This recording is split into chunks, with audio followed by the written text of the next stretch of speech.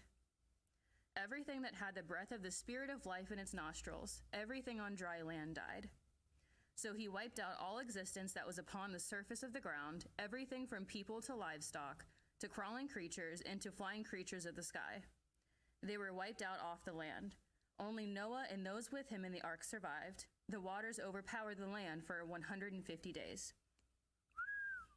Then God remembered Noah and all the wild animals and all the livestock that were with him in the ark. So God caused a wind to pass over the land, and the water subsided. Amazing. Also, the sources of the deep and the windows of the skies were closed up, and the rain from the sky was held back. The waters kept receding gradually from upon the land, and the waters decreased by the end of 150 days. The ark came to rest in the 7th month, on the 17th day of the month, upon the mountains of Ararat. The waters went on decreasing until the 10th month. In the 10th month, on the 1st day of the month, the tops of the mountains appeared. It was at the end of 40 days that Noah opened the window of the ark that he had made. Then he set out a raven, and it kept going back and forth until the waters were drying up from the land. Then he sent out a dove to see whether the waters had receded from the surface of the ground. But the dove did not find a resting place for the sole of her foot. She returned to him in the ark because water covered the surface of the whole land. He stretched out his hand, and he took her and brought her to him into the ark. So he waited yet another 7 days, and again he sent the dove out from the ark. The dove came to him in the evening, and surprisingly, a freshly plucked olive leaf was in its mouth. So Noah knew that the waters had receded from the land. After he waited 7 more days, he sent out the dove, but she did not return to him again. It was in the 601st year, in the 1st month, on the 1st day of the month, that the waters had dried up from the land. Then Noah removed the cover of the ark, and he looked, and behold, the surface of the ground had dried up. By the 2nd month, on the 27th day of the month, the land was dry. Amazing. Amazing. You want to take a turn? Yeah, I'll take it. Okay. It says, Then God spoke to Noah, saying, Come out of the ark, you and your wife, your sons and your sons' wives with you. Every animal that is with you of all flesh, including the flying creatures, livestock, and every crawling creature that crawls on the land, bring out with you, and let them swarm in the land and be fruitful and multiply upon the land. So Noah came out with his sons and his wife and his sons' wives, every animal, every crawling creature, every flying creature, everything that crawls upon the land came out from the ark in their families. Very cool. Then Noah built an altar to Adonai, and he took of every clean domestic animal and of every clean flying creature, and he offered burnt offerings on the altar. When Adonai smelled the soothing aroma, Adonai said in his heart, I will never again curse the ground on account of man, even though the inclination of the heart of humankind is evil from youth, nor will I ever again smite all living creatures as I have done. While all of the days of the land remain, seed time and harvest, cold and heat, summer and winter, day and night will not cease. I love it, especially because that picture is right here. Yeah. I don't know if you guys can see it, but it's got this beautiful picture of them actually doing the sacrifice, so I think it's way cool. Mm-hmm. But we'll keep reading. It says in chapter 9, God blessed Noah and his sons, and he said to them, "Be fruitful and multiply and fill the land.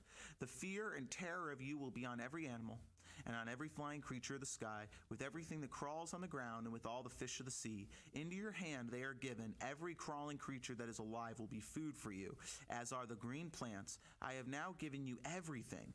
Only flesh with its life, that is its blood, you must not eat. Surely your lifeblood will I avenge. From every animal and from every person I will avenge it. From every person's brother will I avenge that person's life.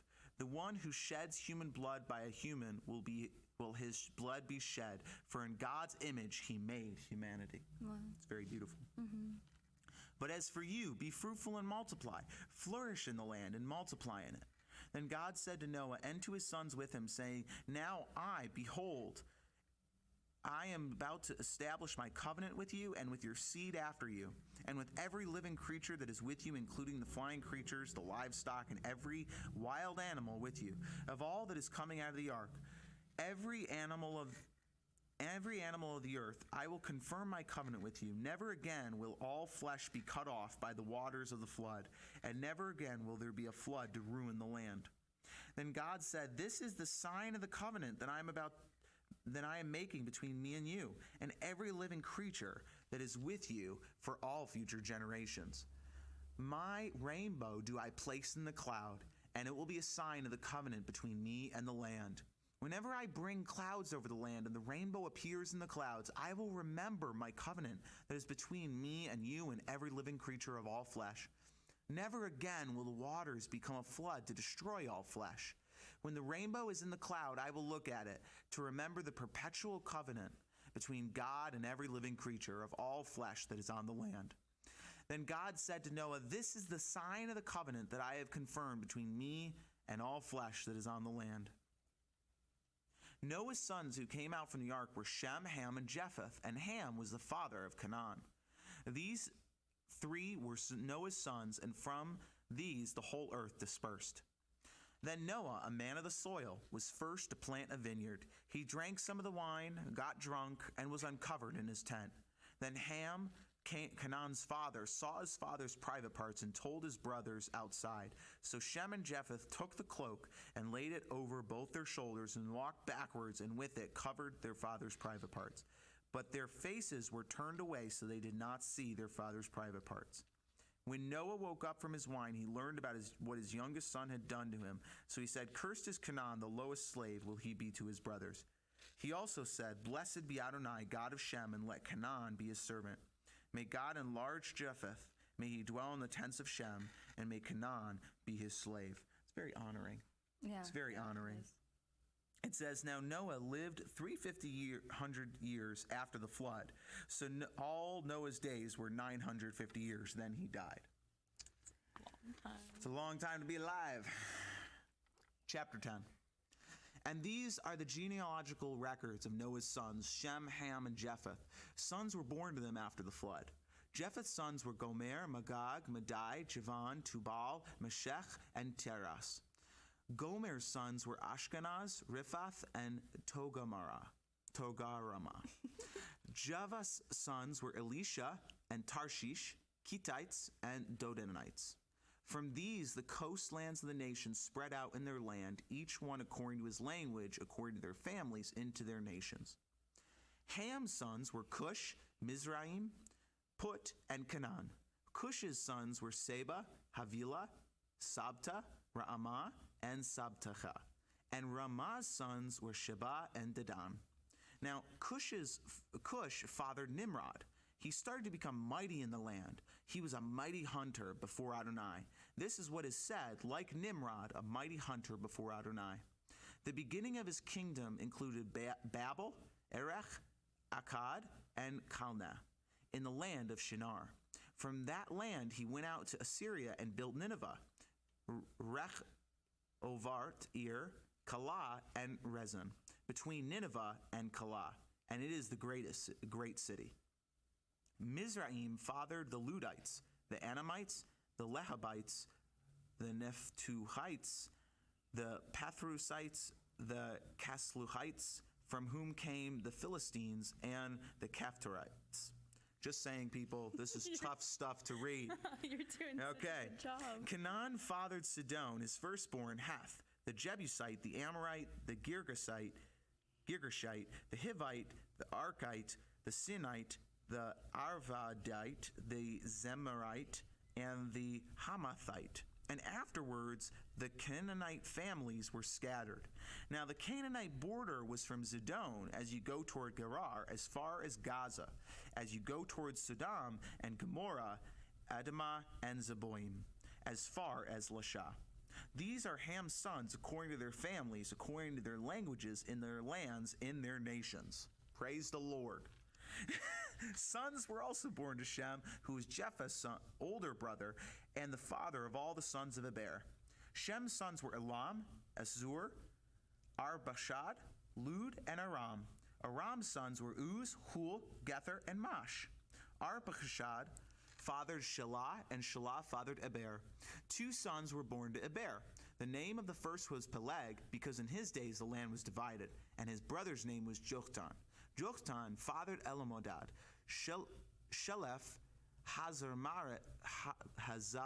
Maveth, Jerah, Hadoram, Uzal, Dichla, Obal, Abimal, Sheba, Ophir, Havilah, and Jobab. All of these are Joktan's sons. Their dwelling place was from Meshah till you come towards Zephar, the eastern hill country. These are Shem's sons, according to their families, according to their languages, in their lands, according to their nations. These are the families of the sons of Noah, according to their genealogies in their nations. And from these, the nations were dispersed on the earth after the flood. I'm going to hand this over to you. You need a break. That was a lot. I'll read the next portion. Now the entire earth had the same language with the same vocabulary. When they traveled eastward, they found a valley plain in the land of Shinar and settled there. They said to one another, "Come, let's make bricks and bake them until they're hard." So they used bricks for stone and tar for mortar. Then they said, "Come, let's build ourselves a city with a tower whose top reaches into heaven. So let's make a name for ourselves, or else we will be scattered over the face of the whole land." Then Adonai came down to see the city and the tower that the sons of man had built. Adonai said, "Look, the people are one, and all of them have the same language. So this is what they have begun to do. Now, nothing they plan to do will be impossible. Come, let us go down and confuse their language there, so that they will not understand each other's language." So Adonai scattered them from there over the face of the entire land, and they stopped building the city. This is why it's named Babel, because Adonai confused the languages of the entire world there, and from there Adonai scattered them over the face of the entire world. These are the genealogical records of Shem. Here we go. Shem was 100 years old when he fathered Arpachshad 2 years after the flood. Shem lived 500 years after he fathered Arpachshad, and he fathered sons and daughters. Arpachshad lived 35 years when he fathered Shelah. Arpachshad lived 403 years after he fathered Shelah and fathered sons and daughters. Shelah lived 30 years and he fathered Eber. Shelah lived 403 years after he fathered Eber and fathered sons and daughters. Eber lived 34 years and he fathered Peleg. Eber lived 430 years after he fathered Peleg and he fathered sons and daughters. Peleg lived 30 years and he fathered Reu. Peleg lived 209 years after he fathered Reu, and he fathered sons and daughters. Reu lived 32 years, and he fathered Serug. Reu lived 207 years after he fathered Serug, and he fathered sons and daughters. Serug lived 30 years and fathered Nahor. Serug lived 200 years after he fathered Nahor, and he fathered sons and daughters. Man, they're living so long. I know. Nahor lived 27 years, and he fathered Terah. Nahor lived 119 years after he fathered Terah, and he fathered sons and daughters. Terah lived 70 years when he fathered Abram, Nahor, and Haran. These are Terah's genealogies. Terah fathered Abram, Nahor, and Haran. Haran fathered Lot. Haran died before Terah his father in the land of his birth, in Ur of the Chaldeans. Abram and Nahor took wives for themselves. The name of Abram's wives was Sarai, and the name of Nahor's wife was Milcah, the daughter of Haran, father of Milcah and Iscah. Sarai was barren. She did not have a child. Terah took Abram his son and Lot, Haran's sons, his grandson, and Sarai his daughter-in-law, his son Abram's wife, and he took them out of the Ur of the Chaldeans to go to the land of Canaan. But when they came to Haran, they settled there. Terah's days were 205 years, and Terah died in Haran. By the way, we got this really great picture of the Tower of Babel, so you guys should get one of our Bibles because it's a beautiful picture. Okay, let's continue. Then Adonai said to Abram, "Get going out of from your land and from your relatives and from your father's house to the land that I will show you. My heart's desire is to make you into a great nation, to bless you, to make your name great so that you may be a blessing. I will bless those who bless you, but whoever curses you I will curse, and in you all the families of the earth will be blessed." Amen. So Abram went, just as Adonai had spoken to him. Also, Lot went with him. Now Abram was 75 years old when he departed from Haran. Abram took Sarai his wife, and Lot his nephew, and all their possessions that they had acquired, and the people that they acquired in Haran, and they left to go to the land of Canaan, and they entered the land of Canaan. Abram passed through the land as far as the place of Shechem, as far as Morah's big tree. The Canaanites were in the land then. Then Adonai appeared to Abram and said, "I will give this land to your seed." So there he built an altar to Adonai who had appeared to him. From there he moved to the mountain to the east of Bethel and erected his tent, with Bethel to the west and Ai to the east. There he built an altar to Adonai and called on the name of Adonai. So Abram kept on journeying southward. Amen. Oh, yeah, I'll pick up. Okay. It says, "Now there was a famine in the land, so Abram went down to Egypt to live as an outsider there, because of the famine was severe in the land. Just as he was about to enter Egypt, he said to Sarai his wife, 'Look, please, I know that you are an attractive woman.'" That's a good thing to say to your wife. "So when the Egyptians say you'll see you, they'll say, 'This is his wife,' and they'll kill me. But you they'll let live. Please say that you are my sister, so that I will be treated well for your sake, and my life will be spared because of you." Then Abram came to Egypt. The Egyptians did see that the woman was very beautiful. Indeed, Pharaoh's officials saw her, and they raved about her to Pharaoh. Then the woman was taken into Pharaoh's house. But Abram was treated well for her sake, and he got sheep, cattle, male donkeys, male and female slaves, female donkeys, and camels. Nice. But Adonai struck Pharaoh and his household with great plagues because of Sarai, Abram's wife. So Pharaoh called Abram and said, "What's this that you did to me? Why didn't you tell me that she is your wife? Why did you say she is my sister so that I took her to be my wife? Now here is your wife. Take and go." Then Pharaoh instructed men concerning him, and they expelled him with his wife and everything that belonged to him. So Abram went up from Egypt, he and his wife and everything that belonged to him, and Lot with him to the Negev. Now Abram was very rich in livestock, silver and gold. He proceeded by stages from the Negev as far as Bethel, to the place where his tent had been at the beginning between Bethel and Ai, to the place of the altar that he had made there at first, and there Abram called on the name of Adonai. Now Lot, who was going with Abram, also had sheep and cattle and tents, so that the land could not support them living together, because their possessions were many, and they were not able to stay together. So there was a quarrel between the shepherds of Abram's livestock and the shepherds of Lot's livestock. Now the Canaanites and the Perizzites were living in the land then. So Abram said to Lot, "Please let there be no strife between me and you, or between my shepherds and yours, since we are relatives. Isn't the whole land before you? Please separate yourself from me. If to the left, then I'll go to the right, and if to the right, then I'll go to the left." Lot lifted up his eyes and saw that the whole area surrounding the Jordan was well watered in its entirety, before Adonai destroyed Sodom and Gomorrah. Like Adonai's garden, like the land of Egypt, till you come to Zoar. So Lot chose for himself the whole area surrounding the Jordan. Lot journeyed to the east, and they separated from each other. Abram dwelled in the land of Canaan, and Lot dwelled in the cities of the valley. And he moved his tent from place to place near Sodom. But the people of Sodom were evil, very great sinners against Adonai. After Lot separated himself from him, Adonai had said to Abram, "Lift up your eyes now and look from the place where you are to the north, south, east, and west. For all the land that you are looking at I will give to you and to your seed forever. I will make your seed like the dust of the earth, so that if one could count the dust of the earth, then your seed could also be counted.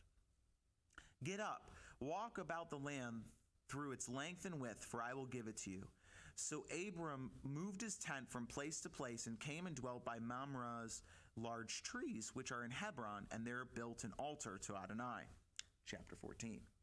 Now it came about in the days of Amraphel, king of Shinar, Arioch, king of Elasar, Chedorlaomer, king of Elam, and Tidal, king of Goim, that they made war with Barak, king of Sodom, Birsha, king of Gomorrah, Shinab, king of Adama, Shemeber, king of Zeboim, and the king of Bela, this is Zoar.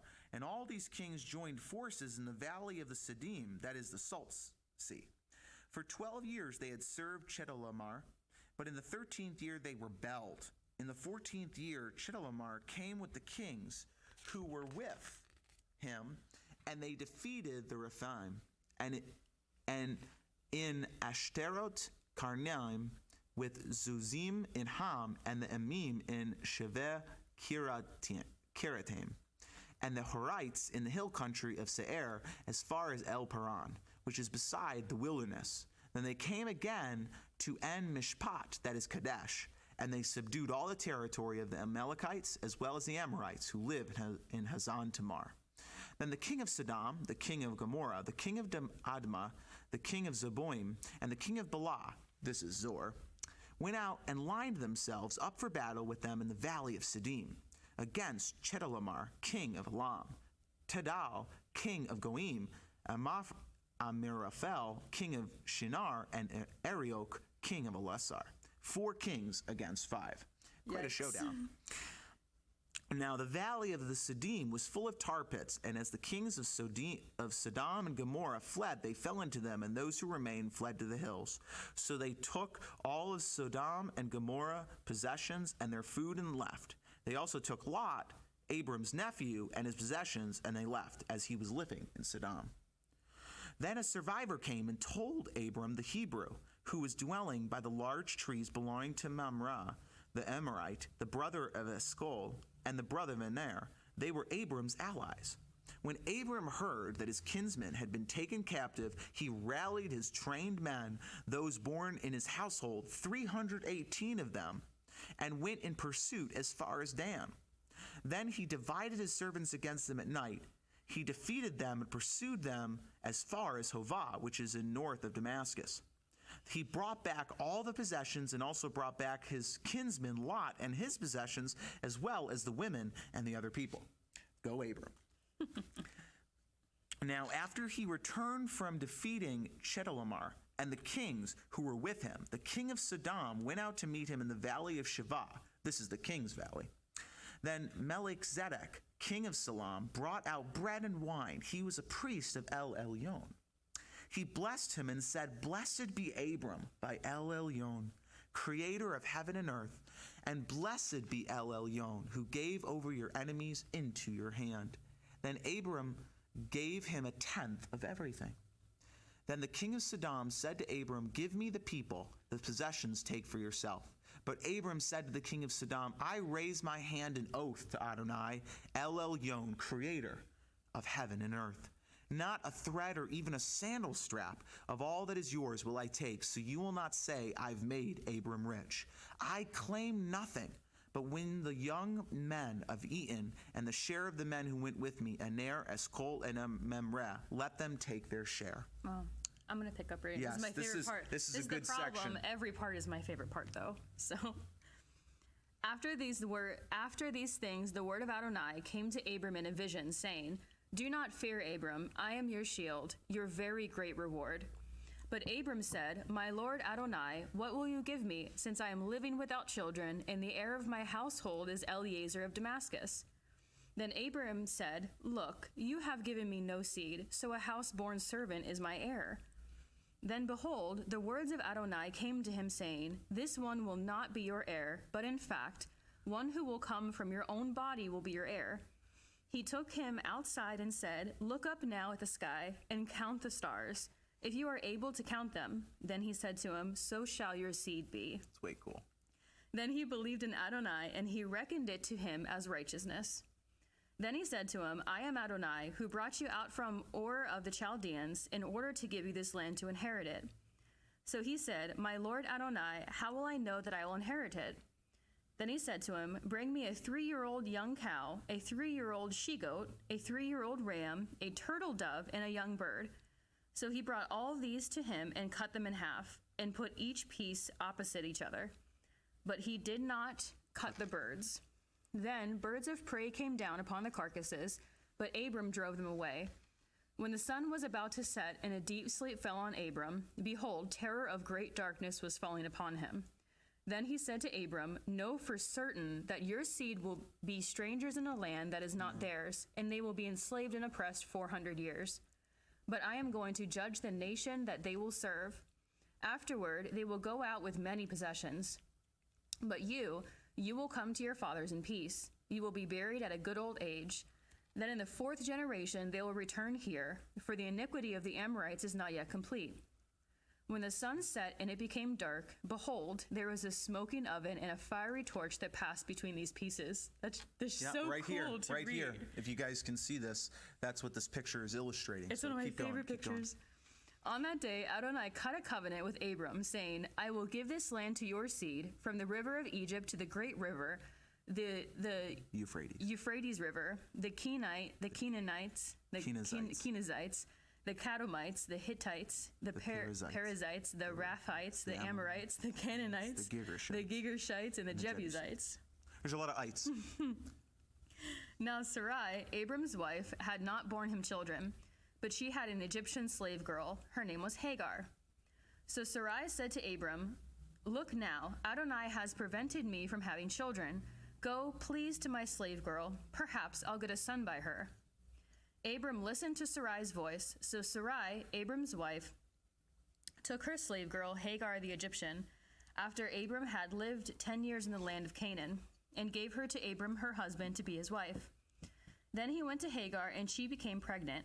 When she saw that she was pregnant, in her eyes, her mistress was belittled. So Sarai said to Abram, The wrong done to me is because of you. I myself placed my slave girl in your embrace. Now that she saw she became pregnant, so in her eyes I am belittled. May Adonai judge between you and me.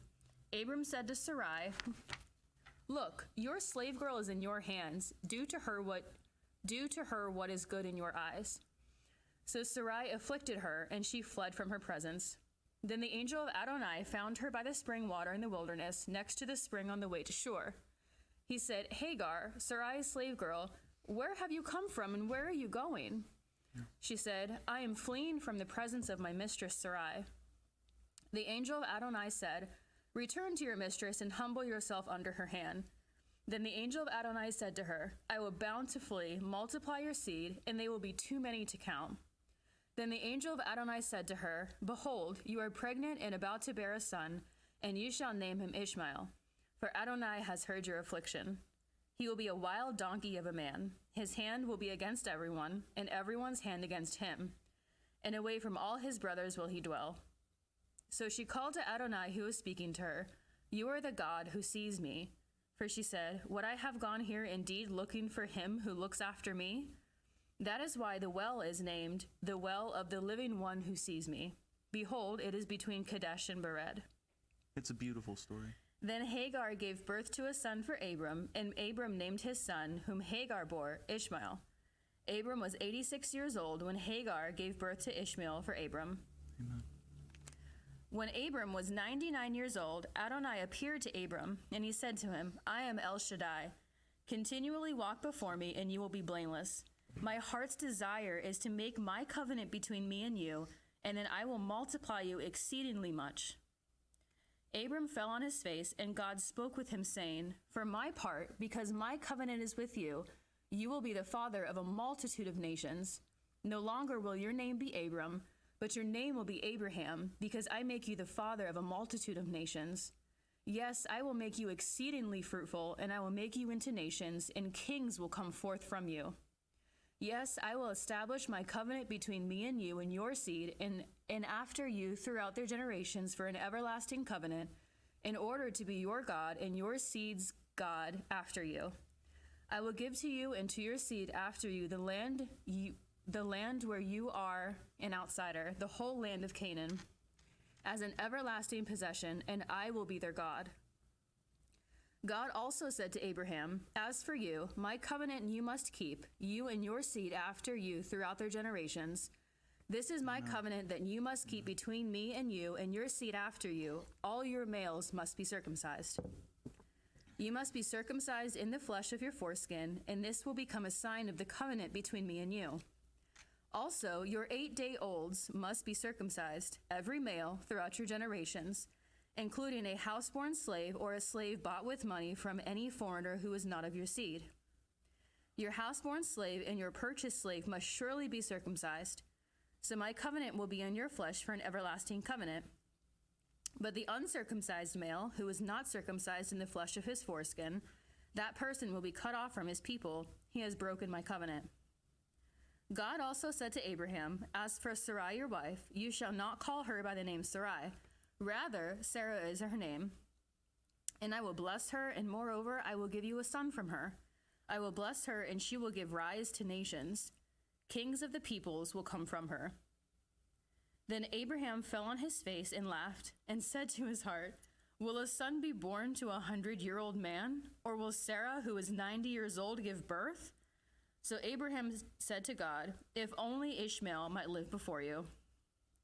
But God said, on the contrary, Sarah your wife will bear you a son, and you must name him Isaac. So I will confirm my covenant with him as an everlasting covenant for his seed after him. As for Ishmael, I have heard you. See, I have blessed him, and I will make him fruitful, and I will multiply him very much. He will father 12 princes, and I will make him a great nation. But my covenant will I establish with Isaac, whom Sarah will bear to you at this time next year. When he finished speaking with him, God went up from Abraham. Then Abraham took Ishmael his son, and all of his houseborn slaves, and all his purchased slaves, every male among the men of Abraham's house, and he circumcised the flesh of their foreskin on the very same day, just as God had spoken with him. Abraham was 99 years old when he was circumcised in the flesh of his foreskin. Ouch. And his son Ishmael was 13 years old when he was circumcised in the flesh of his foreskin. On this very same day, Abraham and Ishmael his son were circumcised. Also, all the men of his house, houseborn slaves, and slaves purchased from a foreigner, were circumcised with him. Amen. Amen. I'll keep going. I hope you guys are enjoying this. It's a lot of scripture, but we're going at it. Then Adonai appeared to him at Mamre's large trees while he was sitting in his entrance of his tent during the heat of the day. When he lifted up his eyes to see, suddenly 3 men were standing right by him. When he saw them, he ran from the entrance of his tent to meet them and bowed down to the ground. And he said, my Lord, if I now have found favor in your eyes, please do not pass by your servant. Please let a little water be brought so you can wash your feet and make yourselves comfortable under the tree. And let me bring a bit of bread so that you can refresh yourselves. Then you can pass on, since you have passed by your servant. They said, do just as you have said. So Abraham hurried into the tent to Sarah and said, quick, knead 3 measures of fine flour and prepare bread loaves. Then to the herd Abraham ran and took a young ox, tender and good, and he gave it to the servant, who prepared it quickly. Then he took butter and milk and the young ox that he had prepared and set it before them. While he was standing by them under the tree, they ate. Then he said to them, where is Sarah your wife? There in the tent, he said. Then he said, I will most surely return to you in about a year's time. Surprisingly, Sarah your wife will have a son. Sarah was listening at the entrance of the tent, which was behind him. Now Abraham and Sarah were old, advanced in years. Sarah had stopped having the way of women, so Sarah laughed to herself, saying, after I've grown decrepit, can I have desire and my Lord so old? It's a very kind way of saying it. Then Adonai said to Abram, why is it that Sarah laughed, saying, can I really give birth when I'm so old? Is anything too difficult for Adonai? At the appointed time, I will return to you in about a year, and Sarah will have a son.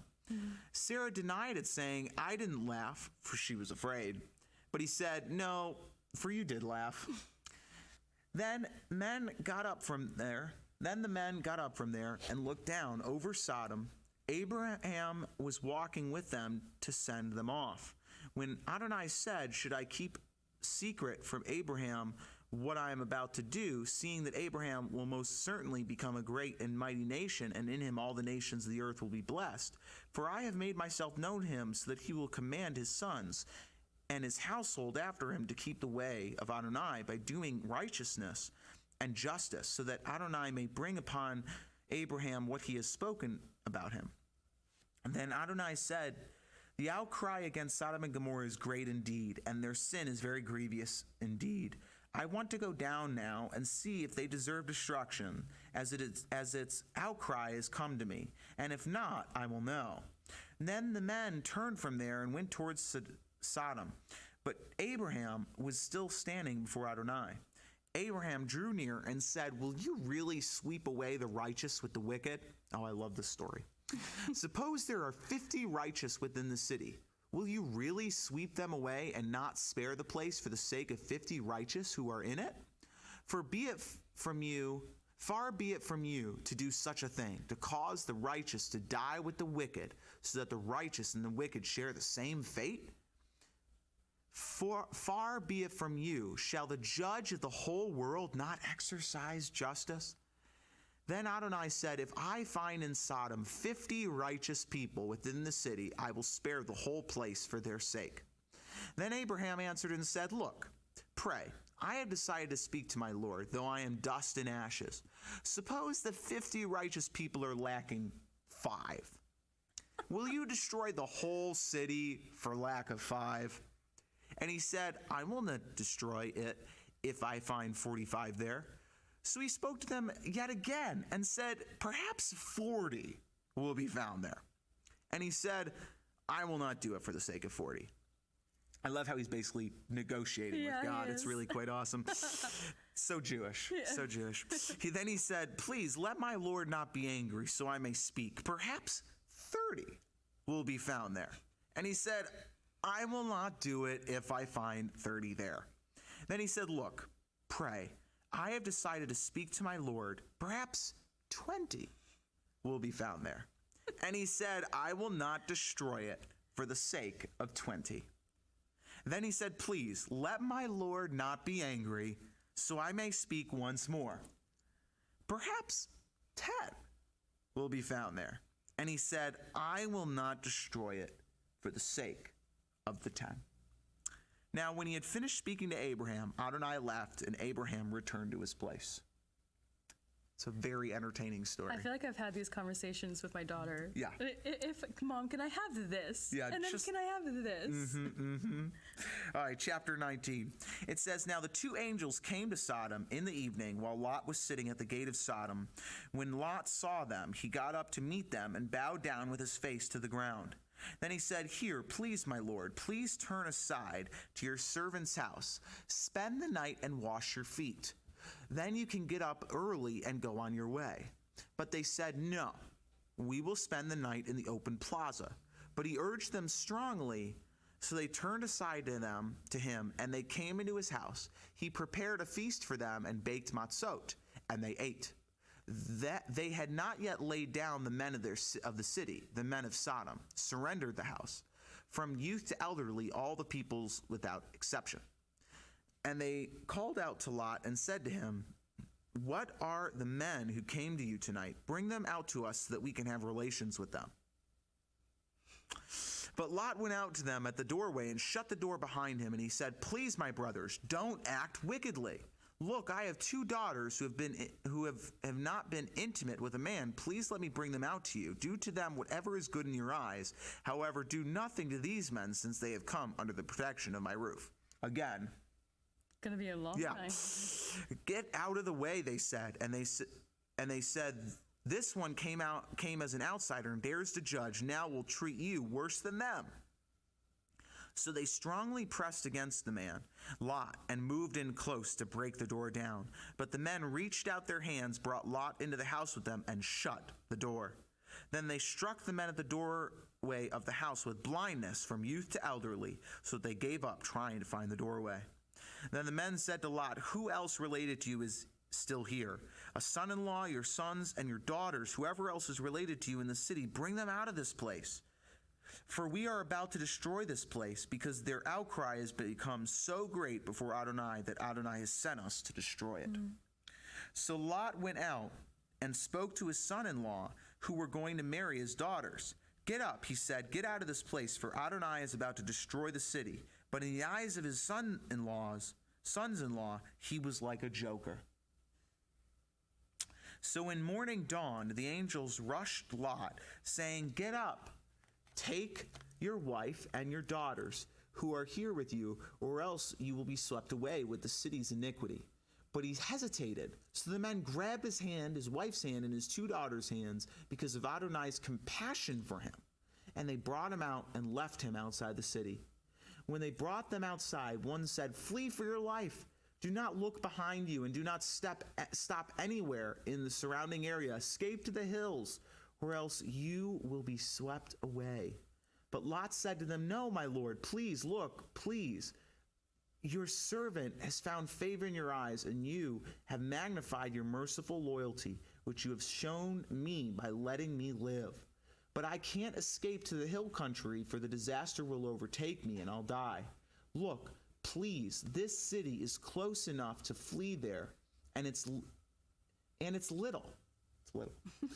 Please let me escape there. Isn't it small? And let me live." So he said to them, "Behold, I will grant your request concerning this matter too, not to demolish the city of which you have spoken. Hurry, flee to safety there, because I cannot do anything until you arrive there. This is why the town is named Zoar." The moment of the sun rose up upon the land, Lot entered Zoar, and Adonai rained sulfur and fire upon Sodom and Gomorrah from Adonai out of the sky. So he demolished these cities and the whole surrounding area, all the inhabitants of the cities and the vegetation of the ground. But his wife looked behind him, and she turned into a pillar of salt. Now Abraham rose early in the morning to the place where he had stood before Adonai, and he looked and down toward Sodom and Gomorrah and toward the entire land of the surrounding area, and saw, behold, the smoke of the land ascending like smoke from a furnace. So it was as God destroyed the cities of the surrounding area that God remembered Abraham and sent Lot out of the midst of the upheaval when he had demolished the cities where Lot had dwelt. Heavy story. It is. Verse 30.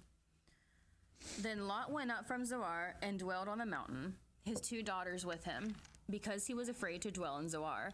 So he lived in a cave, he and his 2 daughters. Then the firstborn said to the younger, "Our father is old, and there is no man in the land to come to us, as is the custom of the whole land.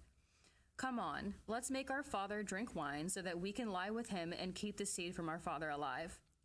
So they made their father drink wine that night, and the firstborn came and lay down with her father.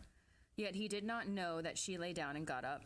On the following day, the firstborn said to the younger, "See, I slept with my father last night. Let's make him drink wine tonight as well. Come on, sleep with him so that we'll keep the seed from our father alive." So they made their father drink wine that night as well, and the younger got up and lay down with him, and he did not know what she lay down and got up. So Lot's 2 daughters became pregnant by their father. Then the firstborn gave birth to a son and named him Moab, and he is the ancestor of the Moabites to this day. The younger also gave birth to a son and named him Ben-Ami. He is the ancestor of the sons of Ammon to this day. Not the best story. No. Chapter 20, verse 1. Then Abraham journeyed from there to the land of the Negev and settled between Kadesh and Shur. While he was dwelling as an outsider in Gerar, Abraham said of Sarah his wife, "She is my sister." So the king Abimelech of Gerar sent for and took Sarah. But God came to Abimelech in a dream at night and said to him, "Behold, you are as good as dead because of the woman whom you have taken, since she is a married woman." Now Abimelech had not come near her. So he said, "My lord, will you slay a nation even though innocent? Didn't he say to me, 'She's my sister'?" And she herself even said, "He's my brother." I did this with integrity of heart and guiltlessness of my hands. Then God said to him in a dream, "Yes, I myself knew that you did this with integrity of your heart. So I myself prevented you from sinning against me. That is why I did not allow you to touch her. So now return the man's wife, for he is a prophet, and let him pray for you, and you will live. But if you do not return her, know that you will surely die, you and all who are yours." Abimelech rose early in the morning, called all his servants, and spoke all these words in their ears. And then the men were very frightened. Then Abimelech called to Abraham and said to him, "What have you done to us, and how have I sinned against you, that you brought great sin upon me and my kingdom? You've done to me things that you should not be done." Abimelech also said to Abraham, "What motivated you to do this thing?" Abraham said, "Because I thought, there is certainly no fear of God in this place, so they'll kill me because of my wife. And besides, she really is my sister. She's my father's daughter, though not my mother's daughter. Then she became my wife. So when God made me wander away from my father's house, I said to her, 'This is your loyalty that you must show me. In every place we go, say of me, he's my brother.' Then Abimelech took sheep, cattle, male slaves, and female slaves and gave them to Abraham, and returned his wife Sarah to him. Then Abimelech said, 'Look, my land is before you. Dwell wherever it pleases you.' At the same time he said to Sarah, 'Look, I've given 1,000 shekels to your brother. Look, it is compensation for everything that happened. So to everyone with you, you are vindicated.' Then Abraham prayed to God, and God healed Abimelech, his wife, and his female slaves so that they could bear children. For Adonai had completely locked up every womb in Abimelech's household because of Sarah, Abraham's wife." Chapter 21. Then Adonai visited Sarah just as he had said, and Adonai did for Sarah just as he had spoken. So Sarah became pregnant and gave birth to a son for Abraham in his old age, at the appointed time that God had told him. Abraham named his son who was born to him, who Sarah bore him, Isaac. Then Abraham circumcised Isaac, his 8-day-old son, just as God had commanded him. Abraham was 100 years old when Isaac his son was born to him. So Sarah said, "God has made laughter for me. Everyone who hears will laugh with me." She also said, "Who would have said to Abraham, 'Sarah has nursed children'? For I have given birth to a son in his old age." Amen. Amen. Verse 8, chapter 21, it says, "The child grew and was weaned. Abraham made a big feast on the day Isaac was weaned. But Sarah saw the son of Hagar, the Egyptian, whom she had borne to Abraham, making fun. So she said to Abraham, 'Drive out this female slave and her son, for the son of this female slave will not be an heir with my son, with Isaac.' Now the matter was very displeasing in Abraham's eyes on account of his son, but God said to Abraham, 'Do not be displeased about the boy and your slave woman. Whatever Sarah says to you, listen to her voice. For though Isaac shall be your seed be called, yet I will also make the son of the slave woman into a nation, because he is your seed.' So Abraham got up early in the morning and took bread and a skin of water and gave them to Hagar, putting them on her shoulder and the child, and sent her away. She went and wandered about in the wilderness of Beersheba. When the water from the skin was finished, she abandoned the child under one of the bushes. Then she went and sat herself down opposite, about a bow shot away, for she had said, 'I can't bear to see the child dying.' So she sat down opposite and lifted up her voice and wept. Then God heard the boy's voice, and the angel of God called to Hagar from heaven, and he said to her, 'What troubles you, Hagar? Do not be afraid, because God has heard the boy's voice where he is. Get up, lift the boy up, and hold on to him with your hand, for I will make him a great nation.' Then God opened her eyes, and she saw a well of water, and she went and filled the water skin and gave the boy a drink. God was with the boy, and he grew. He dwelled in the wilderness and became an archer. He dwelled in the wilderness of Paran, and his mother took a wife for him from the land of Egypt. Now it came about at the same time that Abimelech, with Pechol, the commander of his army, said to Abraham, God is with you in all that you do. So now make a pledge to me here by God that you will not violate our word with me or with my descendants or with my offspring. As I have shown loyalty to you, show the same to me and to the land in which you have lived as an outsider. Abraham said, I make a pledge. Now Abraham had rebuked Abimelech because of the well of water that Abimelech's servants had seized. So Abimelech said, I don't know who did this thing, nor did you tell me, nor did I hear about it until today. Then Abraham took a flock of sheep and cattle and gave them to Abimelech, and the two of them made a covenant. Abraham set 7 young ewe lambs apart from the flock of sheep by themselves. Abimelech said to Abraham, what do these 7 ewe lambs that you've set by themselves mean?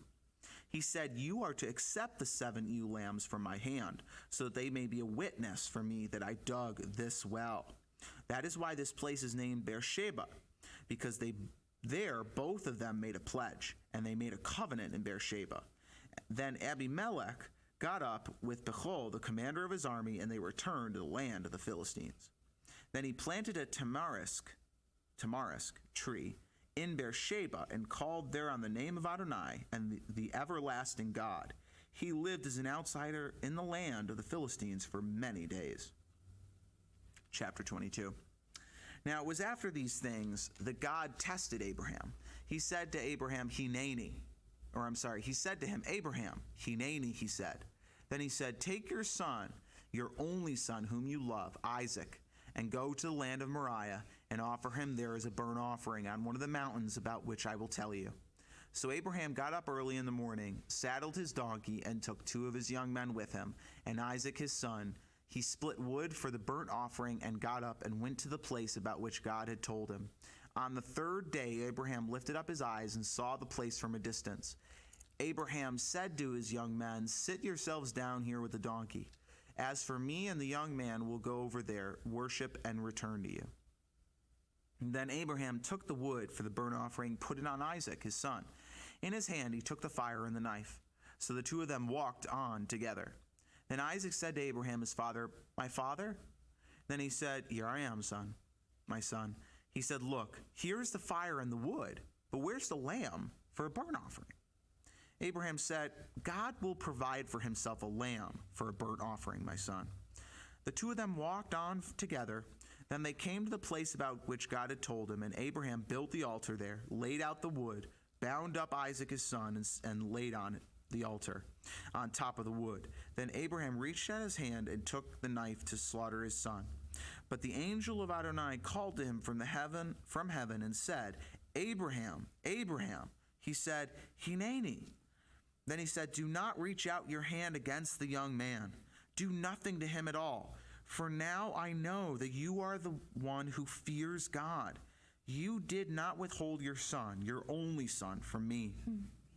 Then Abraham lifted up his eyes, and behold, there was a ram, just caught in the thick bushes by its horns. So Abraham went and took the ram, and offered it up as a burnt offering instead of his sons. Abraham named that place Adonai Yireh, as it is said today, on the mountain Adonai will provide. And by the way, guys, we have this beautiful picture of Abraham and Isaac right here. We call it the Akita, but it's beautiful, and it's really amazing because you see the beautiful angel coming in and stopping Abraham. So it says in verse 15, the angel of Adonai called Abraham a second time from heaven and said, by myself I swear, it is a declaration of Adonai, because you have done this thing, and you did not withhold your son, your only son.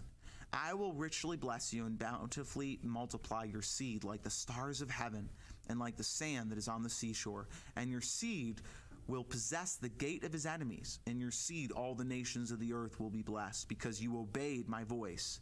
Then Abraham returned to his young men, and they got up and went together to Beersheba. Then Abraham dwelled in Beersheba. Now it was after these things that it was told Abraham, look, Milcah has also borne sons to Nahor your brother, Uz, his firstborn, Buz, his brother, Kemuel, the son of Aram, Chesed, Hazo, Pildash, Yidlaf, and Bethuel. Then Bethuel fathered Rebekah. These 8 Milcah bore to Nahor, Abraham's brother. His concubine, whose name was Reumah, also bore Tebah, Gaham, Ta'ash, and Ma'akah.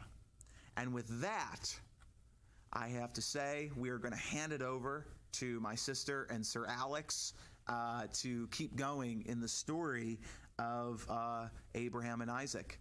So we're going to tap out because, frankly, I think we read 10 chapters. Yeah. 10 chapters out loud. It's a lot. It's a lot. So And you guys get the best Torah portion next. Yep. It's very exciting. Tag. I'm it. Okay. It's all yours, guys.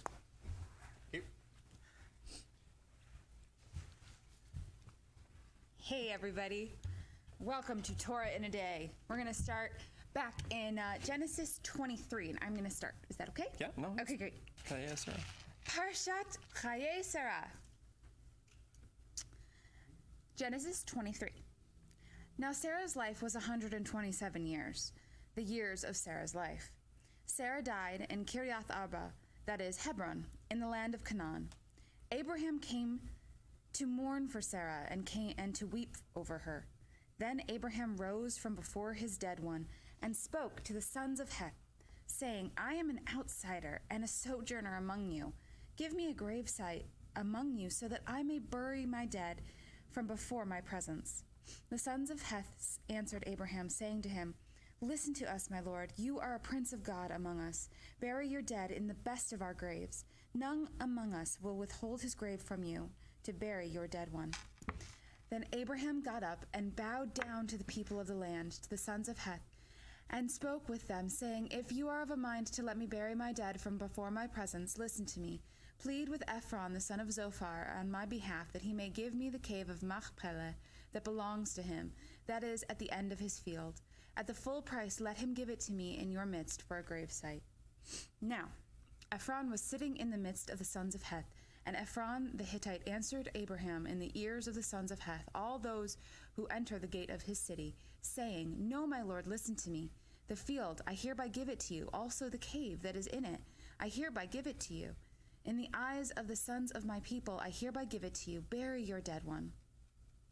Then Abraham bowed down before the people of the land, and spoke to Ephron in the ears of his people, of the people of the land, saying, But if only you would please listen to me, I hereby give the price of the field, accept it from me, that I might bury my dead one there. So Ephron answered Abraham, saying to him, My lord, listen to me. A land worth 400 shekels of silver. What is that between me and you? Bury your dead one. Abraham heard Ephron. So Abraham weighed out to Ephron the silver that he had spoken in the ears of the sons of Heth, 400 shekels of silver at the merchant's rate. Now Ephron's field, that is in Machpelah next to Mamre, the field and the cave that is in it, and all the trees that are in the field, all its surrounding territory, was handed over to Abraham as a purchased possession in the eyes of the sons of Heth, before all those who enter the gate of the city.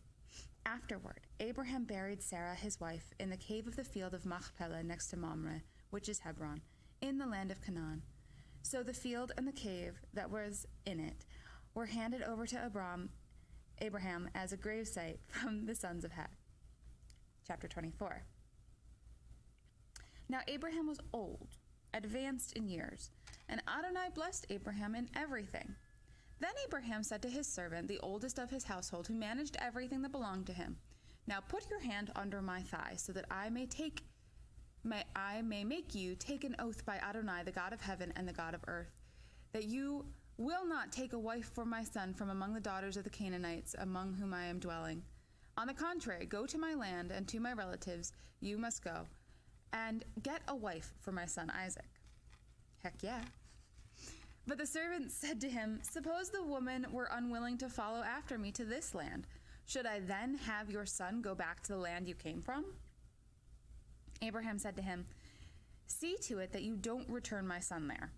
Adonai, the God of heaven, who took me from my father's house and from my native land, and who spoke to me and made a pledge to me, saying, To your seed I will give this land, he will send his angel before you, and you will take a wife for my son from there.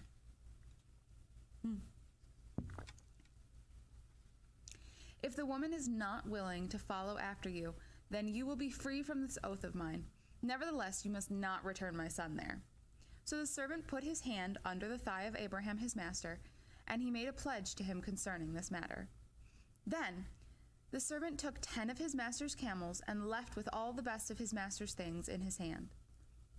And then he arose and went to Aram Naharim, to Nahor's city. Then he made the camels kneel down outside the city by the well of water at evening time, the time for the going out to draw water.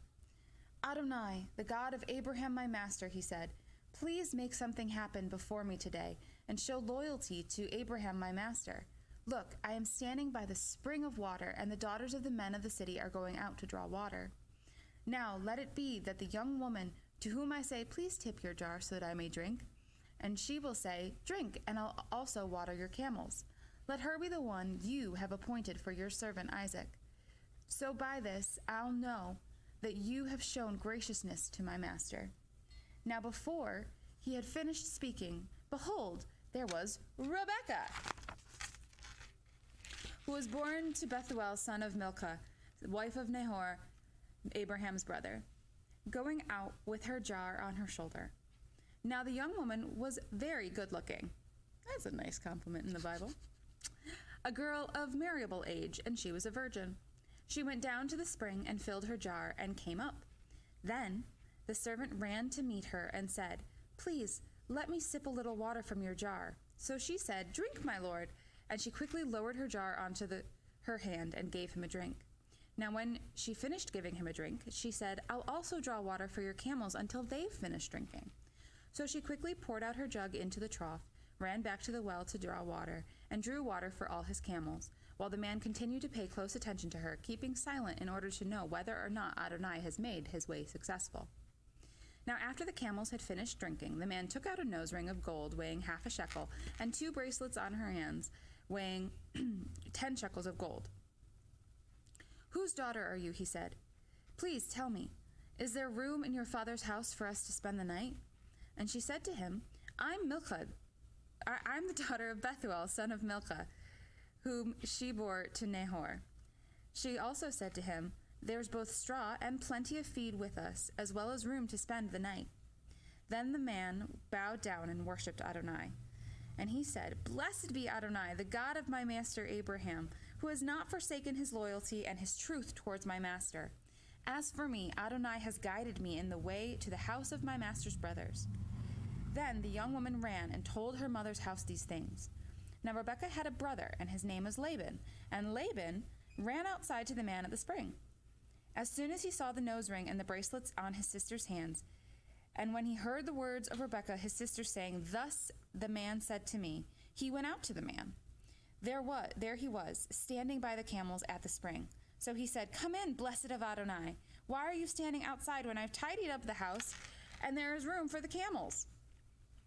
So the man came to the house and unloaded the camels. Straw and feed were given to the camels, and water to wash his feet and the feet of the men who were with him. Food was placed before him, but he said, "I won't eat until I've stated my business." So he said, "Speak." "I am Abraham's servant," he said. "Adonai has blessed my master very much so that he has become great, and he has given to him flocks of sheep and cattle, silver and gold, male slaves and female slaves, camels and donkeys. Now, Sarah, my master's wife, gave birth to a son for my master after she was old, and he gave him everything he owns. Then my master made me take an oath, saying, 'You must not take a wife for my son from among the daughters of the Canaanites in whose land I'm dwelling. Instead, you must go to my father's house and to my family and take a wife for my son.' But I said to my master, 'Suppose the woman won't come back with me?' So he said to me, 'Adonai, before whom I've walked continually, will send his angel with you, and he will make your way successful, and you will take a wife for my son from my family and from my father's household. Then you'll be free of my oath. If you come to my family and they don't give her to you, then you'll be free from my oath.' So I came today to the spring, and I said, 'Adonai, the God of Abraham my master, if you are really going to make my way upon which I am walking successful, look, I am standing by the spring of water. So let it be that the unmarried girl who is to draw water, to whom I'll say, "Please give a little water give me a little water to drink from your jug, and she'll say to me, you drink, and I'll also draw water for your camels. Let her be the woman whom Adonai appoints for my master's son. I had not yet finished speaking to my heart, and behold, there was Rebekah going out. Her jug was on her shoulder, and she went down to the spring and drew water. So I said to her, please give me a drink. And she quickly lowered her jug off of her and said, drink, and I'll also water your camels. So I drank, and she also watered the camels. Then I said to her, whose daughter are you? And she said, the daughter of Bethuel, Nahor's son, whom Milcah bore to him. Then I placed the ring on her nose and the bracelets on her hands. I bowed down and worshipped Adonai and blessed Adonai, the God of my master Abraham, who guided me on the true way to take the daughter of my master's brother for his son. So now, if you're really going to show loyalty and truth to my master, tell me.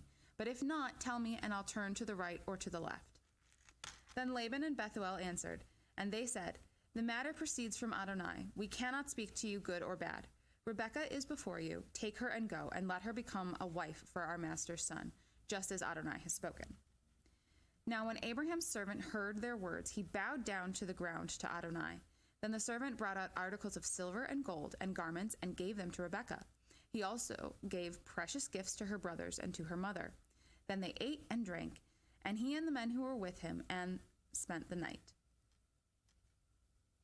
When they arose in the morning, he said, send me off to my master. But her brother with her mother said, let the young woman stay with us a few days, or 10. Afterwards she may go.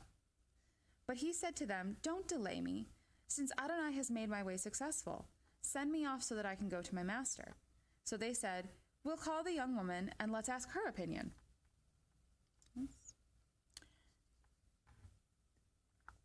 She said, I will go. So they sent Rebekah, their sister, off with her nanny and Abraham's servant and his men. And they blessed Rebekah and said to her, our sister you may be, 10,000s of 10,000s, and may your seed, our sister, may you become thousands of 10,000s, and may your seed possess the gate of those who hate him. Then Rebekah got up with her maids, and they mounted the camels and followed after the man. So the servant took Rebekah and departed. Now Isaac had come from visiting Beer-lahai-roi and was living in the land of the Negev. Isaac went out to meditate, strolling in the field at dusk. Then he lifted up his eyes and saw, behold, camels were coming. Rebekah also lifted up her eyes and saw Isaac. Then she fell off her camel. Then she said to the servant, who is that man there who is walking in the field to meet us? The servant said, he is my master. So she took the veil and covered herself. Then the servant recounted to Isaac all the things he had done. Then Isaac brought her into the tent of Sarah his mother, took Rebekah, and she became his wife, and he loved her. So Isaac was comforted after the loss of his mother. Aww. It's beautiful. It is beautiful. Chapter 25. Now Abraham took another wife. Her name was Keturah. She bore him Zimran, Jokshan, Midan, Midian, Ishbak, and Shua. Jokshan fathered Sheba and Dedan. Dedan's sons were Ashurim, Letushim, and Lemuim. Midian's sons were Ephah, Epher, Hanoch, Abidah, and Eldah. All of these were Keturah's sons. Now Abraham gave everything that he had to Isaac, but to the sons of Abraham's concubines, Abraham had given gifts and sent them away from his son Isaac while he was still living, eastward to the land of the east. Now, these are the days of the years of Abraham's life that he lived, 175 years. So Abraham breathed his last and died at a good old age, old and satisfied. Then he was gathered to his peoples. Then Isaac and Ishmael, his sons, buried him in the cave of Machpelah in the field of Ephron of Zohar the Hittite, next to Mamre, the field that Abraham bought from the sons of Heth. There, Abraham is buried along with Sarah, his wife. After Abraham's death, God blessed Isaac his son, and Isaac lived near Beer-lahai-roi. Now, these are the genealogies of Ishmael, Abraham's son, whom Hagar, Sarah's Egyptian slave girl, bore to Abraham. These are the names of the sons of Ishmael by their names according to their descendants. Ishmael's firstborn Nebaioth, then Kedar, Abdil, Mibsam, Mishma, Kedar, Duma, Masa, Hadad, Tema, Jetur, Naphish, and Kedem. These are Ishmael's sons, and these are their names, by their unwalled and walled settlements, 12 princes according to their clans. These are the years of Ishmael's life, 137 years. He breathed his last, died, and was gathered to his peoples. Then they dwelled from Havilah to Shur, which is east of Egypt as you go towards Assyria. Over against all his brothers he fell. Parsha Toldot. I'm going to keep going as long as I can. Okay. Okay. Because this is fun. This? Now, these are the genealogies of Isaac, Abraham's son. Abraham fathered Isaac. Isaac was 40 years old when he took for himself Rebekah, the daughter of Bethuel the Aramean from Padan Aram, the sister of Laban the Aramean, to be his wife. Isaac prayed to Adonai on behalf of his wife because she was barren. Adonai answered his plea, and his wife Rebekah became pregnant. Nice. But the children struggled with one another inside her, and she said, "If it's like this, why is this happening to me?" So she went to inquire of Adonai. Adonai said to her, "2 nations are in your womb, and 2 peoples from your body will be separated. One people will be stronger than the other, but the older will serve the younger." When her time came to give birth, indeed, there were twins in her womb. Now the first one came out reddish. All of him was like a fur coat, and they named him Esau. Afterward, his brother came out with his hand holding onto Esau's heel, so he was named Jacob. Isaac was 60 years old when he fathered them. When the boys grew up, Esau became a man knowledgeable in hunting, an outdoorsman, while Jacob was a mild man remaining in the tents. Now Isaac loved Esau because he had a taste for wild game, but Rebekah loved Jacob. Now Jacob cooked a stew. When Esau came in from the field, he was exhausted. So Esau said to Jacob, "Please feed me some of this really red stuff, because I'm exhausted." That is why he is called Edom. So Jacob said, "Sell your birthright to me today." Esau said, "Look, I'm about to die. Of whatever use this is to me, a birthright?" Jacob said, "Make a pledge to me now." So he made a pledge to him and sold his birthright to Jacob. Then Jacob gave Esau bread and lentil stew, and he ate and drank, and then got up and left. So Esau despised his birthright. Chapter 26 of Genesis. Now there was a famine in the land, aside from the previous famine that had happened in Abraham's days. So Isaac went to King Abimelech of the Philistines to Gerar. Then Adonai appeared to him and said, "Do not go down to Egypt. Dwell in the land about which I tell you. Live as an outsider in this land, and I will be with you and bless you. For to you and to your seed I give all these lands, and I will confirm my pledge that I swore to Abraham your father. I will multiply your seed like the stars of the sky, and I will give your seed all these lands. And in your seed all the nations of the earth will be continually blessed, because Abraham listened to my voice and kept my charge, my mitzvot, my decrees, and my instructions." So Isaac stayed in Gerar. Now the men of the place asked about his wife. So he said, "She is my sister," because he was afraid to say, "my wife," or else the men of the place would kill me on account of Rebekah because she's good looking. Sounds familiar? Now, after he had been there for a long time, King Abimelech of the Philistines peered down through the window and saw, behold, Isaac caressing his wife Rebekah. So Abimelech called Isaac and said, "So in fact she's your wife. Now how could you say, 'She's my sister'?" Isaac said to him, "Because I said, or else I might die because of her." Then Abimelech said, "What is it you've done to us? One of the people could have easily slept with your wife, and you would have brought guilt on us." So Abimelech commanded all the people, saying, "Whoever touches this man or his wife will surely die." That's pretty harsh. Mm-hmm. Then Isaac sowed in that land, and in that year reaped 100-fold. Adonai blessed him, and the man became great and continued to become greater until he became very great. He acquired livestock of sheep and livestock of cattle and numerous servants. Then the Philistines envied him. All the wells that his father's servants had dug in the days of his father Abraham, the Philistines stopped up and filled with dirt. So Abimelech said to Isaac, "Go away from us, for you are much more powerful than us." So Isaac departed from there and camped in the valley of Gerar and dwelled there. Then Isaac dug again the wells of water that had been dug in the days of his father Abraham. The Philistines had stopped them up after Abraham's death. He gave them the same names that his father had given them. Then Isaac's servants dug in the valley and found a well of living water there. But the shepherds of Gerar quarreled with Isaac's shepherds, saying, "The water is ours." So he named the well Quarrel, because they quarreled with him. Then he dug another well, and they quarreled over it too. So he named it Accusation. Then he moved from there and dug another well, and they did not quarrel over it. So he named it Wide Spaces and said, "Because now Adonai has created wide spaces for us, and we will be fruitful in the land." He went up from there to Beersheba. Adonai appeared to him that night and said, "I am the God of your father Abraham. Do not be afraid, for I am with you, and I will bless you and multiply your seed for the sake of Abraham my servant." So he built an altar there and called on the name of Adonai. He pitched his tent there, and Isaac's servants hollowed out a well there. Now Abimelech went to him from Gerar, along with Ahuzat, his friend, and Phicol, the commander of his army. Isaac said to them, "Why have you come to me, since you hate me and sent me away from you?"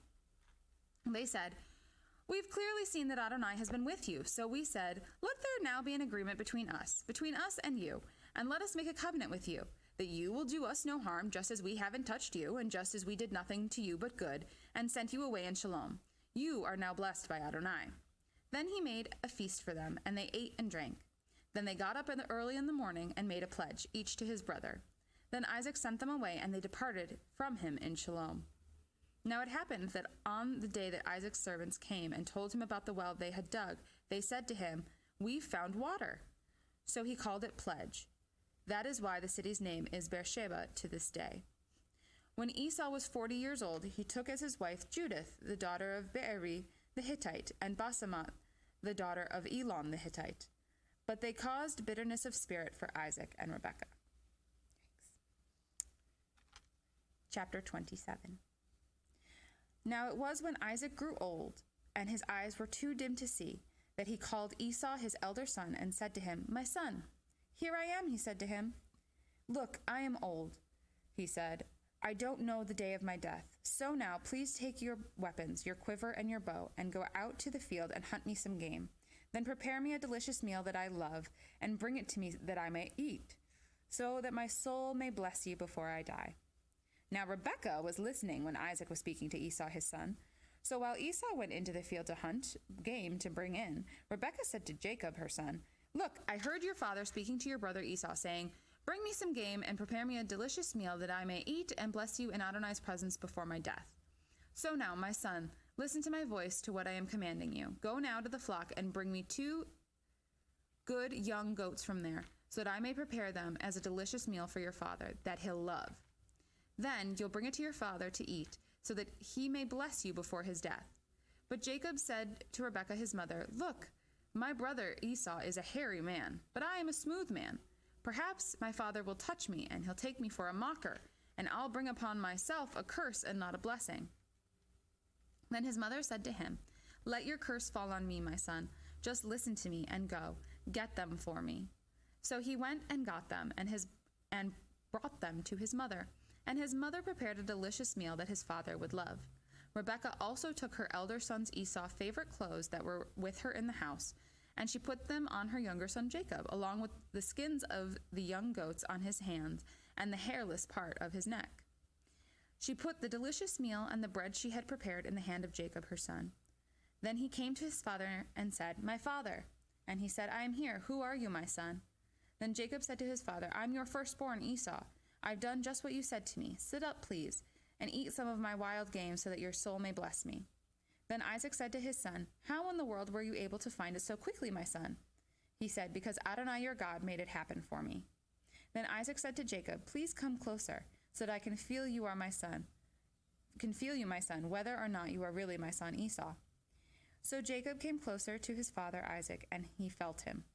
And then he said, "The voice is Jacob's voice, but the hands are Esau's hands." He did not recognize him because his hands were like the hairy hands of his brother Esau. So he blessed him. But he said, "Are you really my son Esau?" So he said, "I am."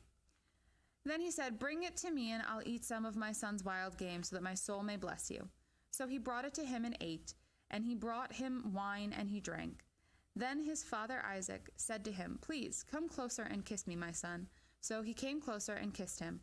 When he smelled the smell of his clothes, he blessed him and said, "Behold, the smell of my son is like the smell of a field that Adonai has blessed.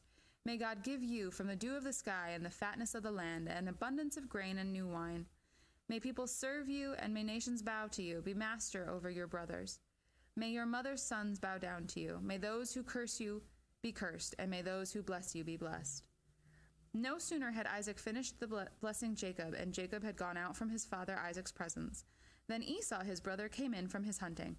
He also prepared a delicious meal and brought it to his father. And he said to his father, "Let my father get up and eat of his son's wild game, that your soul may bless me." His father Isaac said, "Who are you?" And he said, "I am your son, your firstborn, I Esau." Then Isaac trembled with intense trembling and said, "Who was it then that hunted wild game and brought it to me? I ate it all just before you came, and I blessed him. Yes, he will be blessed." When Esau heard his father's words, he shouted with an intensely bitter groan. Then he said to his father, "Bless me too, my father." Then he said, "Your brother came deceitfully and took your blessing."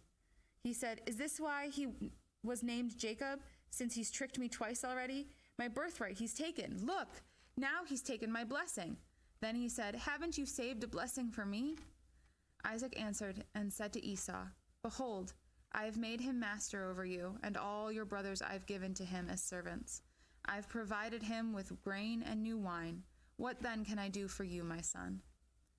Esau said to his father, Do you just have one blessing, my father? Bless me too." And Esau lifted up his voice and wept. Then Isaac said to his father said to him, "Behold, away from the land's fatness shall your dwelling be, away from the dew of the sky above. By your sword you shall live, and your brother you shall serve. But when you tear yourself loose, you will tear his yoke off your neck." So Esau bore a grudge against Jacob because of the blessing with which his father had blessed him. And Esau said in his heart, "Let the time for mourning my father draw near, so that I can kill my brother Jacob." Now, to Rebekah was reported the words of Esau, her elder son. So she sent and called for Jacob, her younger son, and said to him, "Look, your brother Esau is consoling himself about you with the thought of killing you. So now, my son, listen to my voice. Get up, flee to Laban, my brother, in Haran. Then stay with him a few days until your brother's rage subsides, until your brother's rage turns away from you and he forgets what you've done to him. Then I'll send for you and get you back from there. Why should I lose both of you in one day?" Then Rebekah said to Isaac, "I am disgusted with my life because of the daughters of Heth. If Jacob takes a wife from the daughters of Heth like these women, from the daughters of the land, what is life to me? Oi." No, I added that part. Chapter 28. So Isaac called for Jacob, blessed him, commanded him, and said to him, "Don't take a wife from the daughters of Canaan. Get up, go to Padan Aram, to the house of Bethuel, your mother's father, and take for yourself a wife from there, from the daughters of Laban, your mother's brother. Now may El Shaddai bless you, and make you fruitful and multiply you, so that you will become an assembly of peoples. And may he give you the blessing of Abraham, to you and to your seed with you, that you may take possession of the land of your sojourn, which God gave to Abraham." Then Isaac sent Jacob away, and he went toward Padan Aram to Laban, the son of Bethuel, and Bethuel the Armenian, the brother of Rebekah, the mother of Jacob. Aramean. Something. The brother of Rebekah, the mother of Jacob, and Esau. Now Esau saw that Isaac blessed Jacob when he sent him to Padan Aram to take for himself a wife from there. When he blessed him and commanded him, saying, "Don't take a wife from the daughters of Canaan," Jacob listened to his father Isaac and to his mother and went toward Padan Aram. Then Esau saw that the daughters of Canaan were contemptible in his father Isaac's eyes. So Esau went to Ishmael and took Mahalath, the daughter of Ishmael, Abraham's son, Nebaioth's sister, for his wife, besides his other wives. Parshat Vayetze. I love this part. Then Jacob left Beersheba and went toward Haran. He happened upon a certain place and spent the night there, for the sun had set. So he took one of the stones from the place and put it by his head and lay down in that place. He dreamed. All of a sudden there was a stairway set up on the earth, and its top reaching to the heavens, and behold, angels of God going up and down on it. Surprisingly, Adonai was sitting on top of it, and he said, I am Adonai, the God of your father Abraham, and the God of Isaac. The land on which you lie, I will give it to you and to your seed. Your seed will be as the dust of the land, and you will burst forth to the west and to the east and to the north and to the south. In you all the families of the earth will be blessed, and in your seed. Behold, I am with you, and I will watch over you wherever you go. And I will bring you back to this land, for I will not forsake you until I have done what I promised you. And this is a phenomenal picture that is probably one of my favorites on this. It's gorgeous. It's really great. Jacob woke up from his sleep and said, Undoubtedly Adonai is in this place, and I was unaware. Nah. So he was afraid and said, How fearsome this place is. This is none other than the house of God. This must be the gate of heaven. Early in the morning, Jacob got up and took the stone which he had placed by his head, and set it up as a memorial stone and poured oil on top of it. He called the name of that place Bethel, though originally the city's name was Luz. Luz. Okay. Then Jacob made a vow, saying, If God will be with me and watch over me on this way that I am going, and provide me food to eat and clothes to wear, and I return in shalom to my father's house, then Adonai will be my God. So this stone which I set up as a memorial stone will become God's house. And of everything you provide me, I will definitely give a tenth of it to you. Chapter 29. Then Jacob lifted up his feet and went to the land of the peoples of the east. When he looked, suddenly there was a well in the field, and there were 3 herds of sheep resting by it. For from that well they would water the flocks. The stone on the mouth of the well was large. When all the herds gathered there, they would roll away the stone from the mouth of the well and water the flocks, and put the stone back in its place over the mouth of the well. Jacob said to them, My brothers, where are you from? We're from Haran, they said. So he said to them, Do you know Laban, Nahor's son? They said, We know. He said to them, Is he well? Well, they said, Here comes his daughter Rachel with the flock. He said, Since it's still the middle of the day, and it's not time for the livestock to be gathered, water the flock and let them go and graze. But they said, We can't, not until all the flocks are gathered and the stone is rolled away from the mouth of the well. Then we will water the flock. When he was still speaking with them, Rachel came with the flock that belonged to her father, for she was a shepherdess. Now when Jacob saw Rachel, the daughter of Laban, his mother's brother, Jacob stepped forward and rolled the stone away from the mouth of the well and watered the flock of Laban, his mother's brother. Ooh. Then Jacob kissed Rachel and lifted up his voice and wept. Then Jacob told Rachel that he was her father's relative and that he was Rebekah's son. So she ran and told her father. Now when Laban heard the news about Jacob, his sister's son, he ran to meet him, hugged him, and kissed him, and brought him to his house. Then he told Laban all of these things. Laban said to him, Surely you are my own bone and flesh. And he stayed with him for a month. Then Laban said to Jacob, Should you, my relative, serve me for nothing? Tell me, what should your wages be? Now Laban had 2 daughters. The name of the older daughter was Leah, and the name of the younger was Rachel. Leah's eyes were delicate, but Rachel was beautiful in form and appearance. Jacob was in love with Rachel, so he said, Let me serve you for 7 years for Rachel, your younger daughter. Laban said, It's better that I give her to you than I give her to another man. Stay with me. So Jacob worked for Rachel for 7 years. Yet in his eyes it was like a few days, because of his love for her. And Jacob said to Laban, Give me my wife, for my days are completed, so I may go to her. So Laban gathered all the men of the place and prepared a feast. When it was evening, he took his daughter Leah and brought her to him, and he went to her. Laban also gave her Zilpah, his female servant, and his daughter Leah as a female servant. So when it was morning, behold, there she was, Leah. So he said to Laban, "What is this you've done to me? Wasn't it for Rachel that I worked with you? So why have you deceived me?" But Laban said, "It's not done so in our place, to give the younger before the firstborn. Complete the bridal week for this one. Then we'll also give you this other, for work that you'll do with me another 7 years more." So Jacob did. He also completed this one's bridal week. Then he gave him his daughter Rachel to be his wife. Laban also gave his daughter Rachel his female servant, Bilhah, to be a servant for her. Jacob also went to Rachel and indeed loved Rachel more than Leah. So he served with him for yet another 7 years. Oof. 2 wives in 1 week. It's a lot. Now Adonai saw that Leah was unloved, so he opened her womb, but Rachel was unable to conceive. Leah became pregnant and gave birth to a son and named him Reuben, because she said, "For Adonai has seen my affliction. Surely now my husband will love me."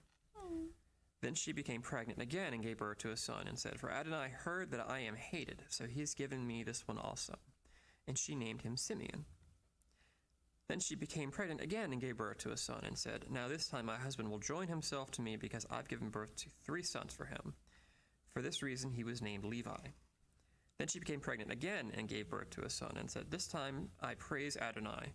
For this reason she named him Judah. Then she stopped having children. When Rachel saw that she bore no children for Jacob, Rachel was jealous of her sister. So she said to Jacob, "Give me sons. If there are none, I'll die." But Jacob became furious with Rachel and said, "Am I, instead of God, the one who withheld from you the fruit of the womb?" So she said, "Here's my maidservant Bilhah. Go to her and let her give birth on my knees, so that from her I may also build a family." Then she gave her maidservant Bilhah to him for a wife, and Jacob went to her. Bilhah became pregnant and gave birth to a son for Jacob. So Rachel said, "God has judged my cause and also heard my voice. He has given me a son." Therefore she named him Dan. Then Rachel's female servant became pregnant. Turn the page. I should just let you do it. Again, hold on. Let's see what we're saying again for. Then Rachel's female servant became pregnant again and gave birth to a second son for Jacob. So Rachel said, "I've surely wrestled greatly with my sister. Also I've won." So she named him Naphtali. Now Leah saw that she stopped having children, so she took Zilpah, her female servant, and gave her to Jacob as a wife. Then Zilpah, Leah's female servant, gave birth to a son for Jacob. Leah said, "How fortunate!" So she named him Gad. Then Zilpah, Leah's female servant, gave birth to a second son for Jacob. Leah said, "How happy am I, for daughters have called me happy." So she named him Asher. Now during the days of the wheat harvest, Reuben went and found mandrakes in the field, and he brought them to his mother Leah. Then Rachel said to Leah, "Please give me some of your son's mandrakes." But she said to her, "Wasn't it enough that you took my husband away? You'd also take away my son's mandrakes?"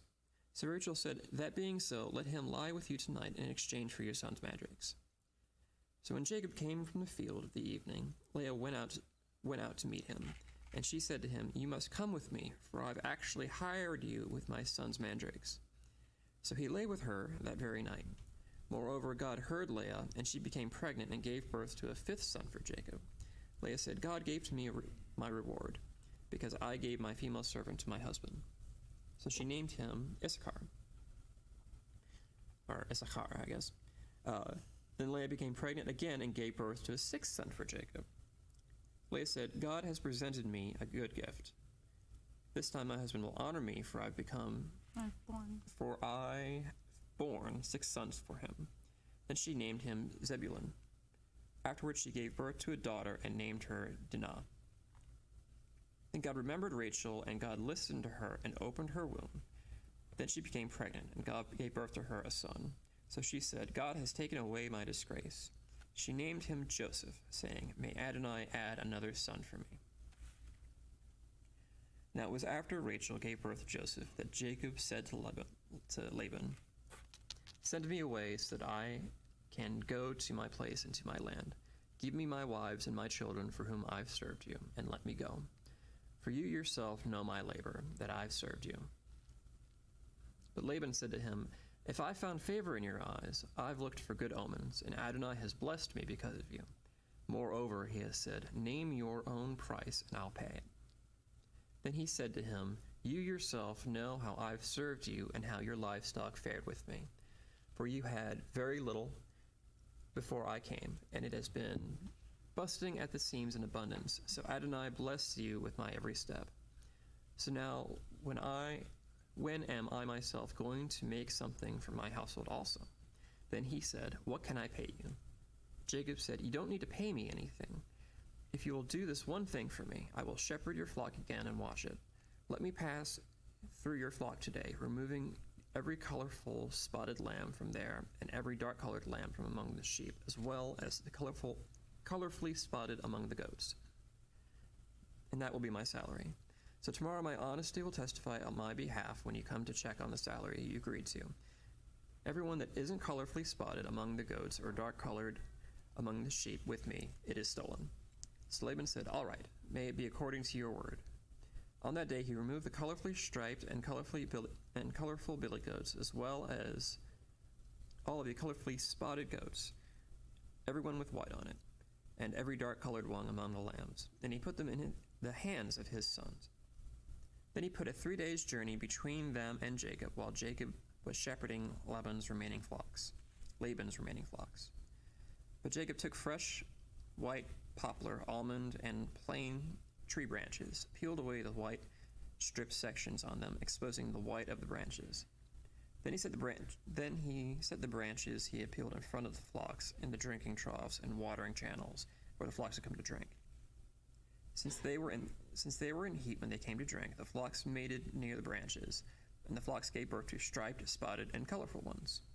Now Jacob separated the lambs and set the faces of the flocks toward the striped ones, as well as all the dark-colored ones among Laban's flocks. Then he set aside the herds for himself, and did not put them with Laban's flocks. Whenever the strong flocks mated, Jacob put the branches in the watering troughs before the eyes of the flock, to have them mate near the branches. But when the flocks were sickly, he did not put the branches down. So the sickly ones became Laban's, and the stronger ones became Jacob's. And the man grew exceedingly prosperous and had numerous flocks, along with female and male servants, camels, and donkeys. Chapter 31. Now Jacob heard the words Laban's sons were saying. Jacob has taken everything that belongs to our father, and from what belongs to our father he has made all these riches. Then Jacob saw Laban's face, and he noticed that his expression wasn't the same as it was just a day or two before.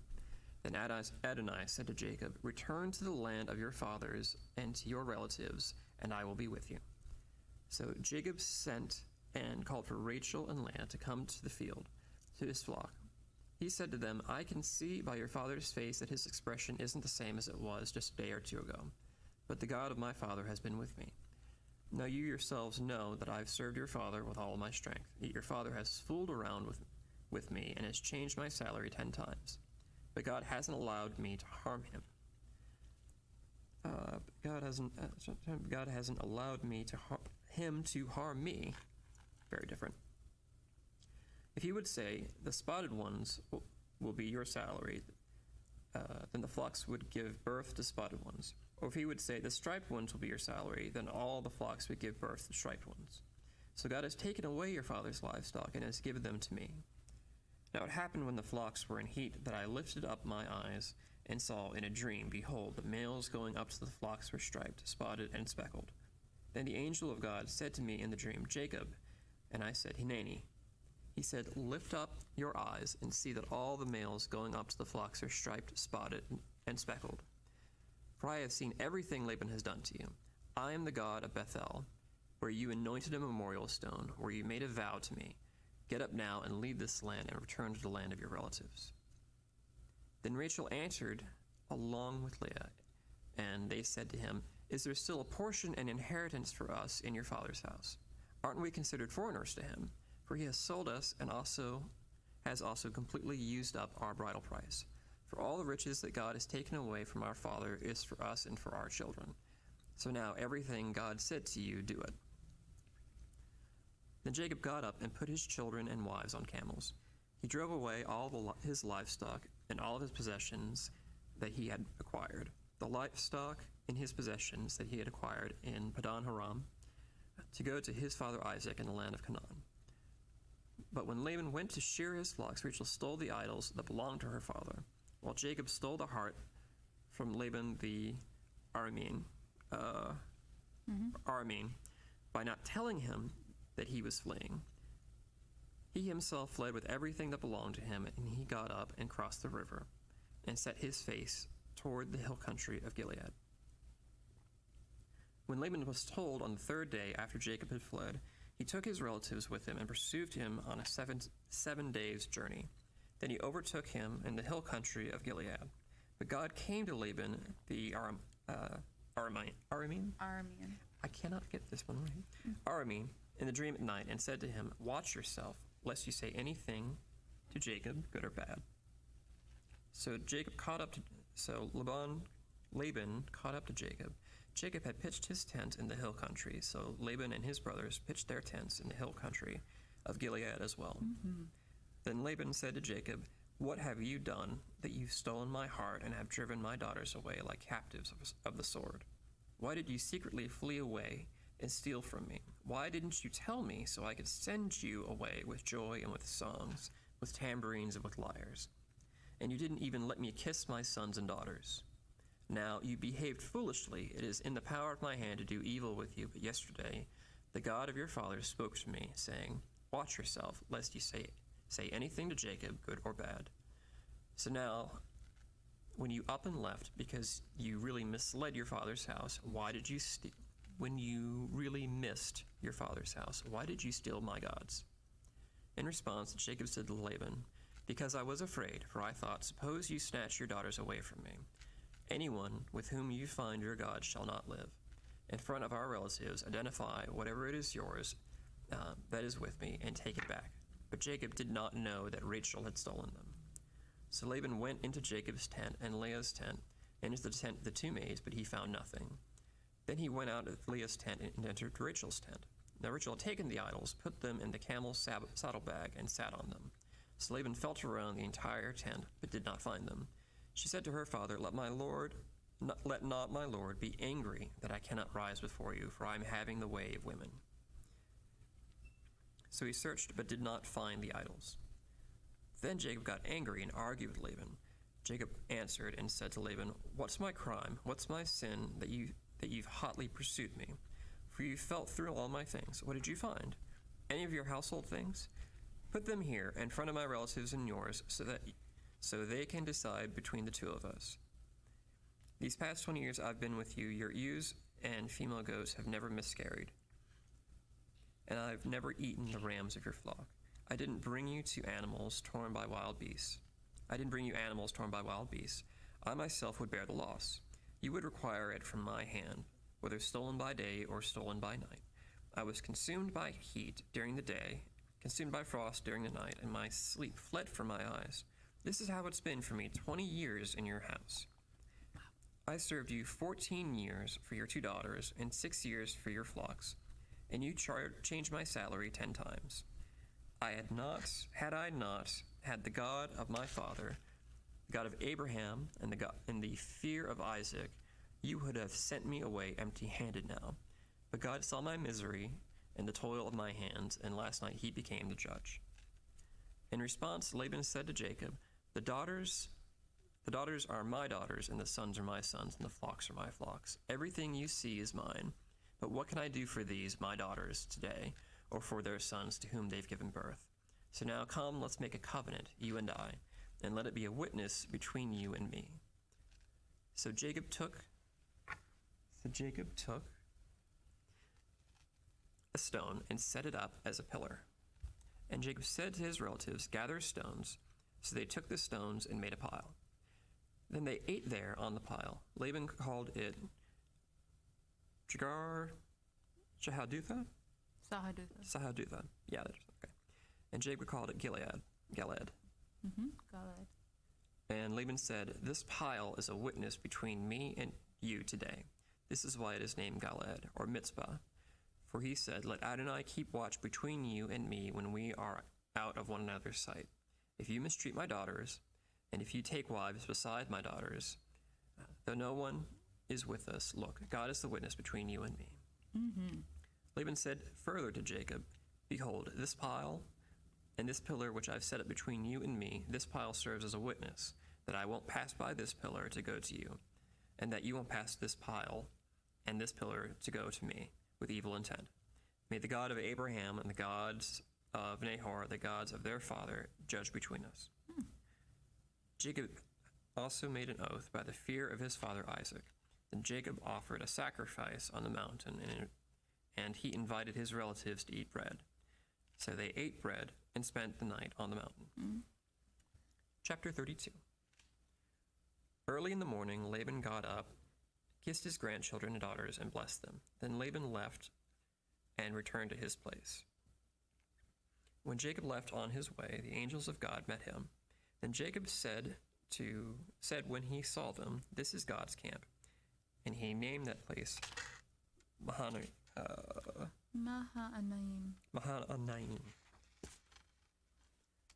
have an awesome picture of the angel wrestling with Jacob. Parashat Vayishlach. Then Jacob sent messengers before him to his brother Esau, to the land of Seir, to the field of Edom. He also commanded them, saying, "This is what you should say to my lord, to Esau. This is what your servant Jacob said.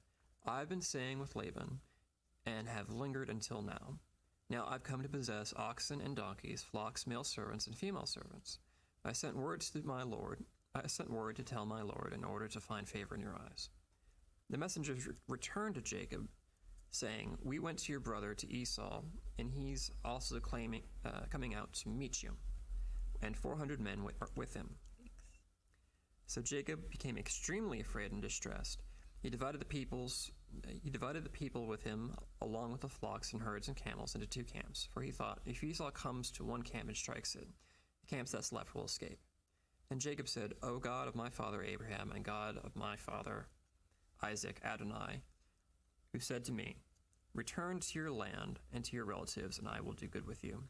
I am unworthy of all the proofs of mercy and of all the dependability that you have shown to your servant. For with only my staff I crossed over this Jordan, and now I've become two camps. Deliver me, please, from my brother's hand and from Esau's hand, for I'm afraid of him, that he'll come and strike me, the mothers with the children. You yourself said, I will most certainly do good with you, and will make your seed like the sand of the sea, that cannot be counted because of its abundance." So he stayed overnight there. Then from all that had come into his possession, he took an offering for Esau his brother, 200 female goats, 20 billy goats, 200 ewes, 20 rams, 30 milking camels with their young, 40 cows, 10 bulls, 20 female donkeys, and 10 male donkeys. He put them in the hands of his servants, each herd by itself, and he said to his servants, "Pass over before me and put a gap between each of the herds."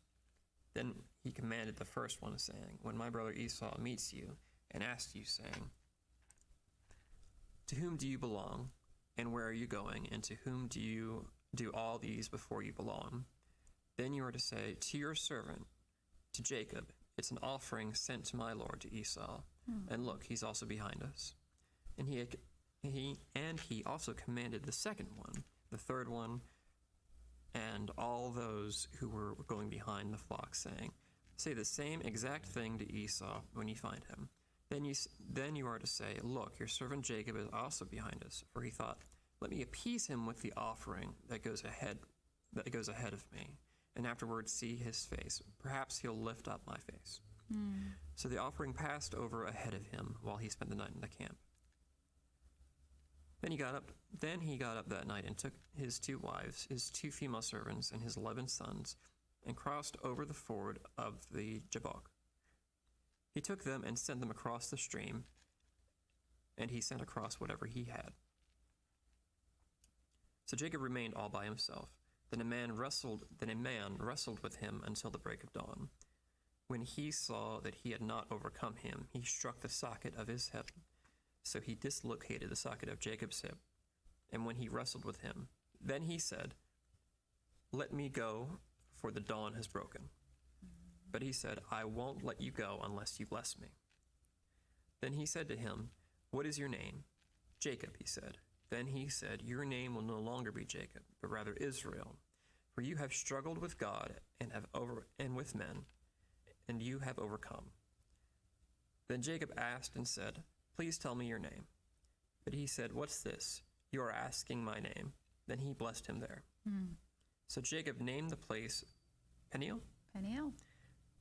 For I've seen God face to face, and my life has been spared. It's intense.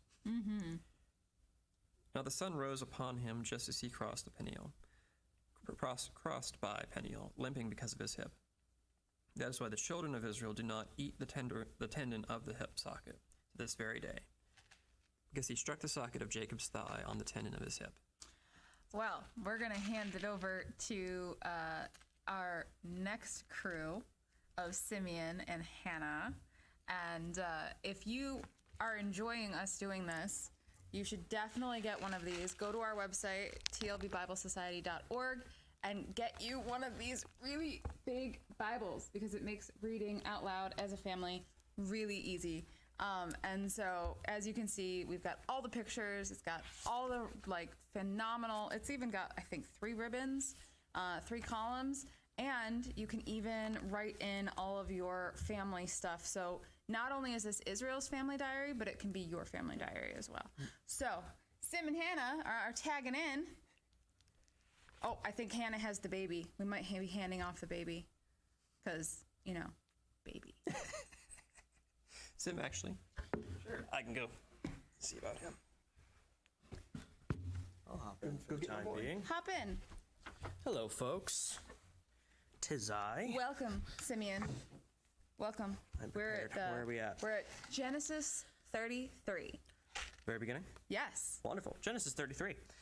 Then Jacob glanced up and saw, behold, there was Esau coming, and 400 men with him.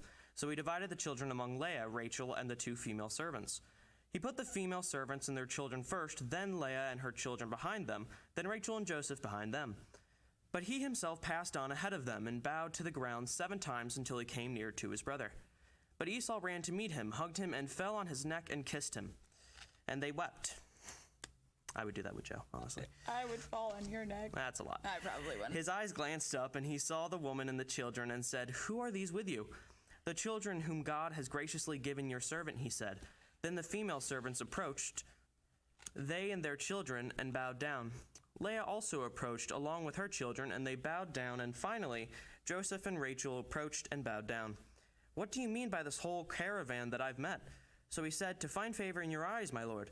But Esau said, I have plenty. Oh, my brother, do keep all that belongs to you. Aww. Yet Jacob said, No, please, if I have found favor in your eyes, then you will take my offering from my hand. For this is the reason I've seen your face. It is like seeing the face of God, and you've accepted me. Please, take my blessings that was brought to you, because God has been gracious to me, and because I have everything. So he kept urging him until he accepted. That sounds like a real sibling thing to do. Oh, for sure. Then he said, Let's journey and be on our way, and I'll go ahead of you. He continued, My Lord knows that the children are tender, and that the flocks and the cattle in my care are nursing. So, if they were pushed hard just one day, all the flocks would die. Please, let my Lord pass on ahead of your servant, and I'll move on further gradually, at a pace suited to the livestock that are before me, and at a pace suited to the children, until I have come to my Lord in Seir. I think that's how you say that. Yes, it is. Then Esau said, Please, let me leave with you some of the people who are with me. But he said, What's this? Let me find favor in my Lord's eyes. So on that day Esau returned on his way to Seir, but Jacob journeyed to Sukkot and built a house for himself, and for his livestock he made booths. That is the reason that place is called Sukkot. So Jacob arrived in Shalom to the city of Shechem, which is in the land of Canaan, when he came from Padanaram. The names are harder than I assumed. The words are harder. And camped right in front of the city. He purchased the portion of the field there where he had pitched his tent from the sons of Hamor, Shechem's father, for 100 pieces of money. There he set up an altar, and he called it El is Israel's God. chapter 34. That was a short chapter. Yes, this one's deep. So buckle in. I'm ready. Buckle in, kiddo. Now Dinah, Leah's daughter, whom she bore for Jacob, went out to look at the daughters of the land. When Shechem the son of Hamor, the Hivite, the prince of the land, saw her, he took her and lay with her and raped her. Wow. Yikes. But his soul clung to Dinah, Jacob's daughter, he fell for and he loved the young woman and spoke reassuringly to the young woman. So Shechem said to his father Hamor, saying, "Get me this girl for a wife." Now Jacob had heard that he had defiled his daughter Dinah while his sons were with his livestock in the field. So Jacob kept quiet until they came in.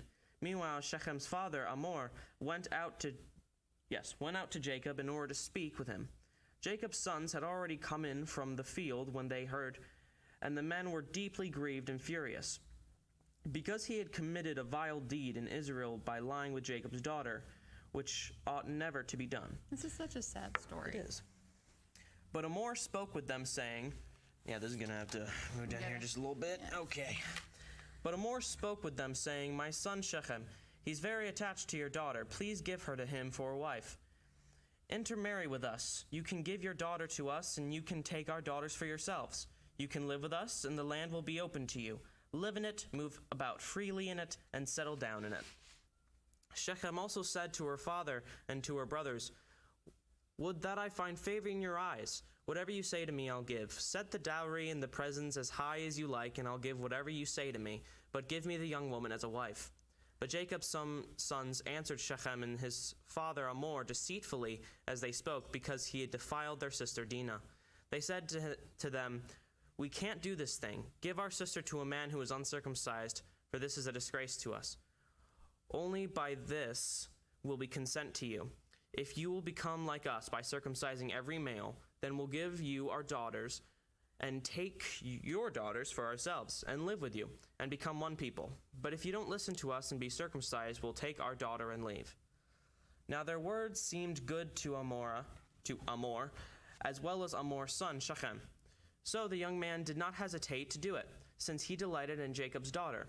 Now he was honored above everyone else in his father's house. So Hamor and his son Shechem came into the gate of their city and spoke to the men of their city, saying, "These men are enjoying a peaceful relationship with us, and they are living in the land and moving about freely in it. As for the land, look, it's spread on both sides before us. We can take their daughters to be our wives, and we can give our daughters to them. But by this did these men consent to us to live with us and to become one people, when all our males are circumcised as they are circumcised. Their livestock and their possessions, won't they be ours? Only let us consent to them so that they'll live with us." Now everyone who went out of the gate of his city, listened to Hamor and to his son Shechem, and every male was circumcised, everyone who went out the gate of his city. Then on the third day, while they were in pain, two of Jacob's sons, Shemini and Levi, finger guns, Dinah's brothers, each took his sword and came against the city undisturbed and killed every male. I want to make it clear, I'm not named after this Simeon. Nope. Different Simeon. Different Simeon. Hamor and his son Shechem they killed with a sword, then took Dinah from Shechem's house and left. Jacob's son came upon the slain and plundered the city because they defiled their sister. They took their flocks, their cattle, their donkeys, those that were in the city as well as those that were in the field. All their wealth, their little children, and their wives they captured and plundered, as well as everything that was in the houses.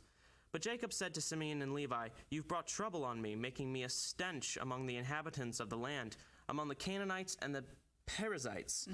I am but a few men. They'll gather against me and strike me. Then I'll be destroyed, my household and I." But they said, "Should he treat our sister like a prostitute?" Ooh. Chapter 35, and my wonderful fiancée is here, finally. All right, I'm tagging out. Go, go, go. No offense, I like her a bit more. Hello. Hello. Chapter 35, Genesis 35. Then God said to Jacob, "Get up, go to Bethel and stay there. Make an altar there to the God who appeared to you when you fled from your brother Esau." So Jacob said to his household and to everyone who was with him, "Get rid of the foreign gods that are among you. Cleanse yourselves and change your clothes. Now let's get up and go up to Bethel so that I can make an altar there to God, who answered me in the day of my distress, and has been with me in the way that I have gone. So they gave Jacob all the foreign goods in their hand, and the rings in their gods, all the foreign gods in their hand, and the rings in their ears, and Jacob hid them under the oak tree near Shechem. Then they journeyed, and the terror of God was on the cities that were around them, so they did not pursue Jacob's sons. Then Jacob arrived at Luz in the land of Canaan, that is Bethel. He and all the people who were with him, he built an altar there and called the place El Bethel, because God had revealed himself to him there when he fled from the presence of his brother. Then Rebekah's nurse, Deborah, died, and was buried below Bethel under the oak. So it was named Oak of the Weeping. God appeared to... Oak of the Weeping. Not the. Oak of Weeping. Never mind. Sorry. Reading too fast. I'll slow down. God appeared to Jacob again after he returned from Padan Aram, and he blessed him. God said to him, "Your name was Jacob. No longer will your name be Jacob, for your name will be Israel." So he named him Israel. God also said to him, "I am El Shaddai. Be fruitful and multiply. A nation and an assembly of nations will come from you.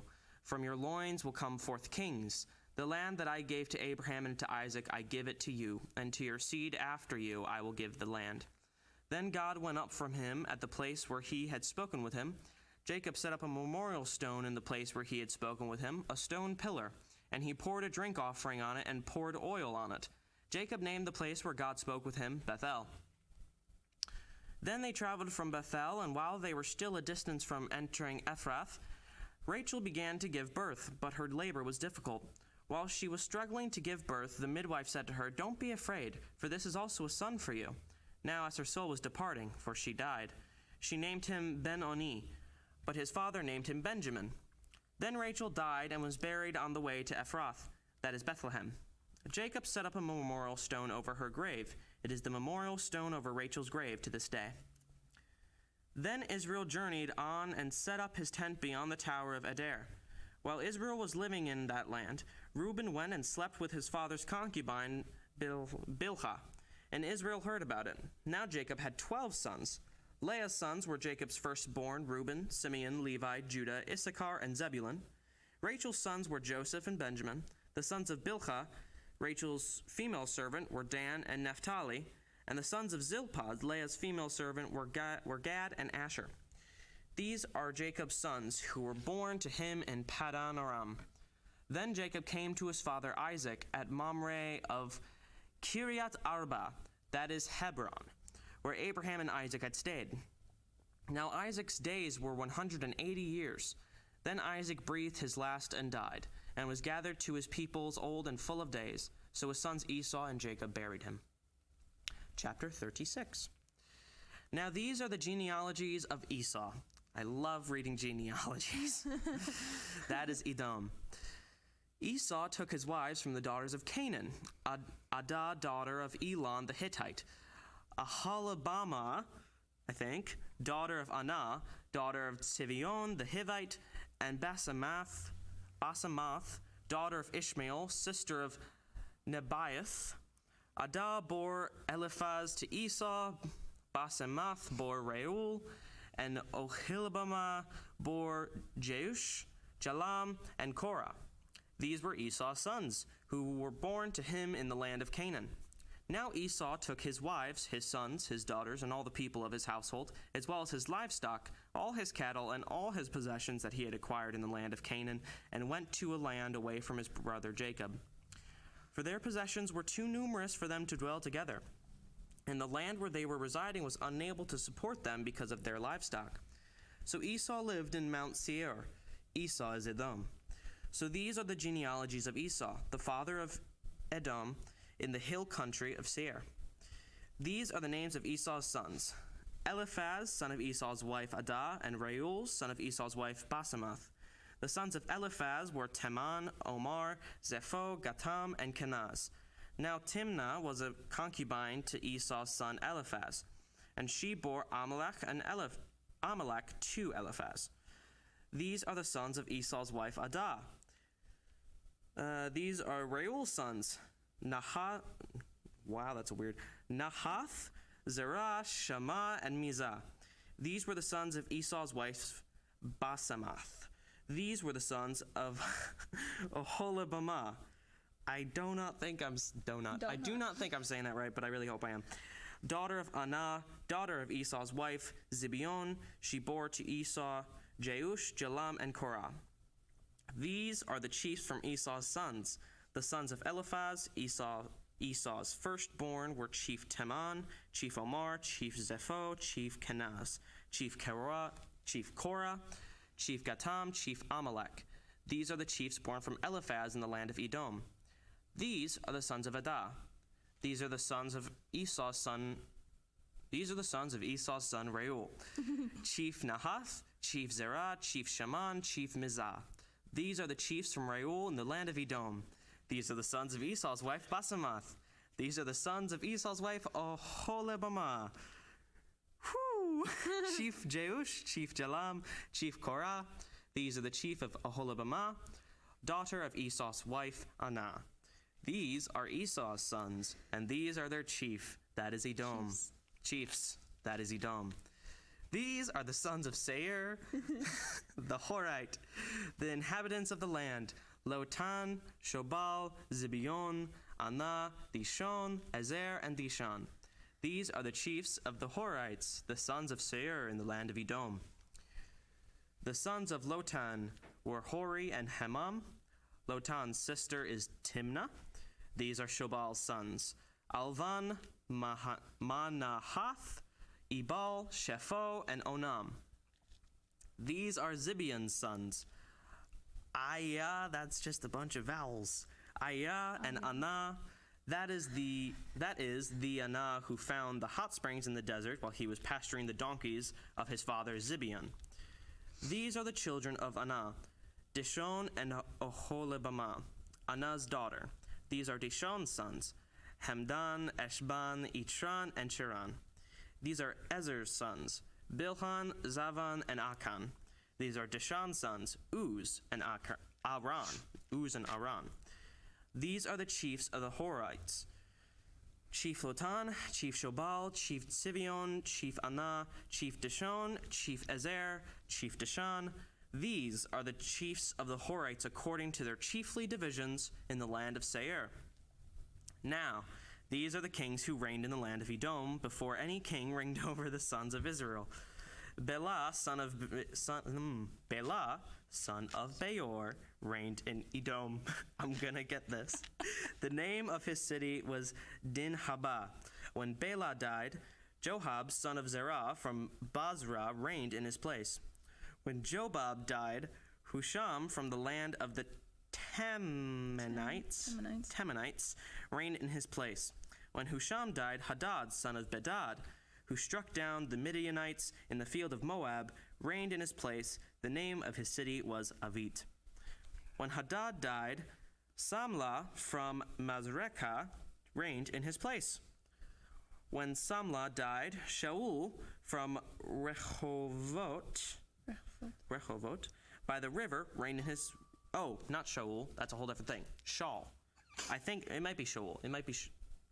I'm going to stick with one of those two. When Shaul died, Baal Hanan, son of... I think it's probably Shaul. Son of Akbor reigned in his place. When Baal Hanan, son of Akbor, died, Hadar reigned in his place. I'm going to get through these names and I'll let you take it. The name of his city is Pau, and his wife's name is Mehetabal, daughter of Matred, daughter of Mezahab, one of those. Now these are the names of the chiefs from Esau according to their family divisions, according to their places by their names. Chief Timnah, Chief Alava, Chief Jetheth, Chief Oholibamah, Chief Elah, Chief Pinon, Chief Kenez, Chief Teman, Chief Mibzar, Chief Magdiel, Chief Iram. These are the chiefs of Edom according to their places of residence in the land of their possession. This is Esau, the father of Edom. Whew, that was a very long genealogy. I'm going to let you take chapter 37. You want to read? Yes, I do. Okay. Now Jacob dwelled in the land where his father had sojourned in the land of Canaan. These are the genealogies of Jacob. Would you like me to take the genealogy? Or do you want to give it a shot? No, we're gonna try. Okay. I'm gonna just pause and let you say the word if I don't know it. Okay. When Joseph was 17 years old, he was a youth. He was shepherding the flocks with his brothers, with the sons of his father's wives, Bilhah and Zilpah. Yes. Zilpah. Joseph brought back a bad report about them to their father. Now, Israel loved Joseph more than all his other sons because he was the son of his old age. So he had made him a long-sleeved tunic. When his brothers saw that their father loved him more than all his brothers, they hated him and could not speak to him in shalom. Then Joseph dreamed a dream and told his brothers, and they hated him even more. He said to them, "Please listen to this dream I dreamed. There we were binding sheaves in the middle of the field. All of a sudden my sheaf arose and stood upright, and behold, your sheaves gathered around and bowed down to my sheaf. Will you truly be a king over us?" His brothers said to him, "Will you really rule over us?"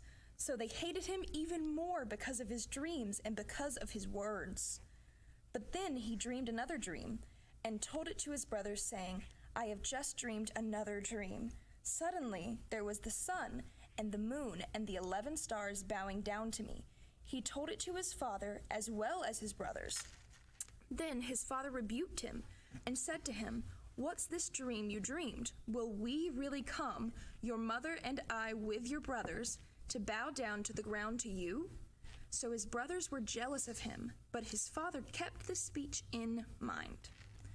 Then his brothers went to graze their father's flocks at Shechem. Yes. Shechem. Israel said to Joseph, "Aren't your brothers grazing the flocks in Shechem? Come, let me send you to them." "Here I am," he said to him.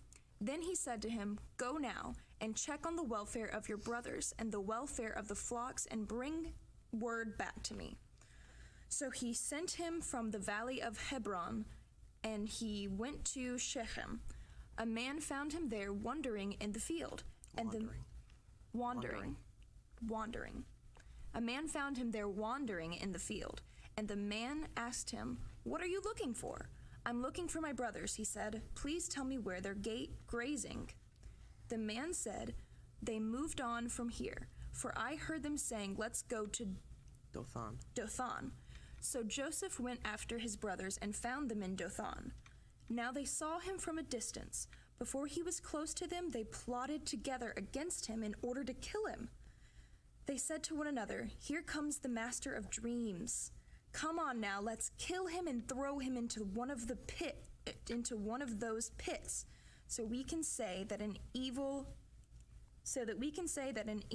animal devoured him. Then let's see what becomes of his dreams." But Reuben heard and rescued him out of their hands, saying, "We must not beat him to death. In order to rescue him from their hand and to return him to his father, Reuben said to them, 'Don't shed blood. Throw him into this pit here in the wilderness, but don't lay a hand on him.' So as soon as Joseph came up to his brothers, they stripped Joseph of his tunic, the long-sleeved tunic that he had on.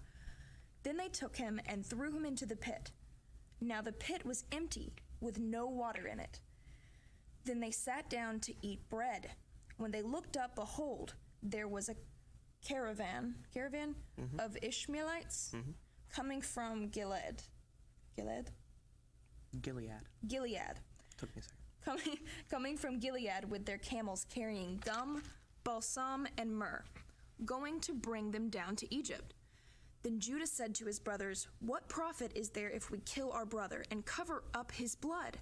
Come on, let's sell him to the Ishmaelites. Let's not lay our hand on him, since he's our brother, our own flesh." His brothers listened to him. When some men, Midianite merchants, passed by, they dragged Joseph up and out of the pit, and they sold Joseph to the Ishmaelites for 20 pieces of silver. And they brought Joseph to Egypt. When Reuben returned to the pit and saw that Joseph was not in the pit, he tore his clothes.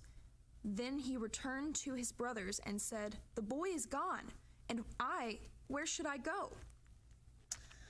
So they took Joseph's tunic, slaughtered a billy goat, and they dipped the tunic into the blood. Then they sent the long-sleeved tunic, and it was brought back to their father, and they said, "We found this. Do you recognize whether or not it is your son's tunic?" He did recognize it and said, "My son's tunic. An evil animal has devoured him. Joseph must be torn to pieces." Jacob tore his clothing and put on sackcloth and mourned for his son many days. All his sons got up along with all his daughters to console him, but he refused to be comforted. He said, "For I will go down to Sheol to my son, mourning." So his father kept weeping for him. Meanwhile, the Midianites sold him into Egypt to Potiphar, an official of Pharaoh, the commander of the bodyguards. Chapter 38. About that time, Judah went down from his brothers, and he came near an Adullamite man whose name was Hirah. There Judah saw the daughter of a Canaanite man whose name was Shua, and he took her as wife and slept with her. Then she became pregnant and gave birth to a son, and he named him Er. She became pregnant again and gave birth to a son, and she named him Onan. She gave birth to yet another son, and she called him Shelah. He was in Chetzib, I think, or Chezib, I don't know. Chezib, probably Chezib. He was in Chezib when she gave birth to him. Then Judah got a wife for Er, his firstborn, and her name was Tamar. But Er, Judah's firstborn, was evil in Adonai's eyes, so Adonai put him to death.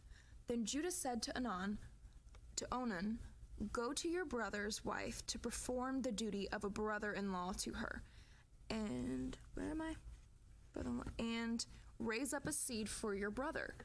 But Onan knew that the seed would not be his, so every time he went to his brother's wife, he would destroy it on the ground, so as not to provide a seed for his brother. Ooh. What he did was evil in Adonai's eyes, so he put him to death also. Then Judah said to his daughter-in-law Tamar, "Stay as a widow in your father's house until my son Shelah grows up," because he thought otherwise he too might die like his brothers. So Tamar went and stayed in her father's house. Now the days became many, and Shua's daughter, Judah's wife, died.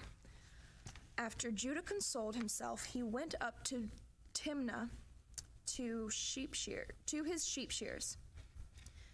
He and his friend Hirah, the Adullamite. Then Tamar was told, "Look, your father-in-law is going up to Timnah to shear his flocks." And she removed her widow's clothes from herself, covered herself with a veil, wrapped herself, and sat by the entrance to the springs on the way to Timnah, for she saw that Shelah had grown up, and she had not been given to him as a wife. When Judah saw her, he thought she was a prostitute because she had covered her face. So he turned aside to her along the way and said, "Please let me sleep with you." For he did not know that she was his daughter-in-law. "What?" she asked. What, she asked, "Will you give me to sleep with me?" "I will send you a young goat from the flock," he said, "provided you give a pledge until you send it," she said. "What kind of pledge shall I give you?" he asked. "Your seal and your cord and your staff in your hand," she said. So he gave them to her, and he slept with her, and she got pregnant by him. After she got up and left, she removed her veil from herself and put on her widow's clothes. When Judah sent the young goat by the hand of his friend, the Adullamite, to take back the pledge from the woman's hand, he could not find her. he asked the men of her area, saying, "Where is the cult prostitute?" She was at the springs along the way. But they said, "There hasn't been a cult prostitute here." So he returned to Judah and said, "I couldn't find her." And the people of that place also said, "There hasn't been a cult prostitute here." Then Judah said, "Let her take them for herself, or will be held in contempt. Behold, I did send this young goat, but you couldn't find her." About 3 months later, Judah was told, "Your daughter-in-law Tamar has been a prostitute. Look, she's even pregnant by prostitution. Bring her out," Judah said, "and let her be burned." As she was being brought out, she sent word to her father-in-law, saying, "I'm pregnant by the man to whom these things belong." Then she said, Do you recognize whose these are? The seal, the cords, and the staff." Then Judah recognized them and said, "She is more righteous than I, since I didn't give her to my son Shelah." He was not intimate with her again. Now when it was time for her to give birth, behold, there were twins in her womb. While she was giving birth, one stuck out his hand, and the midwife took a scarlet thread and tied it to his hand, saying, "This one came out first." But as he was pulling his hand back in, behold, his brother came out. So she said, How you have broken through. The breach is because of you." And he named him Perez.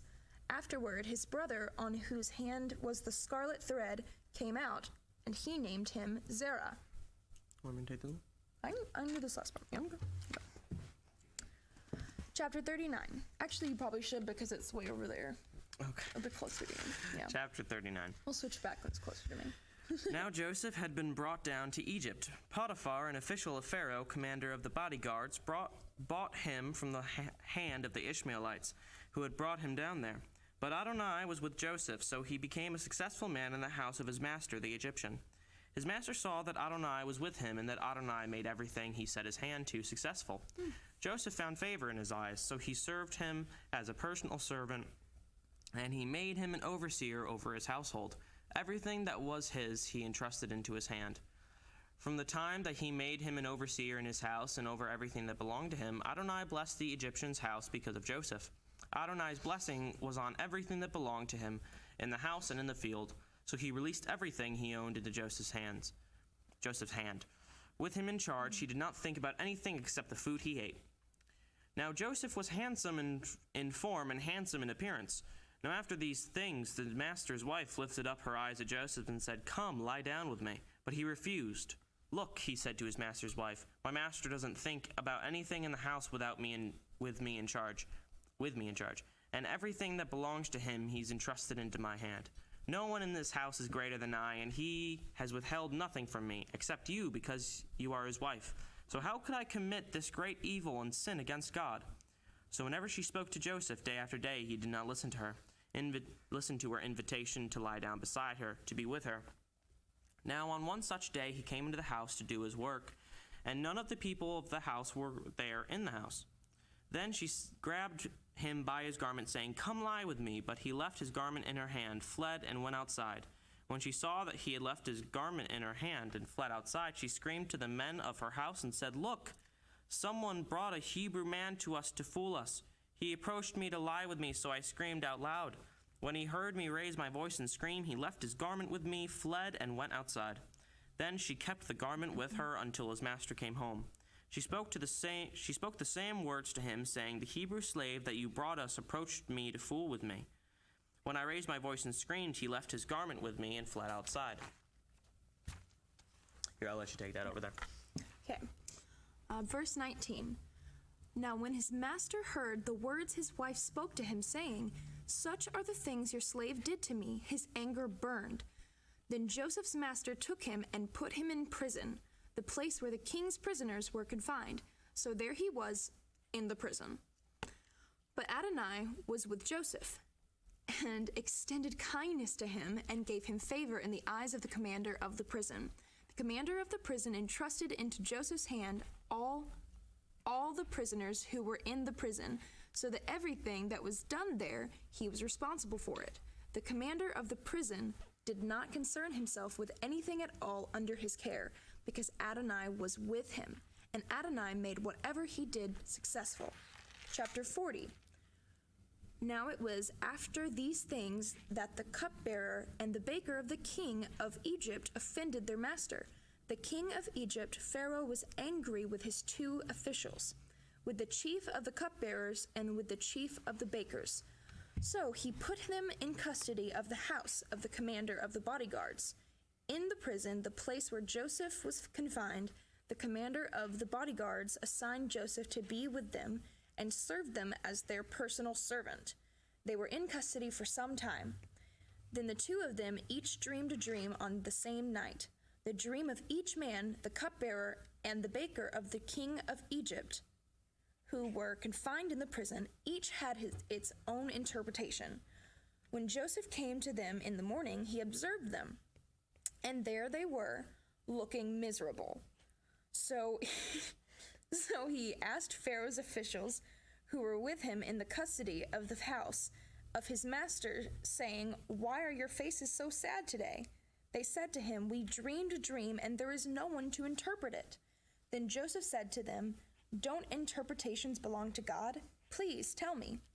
So the chief of the cupbearers told his dream to Joseph, saying to him, In my dream, suddenly there was a vine in front of me.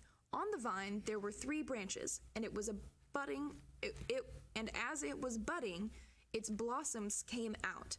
Its clusters ripened into grapes. Pharaoh's cup was in my hand, and I took the grapes, pressed them into Pharaoh's cup, and put the cup in Pharaoh's palm. This is its interpretation, Joseph said to him.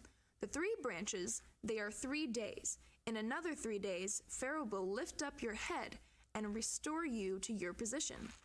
Then you'll put Pharaoh's cup in his hand just as you used to do before when you were his cupbearer. But if you remember me, that I was with you, when it goes well with you, please show me kindness and mention me to Pharaoh and get me out of this house. For I was forcibly kidnapped from the land of the Hebrews, and even here I have done nothing at all that they should put me in this pit."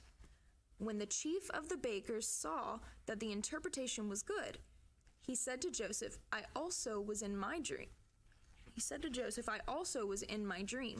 Expectantly, there were 3 baskets of white bread on my head.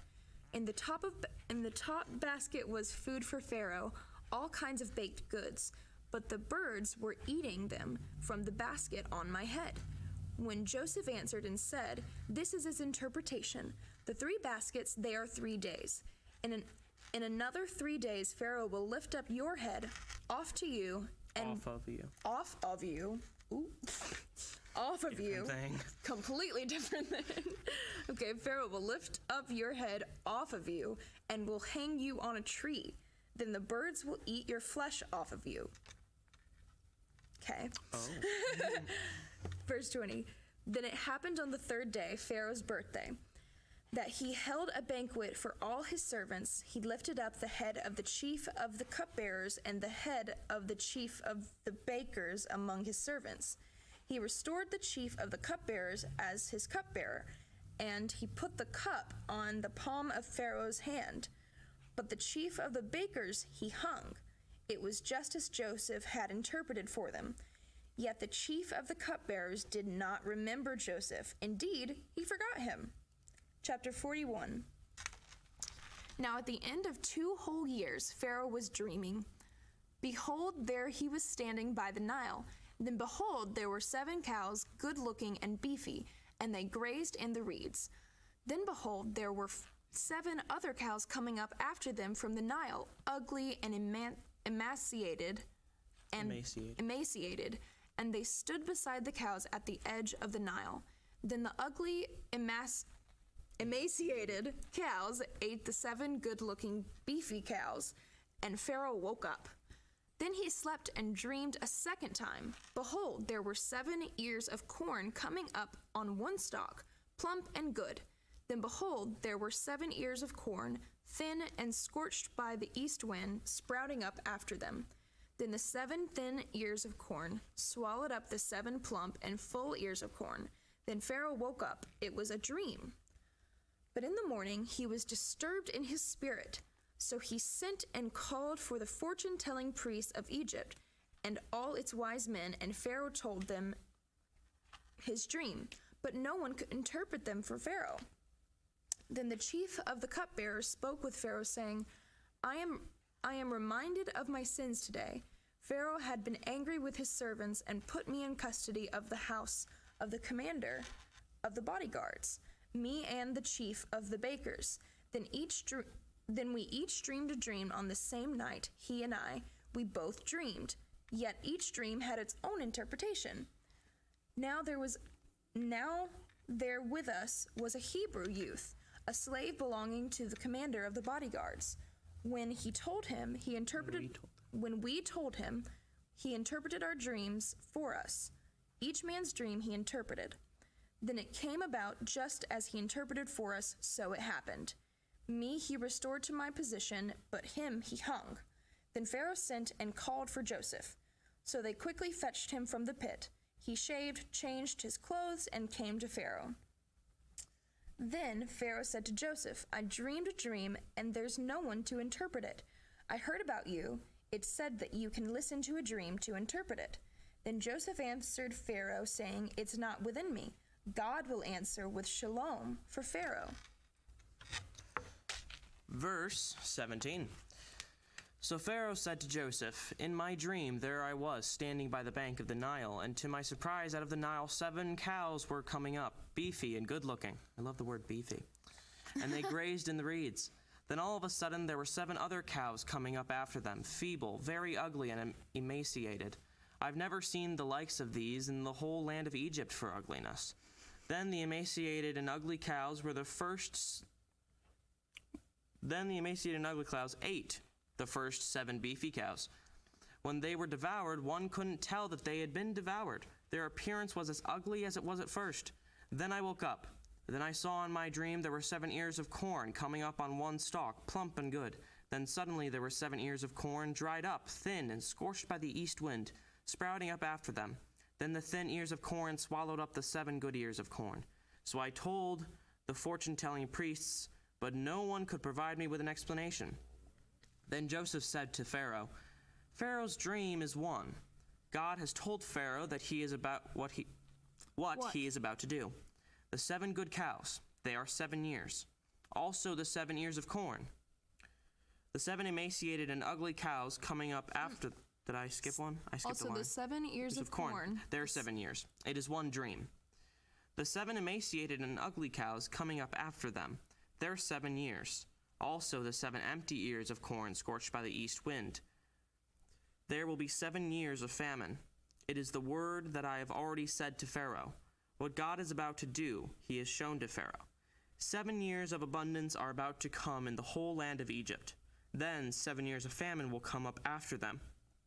And all the abundance in the land of Egypt will be forgotten, and the famine will consume the land.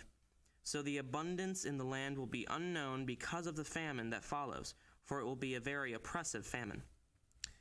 Now as for the repeating Pharaoh's dream twice, it's because the matter has been settled by God, and God will quickly make it happen. So now, let Pharaoh select a man discerning and wise, and set him in authority over the land of Egypt. Let Pharaoh act by appointing administrators over the land, and take a fifth portion from the land of Egypt during the 7 years of abundance. Then let them gather all the food from these good years that are coming, and let them store up grain under Pharaoh's hand as food for the cities, so they may preserve it. Let the food be held in reserve for the land for the 7 years of famine that is coming upon the land of Egypt. Then the land will not be annihilated by the famine. Now the plan seemed good in the eyes of Pharaoh as well as all his servants. Then Pharaoh said to his servants, Can a man like this be found, one in whom is God's Spirit?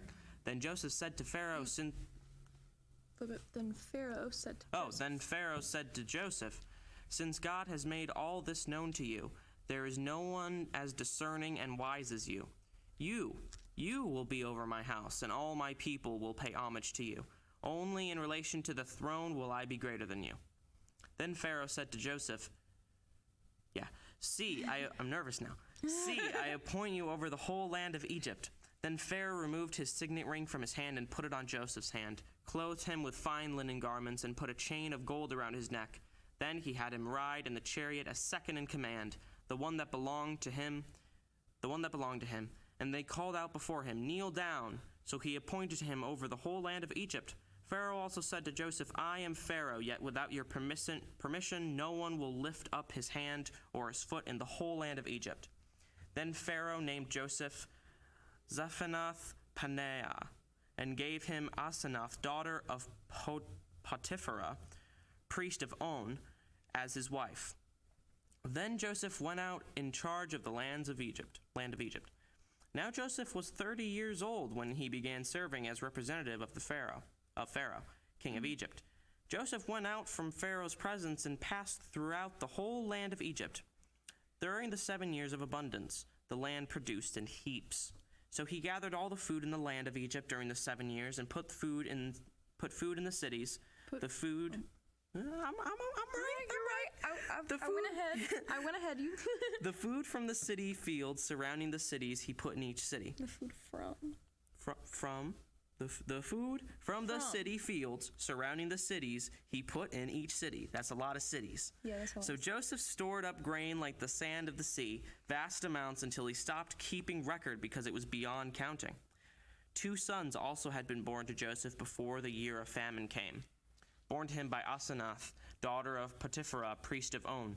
Joseph named his firstborn Manasseh, because God has caused me to forget all my trouble and all my father's house. And the second he named Ephraim, because God has made me fruitful in the land of my oppression. Then the 7 years of abundance in the land of Egypt came to an end, and the 7 years of famine started to come, just as Joseph said. So there was famine in all... Joseph had said. So there was famine in all the lands, but in the whole land of Egypt there was bread. When the whole land of Egypt suffered famine, the people cried out to Pharaoh for food, and Pharaoh said to all of Egypt, "Go to Joseph, do whatever he tells you." The famine was over all the entire land, so Joseph opened up all that was among them and sold grain to Egypt. Then the famine became severe in the land of Egypt, yet the whole world came to Egypt to buy grain to Joseph, because the famine was severe in the whole world. Chapter 42. We're almost there. Now Jacob saw that there was grain in Egypt, so Jacob said to his sons, "Why are you looking at each other?" Then he said, "Look, I've heard that there's grain in Egypt. Go down there and buy some grain for us there, so that we'll live and not die." So Joseph's brothers went down, 10 of them, to buy grain from Egypt. But Benjamin, Joseph's brother, Jacob did not send, for he said an accident might happen to him. The sons of Israel went to buy grain among the others who were coming, because the famine was in the land of Canaan.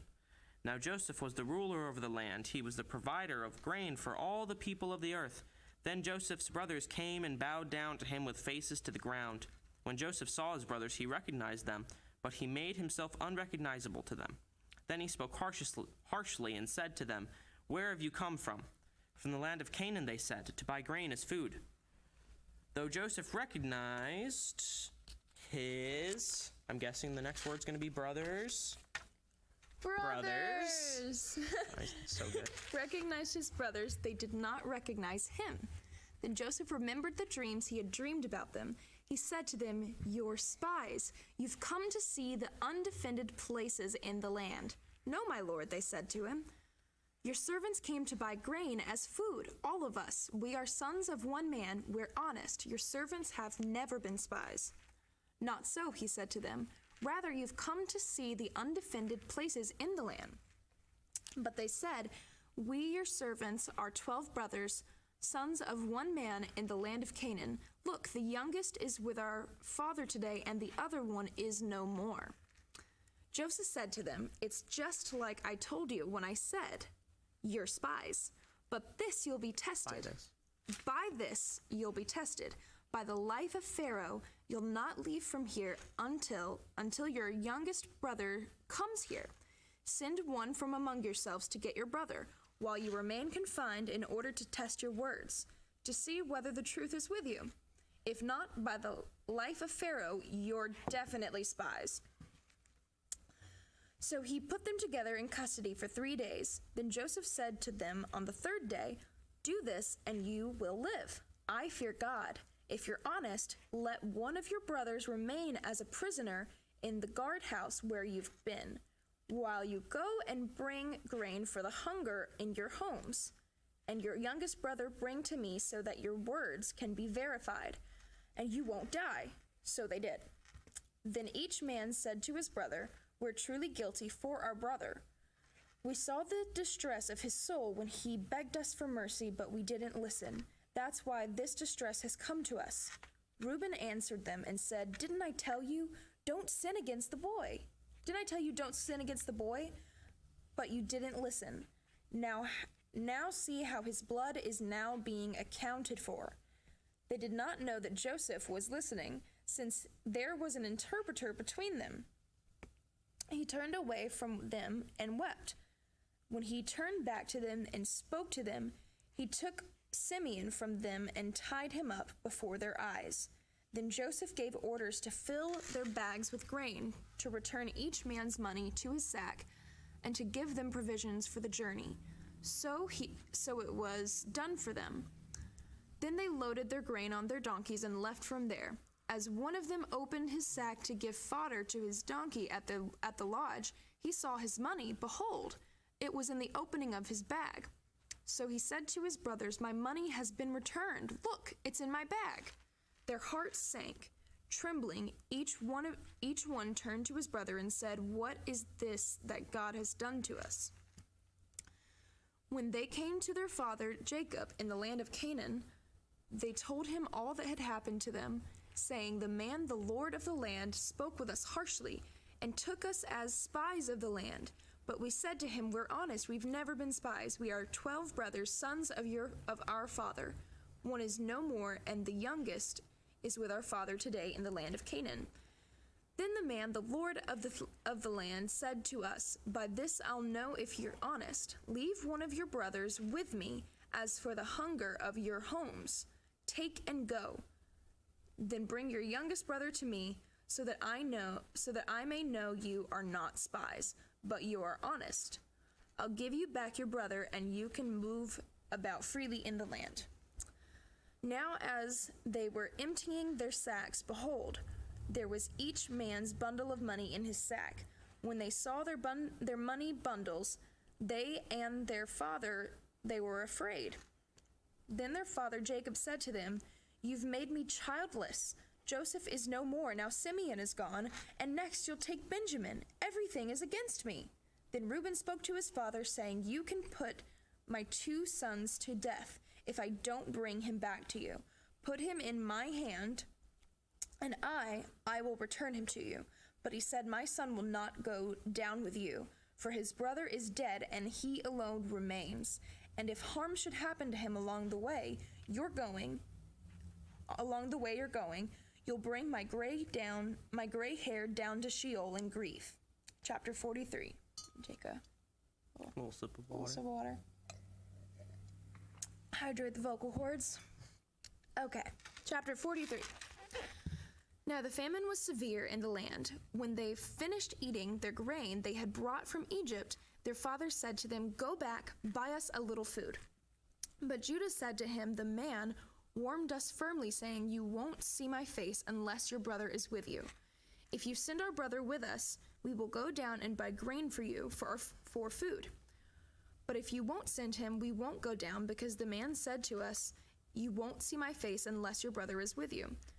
Then Israel said, Why did you do evil to me by telling the man that you have another brother?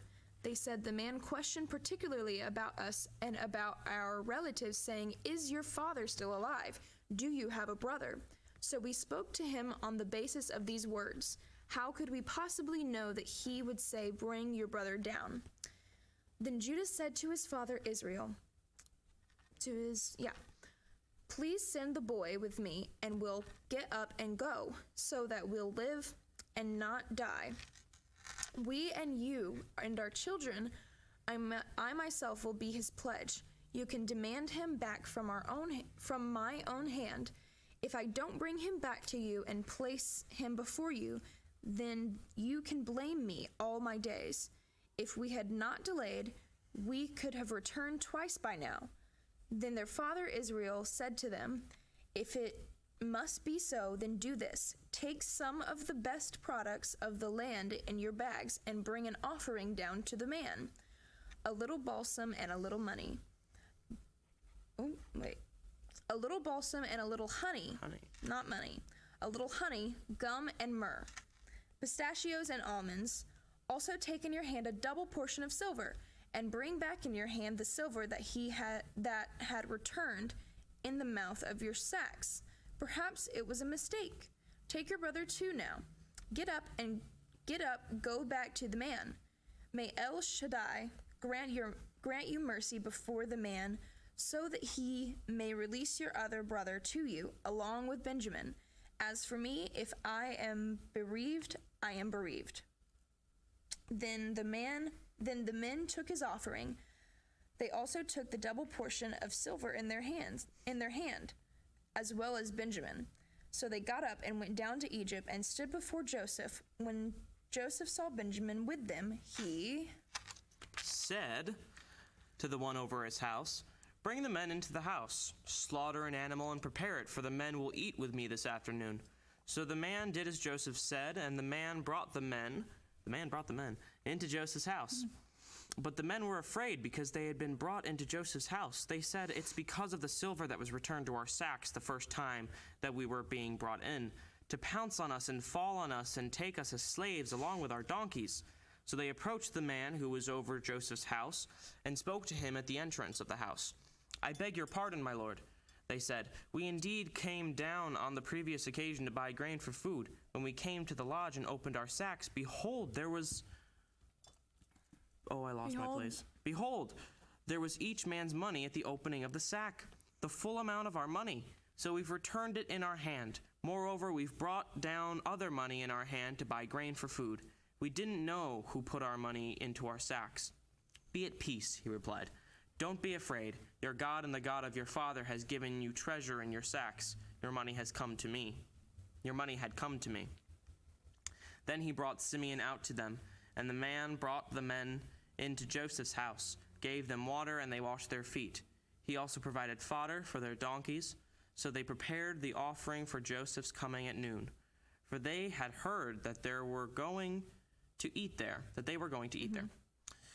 When Joseph came home, they brought him the offering in their hand into the house, and they bowed down to the ground to him. Then he asked if they were well, and said, "Is he well? Your elderly father that you told me about, is he still alive?" "Your servant, our father, is well," they said. "He's still alive." Then they knelt and bowed down. Then he lifted his eyes and saw his brother Benjamin, his mother's son, whom you mentioned, and said, "Is this your youngest brother, whom you mentioned to me?"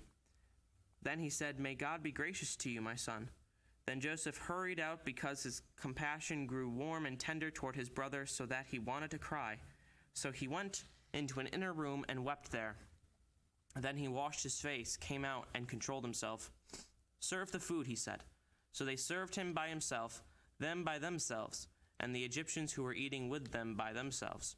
For Egyptians could not eat with the Hebrews because it was an abomination to Egyptians. They were seated before him, the firstborn according to his birthright, and the youngest according to his youth. The men looked at each other in astonishment. Then portions were brought to them from before him, and Benjamin's portion was 5 times larger than any of their portions. Yet they drank and made merry with him. Wish that happened to me. Chapter 44. When he commanded the one over his household, saying... Then he commanded the one over his household, saying, "Fill the men's sacks with as much food as they are able to carry, and put money in the opening of each man's sack. Put my cup, the silver cup, in the opening of the sack of the youngest, along with his grain money." So he did as Joseph told him. When the morning dawned, the men were sent off, they and their donkeys. They left the city and did not get far when Joseph said to one of his household, "Get up and go after the men." Said to the one over his household. Said to the one over his household, "Get up, go after the men. When you catch up to them, say to them, 'Why have you repaid evil for good? Isn't this the one from which my Lord drinks? He even uses it especially to discern by divination. What you've done is evil. Divination. Oh. So he caught up to them and spoke these words to them. They said to him, "Why does my Lord say such things? Far be it from your servant to do such a thing as this. Look, the money we found in the opening of our bags we brought back to you from the land of Canaan. So how could we steal silver or gold from your Lord's house? Whoever among your servants is found with it, let him die, and we will also be my Lord's slaves." "Even now let it be according to your words," he said. "The one whom it is found shall be my slave, but the rest of you shall be innocent." Then each man quickly lowered his sack to the ground, and each man opened his sack. He searched them, beginning with the eldest and finishing with the youngest, and the cup was found in Benjamin's sack. Then they tore their clothing, and each one loaded up his donkey, and they returned to the city. When Judah and his brothers entered Joseph's house, he was still there. They fell to the ground before him. "What's this deed you've done?" Joseph said to them. "Didn't you know that a man like me can discern by divination?" Then Judah said, "What can we say to my Lord? What can we speak? How can we justify ourselves? God has exposed your servant's guilt. We are now my Lord's slaves, both we as well as the one in whose hand the cup was found." But he said, "Far be it from me to do this. The one in whose hand the cup was found, he will be my slave, but you go up to your father in peace." Parsha Vayigash. When Judah approached him and Then Judah approached him and said, "I beg your pardon, my lord. Please let your servant say a word in my lord's ears, and don't be angry with your servant, since you are like Pharaoh." My lord asked his servant, saying, "Do you have a father or a brother?" So he said to my lord, "We have a father who is old. A child born to him of his old age is young. Now his brother is dead, so he is the only one of his mother's children left, and his father loves him. Then you said to your servants, 'Bring him down to me, so that I can look at him.' But we said to my lord, 'The boy cannot leave his father. If he were to leave his father, he would die.' Then you said to your servants, 'Unless your youngest brother comes down with you, you won't see my face again.' Now when we went up to your servant, my father, we told him my lord's words. Then our father said, 'Go back, buy us a little grain for food.' So we said, 'We won't go down unless we have our youngest brother with us. Then we'll go down. For we won't see the man's face unless our youngest brother is with us.' Then your servant, my father, said, Then your servant my father said to us, 'You yourselves know that my wife bore me 2 sons. One went out from me, so I said, he must have been torn to shreds, and I haven't seen him since. And if you also take this one away from before me and an accident happens to him, then you'll bring my gray hair down to the evil of Sheol. Now if I come to your servant, my father, and the boy isn't with us, since his life is bound to his life, when he sees that the boy is no more, he'll die. Then your servants will bring the gray hair of your servant, our father, down to Sheol in grief. For your servant became pledged for the boy with my father, saying, if I don't bring him back to you, I will bear the blame before my father all my days. So now please let your servant remain as my lord's slave in the boy's place, and let the boy go up with his brothers. For how can I go up to my father and the boy is not with me? Else I must see the evil that would come upon my father." Now, chapter 45. Now Joseph could no longer restrain himself in front of all those who were standing by him. So he cried out, "Get everyone away from me." So no one stood with him when Joseph made himself known to his brothers.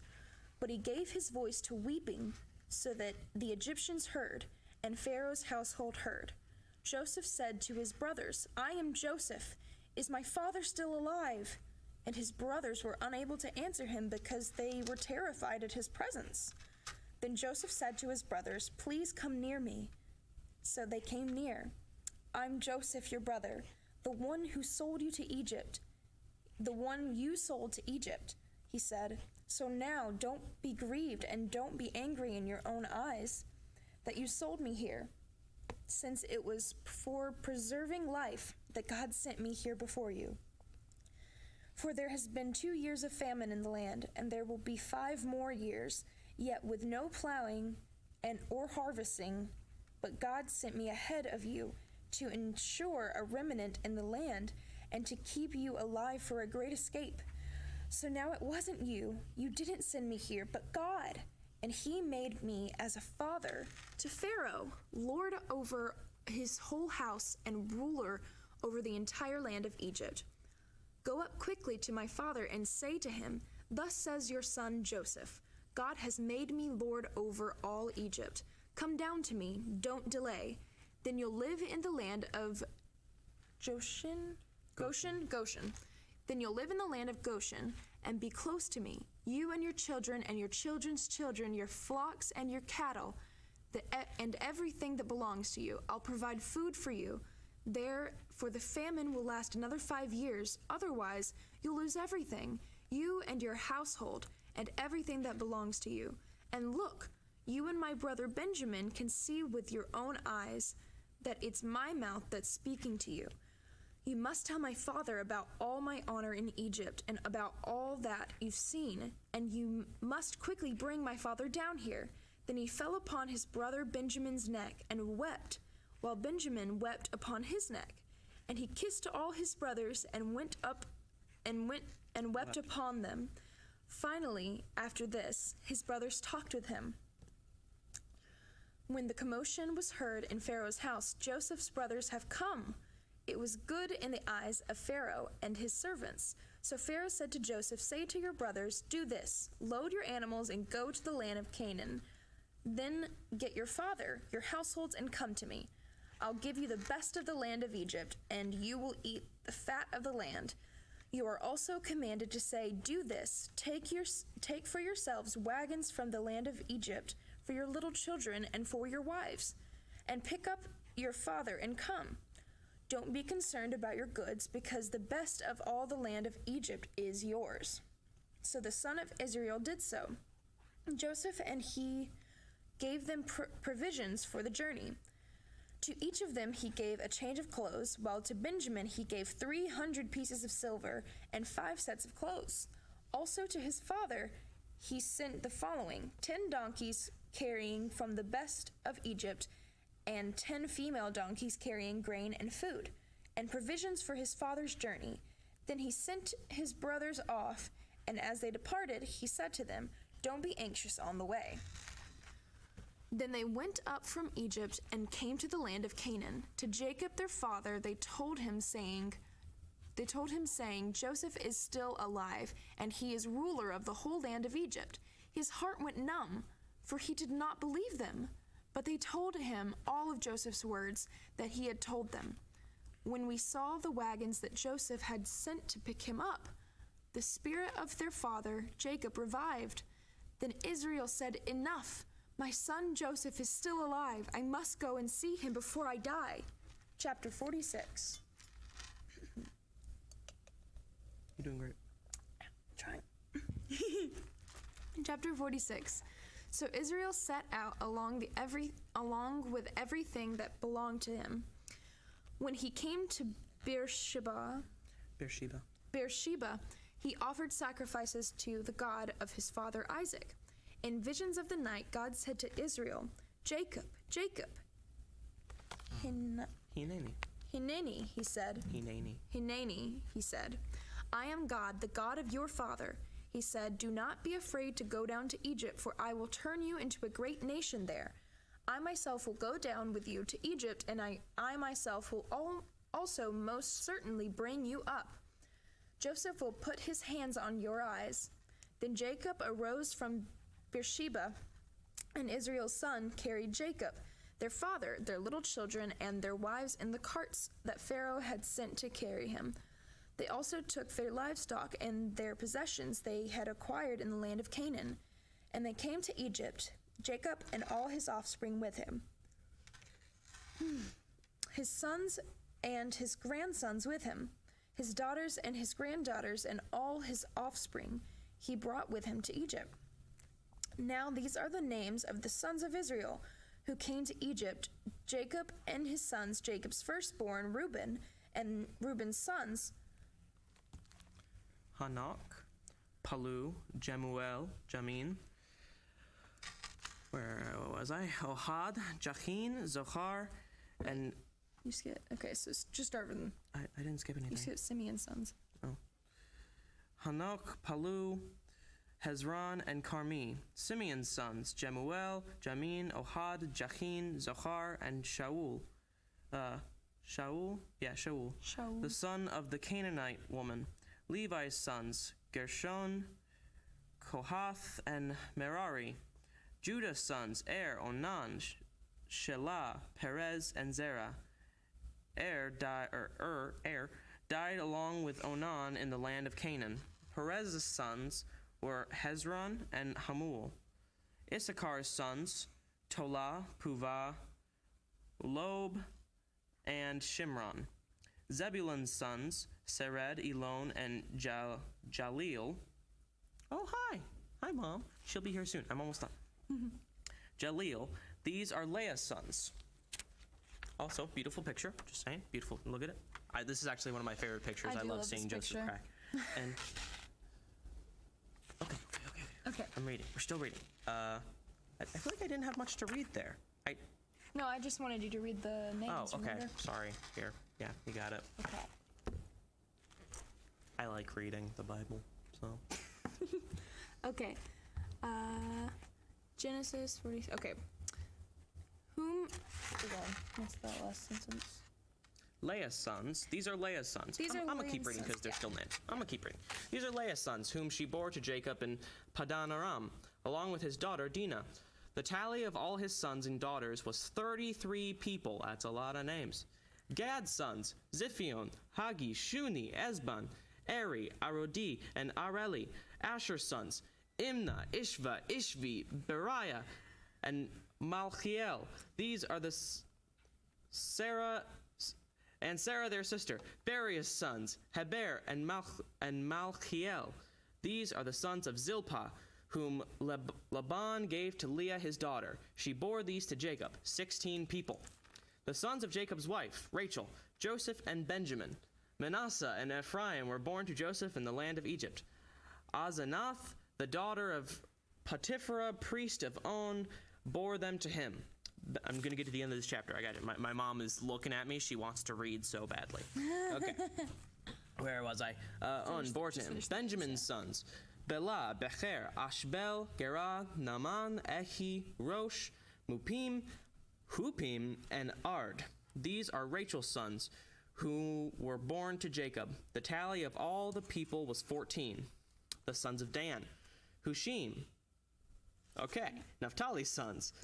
Yachzeel, Guni, Yezer, and Shelem. These are the sons of Bilhah, whom Laban gave to Rachel, his daughter, and she bore these to Jacob. The tally of all the people was 7. All the people belonging to Jacob who came to Egypt, those coming from his loins, not counting the wives of Jacob's sons. The tally of all the people was 66. The sons of Joseph who were born to him in Egypt was a tally of 2 people. The tally of all the people who belonging to Jacob's house who came to Egypt was 70. Now he sent Judah before him to Joseph to show him the way to Goshen. When they came to the land of Goshen, Joseph harnessed his chariot and went up to Goshen to meet his father Israel. As soon as he appeared before him, he fell upon his neck and wept on his neck for some time. Then Israel said to Joseph, "At this time I am ready to die, after seeing your face in person, for you are still alive." Then Joseph said to his brothers and to his father's household, "I'll go up and tell Pharaoh and say to him, 'My brothers and my father's household who were in the land of Canaan have come to me. The men are shepherds, for they've been men who handle livestock, who have brought their flocks and cattle and everything they possess. So when Pharaoh calls you and says, "What is your occupation?" you must say, "Your servants have been men who handle livestock since the time of our youth until now, both we and our fathers, so that you can live in the land of Goshen, because every shepherd is loathsome to the Egyptians." Chapter 47, and I hand it to my mother and father. Amen. Thank you, guys.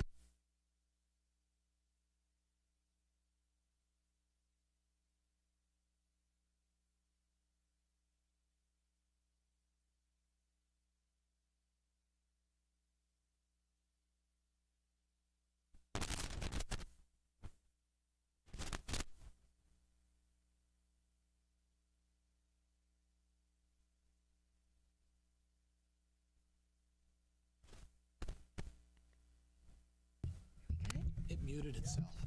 Are we good? Okay, great. Thank you so much for joining us. We're about to wrap up the book of Genesis. We're in the middle of reading throughout the whole Torah, and we're going to start where Sim and Hannah left off, which was at the end of chapter 46. So we're going to Chapter start 47, where we have Jacob blesses Pharaoh himself. In verse 1. Then Joseph came and informed Pharaoh, my father and my brothers and their flocks and their cattle and everything that belongs to them have come from the land of Canaan. And behold, they are in the land of Goshen. From among his brothers he took 5 men and presented them before Pharaoh. Pharaoh said to his brothers, what is your occupation? So they said to Pharaoh, your servants are shepherds, both we and our fathers. Then they said to Pharaoh, we came to dwell temporarily in the land, since there is no pasture for the flocks that belong to your servants. For the famine is severe in the land of Canaan, so now, please, let your servants live in the land of Goshen. Pharaoh said to Joseph, saying, your father and your brothers came to you. The land of Egypt is set before you.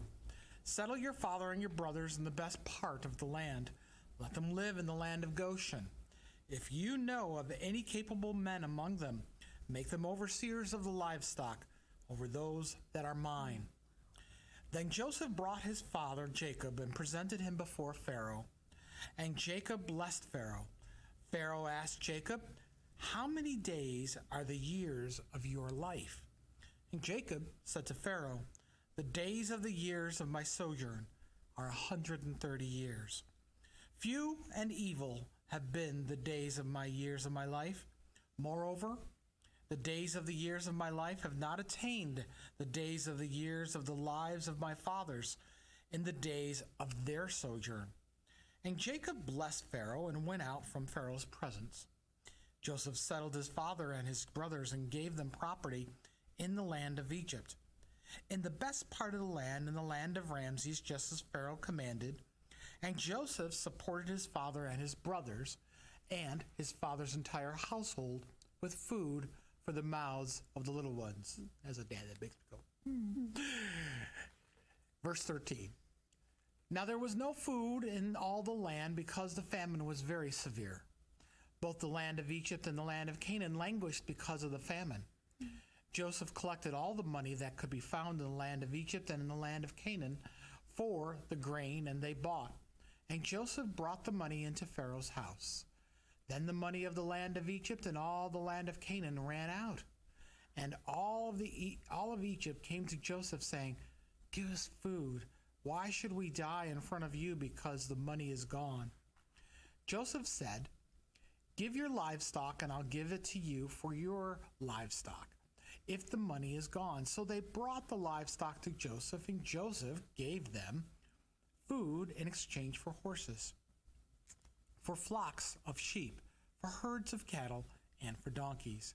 He provided them with food in exchange for all their livestock that year. When that year came to an end, they came to him in the second year and said, we won't hide from my lord that the money has run out, and the livestock and the domestic animals are my lord's. There is nothing left in my lord's sight except our bodies and our land. Why should we die before your eyes, before we and our land? Buy us and our land for food, and we and our land will become Pharaoh's slaves. Provide seed so that we may live and not die, and the land won't be deserted.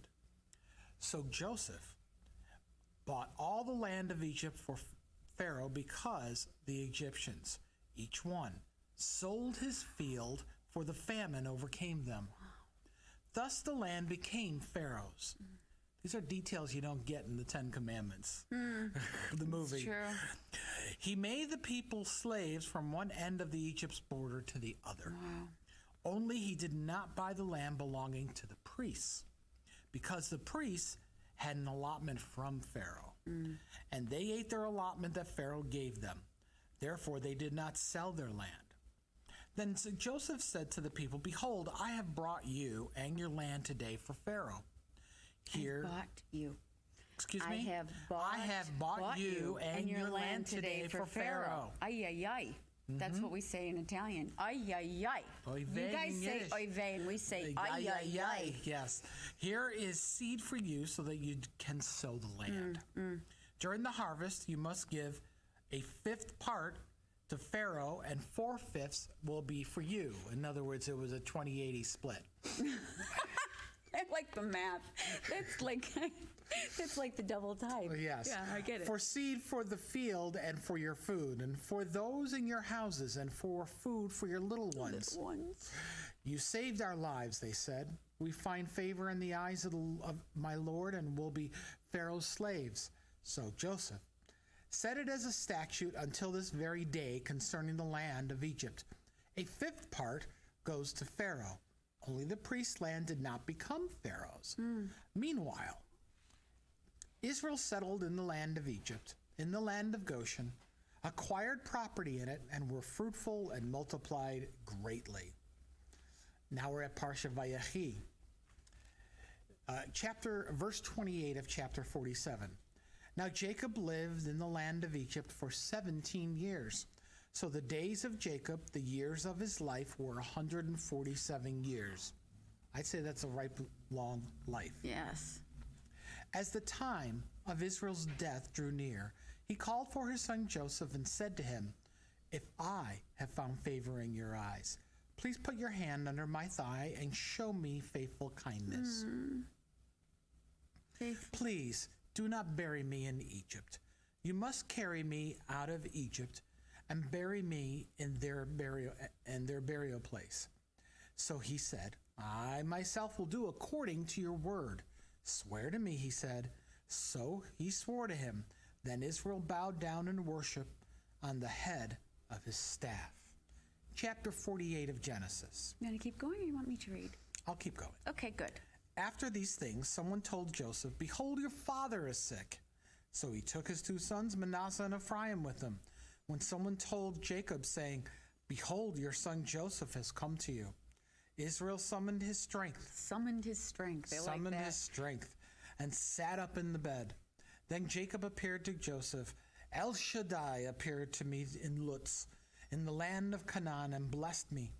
He said to me, "I am going to make you fruitful and multiply you, and turn you into an assembly of peoples, and I will give this land to your seed after you as an everlasting possession." So now, your two sons, who were born to you in the land of Egypt before I came to you in Egypt, they are mine. Wow. Ephraim and Manasseh will be mine, just like Reuben and Simeon. Oh. Any descendant of yours, whom your father after them, will be yours.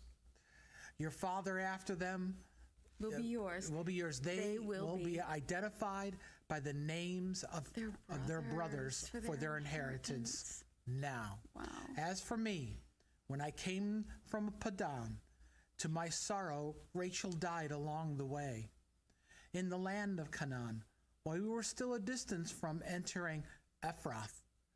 And I buried her there on the way to Ephrath, that is, Bethlehem. Then Israel saw Joseph's sons and said, "Who are these?" Joseph said to his father, "They are my sons, whom God has given me here." Then he said, "Please bring them to me, so I will bless them." Now Israel's eyes had grown heavy with old age. Israel's eyes Had grown heavy with old age. He could not see. So he brought them near to him, and he kissed them and hugged them.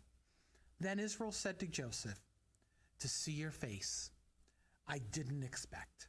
Then look, God has let me see your offspring as well." Then Joseph took them from his knees and bowed with his face down to the ground. Then Joseph took the two of them, Ephraim with his right hand and across from Israel's left, and Manasseh with his left hand across from Israel's right, and brought them close to him. But Israel stretched out his right hand and placed it upon Ephraim's head, though he was the younger, and his left hand was upon Manasseh's head, crossing his hands, though Manasseh was the firstborn. And then he blessed them. Then he blessed Joseph and said, the God before whom my fathers Abraham and Isaac walked, the God who has shepherded me through my life to this day, the angel who redeemed me from all evil, may he bless the boys, and may they be called by my name, and by the name of my fathers Abraham and Isaac, and may they multiply to a multitude in the midst of the land. Wow. When Joseph saw that his father placed his right hand upon Ephraim's head, it was wrong in his eyes. So he took hold of his father's hand to remove it from Ephraim's head to Manasseh's head. Joseph said to his father, "Not like that, my father, because this one's the firstborn. But your right hand, Put your right hand upon his head." But his father refused and said, I know, my son. I know. That's a very Jewish thing to say. That, it is. It's very Jewish. I know, my son. I know. Right? He'd been through that already once before, right? He also will become a people. Yes. And he also will become great. But his younger brother will become greater than he, and his seed will be the fullness of the nations. Fullness of the nations. Then he blessed them that day, saying, "In you shall Israel bless by saying, may God make you like Ephraim, and like Manasseh. Right. Thus he put Ephraim before Manasseh. Then Israel said to Joseph, "Look, I'm about to die, but God will be with you and will bring you back to the land of your fathers. Now I myself give you one portion more than your brothers, that which I took from the hand of the Amorites with my sword and my bow." And that brings us to chapter 49. Want me to do the last Miss one? Danya? Yes, happy to do it. I love hearing you read the Bible to me. That was special, really special. Jacob called his sons and said to them, "Gather together so that I can tell you what will happen to you in the last days. Be assembled and listen, sons of Jacob, and listen to Israel your father. Reuben, my firstborn are you, my vigor and firstborn of my power, endowed with extra dignity, endowed with extra strength. Like water boiling over, you will not have extra, for you got up into your father's bed when you defiled a maid's couch. Simeon and Levi are brothers, instruments of violence are their knives. In their secret counsel may my soul not enter.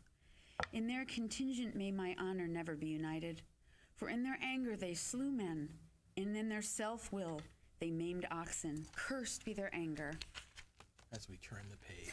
For it was strong in their rage, for it was cruel. I will disperse them in Jacob. I will scatter them in Israel. Judah, so you are. Your brothers will praise you. Your hand will be on your enemy's neck. Your father's sons will bow down to you. A lion's cub is Judah. From the prey, my son, you have gone up. He crouches, lies down like a lion or like a lioness. Who would rouse him? The scepter will not pass from Judah, nor the ruler's staff from between his feet, until he to whom it belongs will come. To him will be the obedience of the peoples. Binding his foal to the vine, his donkey's colt to the choice vine, he washes his garments in wine, and in the blood of grapes his robe. His eyes are darker than wine, and his teeth are whiter than milk.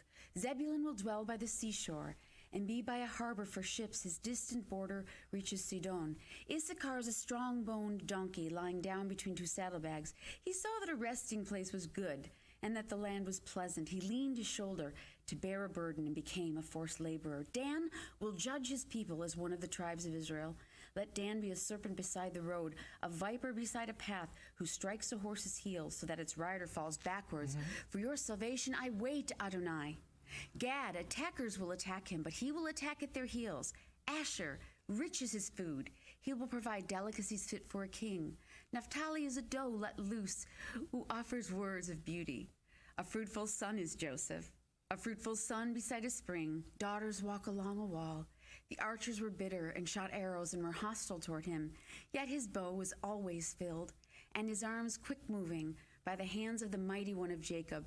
From there a shepherd, the stone of Israel, from the God of your father who helps you, and Shaddai who blesses you, with blessings of heaven above, blessings of the deep that lies below, blessings of breast and womb, the blessings of your father surpassed, the blessings of the ancient mountains, the desire of the everlasting hills. May they be upon Joseph's head, upon the crown of the one set apart from his brothers.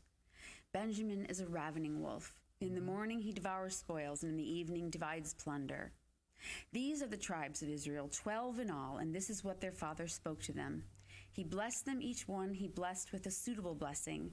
Then he charged them and said to them, I'm about to be gathered to my people. Bury me with my fathers in the cave that is in the field of Ephron, the Hittite, in the cave that is in the field of Machpelah, that is next to Mamre in the land of Canaan, the field of Abraham brought from Ephron the Hittite as a property for burial. Then they buried Abraham and his wife. There they buried Abraham and his wife Sarah. There they buried Isaac and Rebekah, and there I buried Leah. The field was purchased along with the cave in it from the sons of Het. When Jacob finished commanding his sons, he drew his feet up into his bed, then breathed his last and was gathered to his people. This is the last chapter of Genesis. Chapter and then I would 50. like, and then I'm waiting for my children to decide who's going to start at Exodus 1, because we're going to finish up with the last chapter of Genesis. So get ready, guys. 2 of my kids in this chair, 1 chapter from now. Here we go. Joseph fell upon his father's face, wept over him, and kissed him. Then Joseph commanded his servants, the physicians, to embalm his father. So the physicians embalmed Israel. They took 40 days for him, because that is how long embalming takes, and Egypt wept 70 days. When the days of formal weeping passed, Joseph spoke to Pharaoh's house, saying, Have I found favor in your eyes? Please say in Pharaoh's ears, My father made me take an oath, saying, Behold, I am about to die. In my tomb, which I dug for myself in the land of Canaan, there you must bury me. So now, please allow me to go up and bury my father and then return. Pharaoh said, Go up and bury your father, just as he made you swear on oath.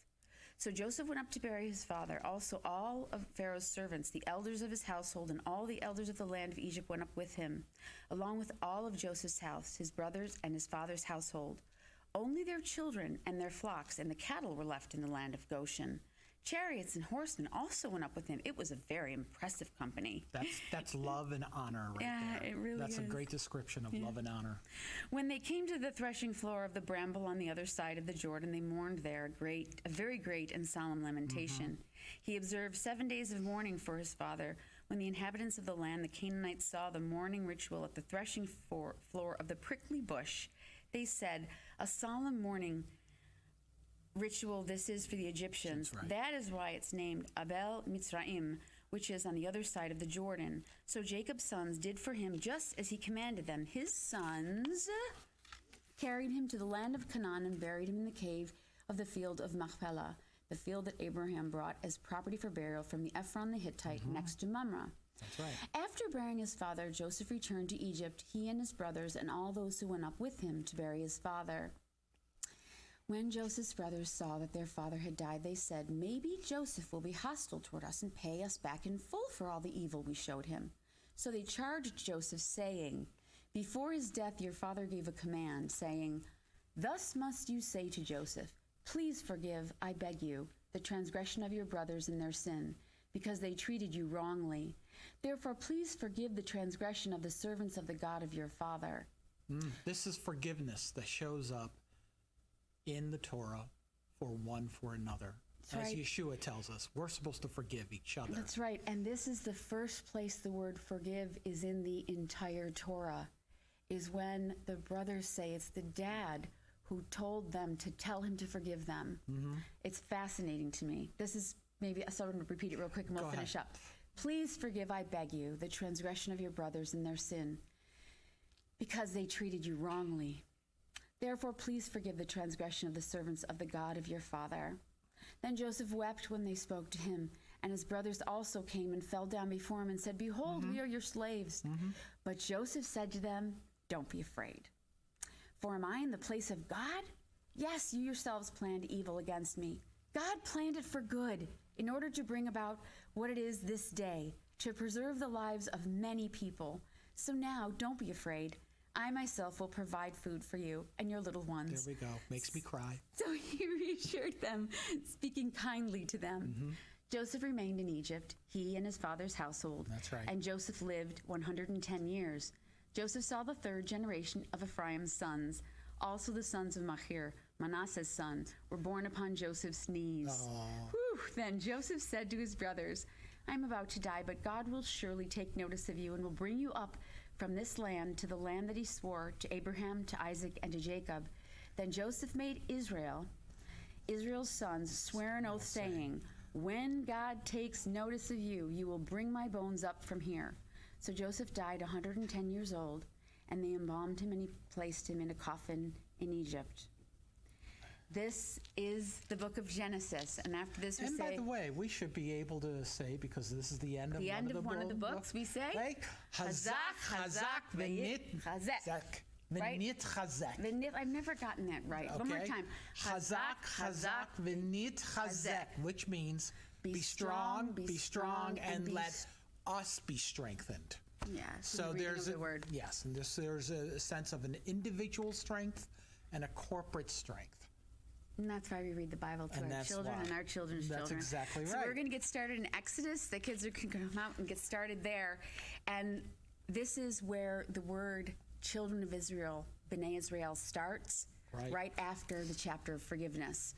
So this is where the story of Moses, the writer of the first 5 books, begins, the history, right? The Chronicles. So who's going to come replace us, Joe? You coming? They're strangely silent. That is a strange silence. Does that mean that we should keep going? I think we're going to have to. I'm going to keep going until they come here. Now these are the names of B'nai Israel who came into Egypt, with Jacob, each man with his family, Reuben, Simeon, Levi, and Judah, Issachar, Zebulun, and Benjamin, Dan, Naphtali, Gad, and Asher. The souls that came out of the line of Jacob numbered 70 in all, while Joseph was already in Egypt. Then Joseph dies, as did all his brothers and all that generation. Yet B'nai Israel, the children of Israel, were fruitful, increased abundantly, multiplied, and grew extremely numerous. So the land was filled with them. This is the best line that starts Exodus, in my opinion. I love this. Now there arose a new king over Egypt who did not know Joseph. And that's where the story of Exodus really starts. The writer of this book gets moving. So are we ready, guys? Have we got an answer from them yet? They're eating lunch, I think. Yeah, I think we're going to keep reading. Is that okay? Yeah, we'll keep going. Okay, so we are Look. where? Okay, great. Look, the people of B'nai Israel are too numerous and too powerful for us. Come, we must deal shrewdly with them, or else they will grow even more numerous, so that if war breaks out, they may join our enemies, fight against us, and then escape from the land. So they set slave masters over them to afflict them with forced labor, and they built Pithom and Ramses as storage cities for Pharaoh. But the more they afflicted them, the more they multiplied, and the more they spread. So the Egyptians dreaded the presence of B'nai Israel.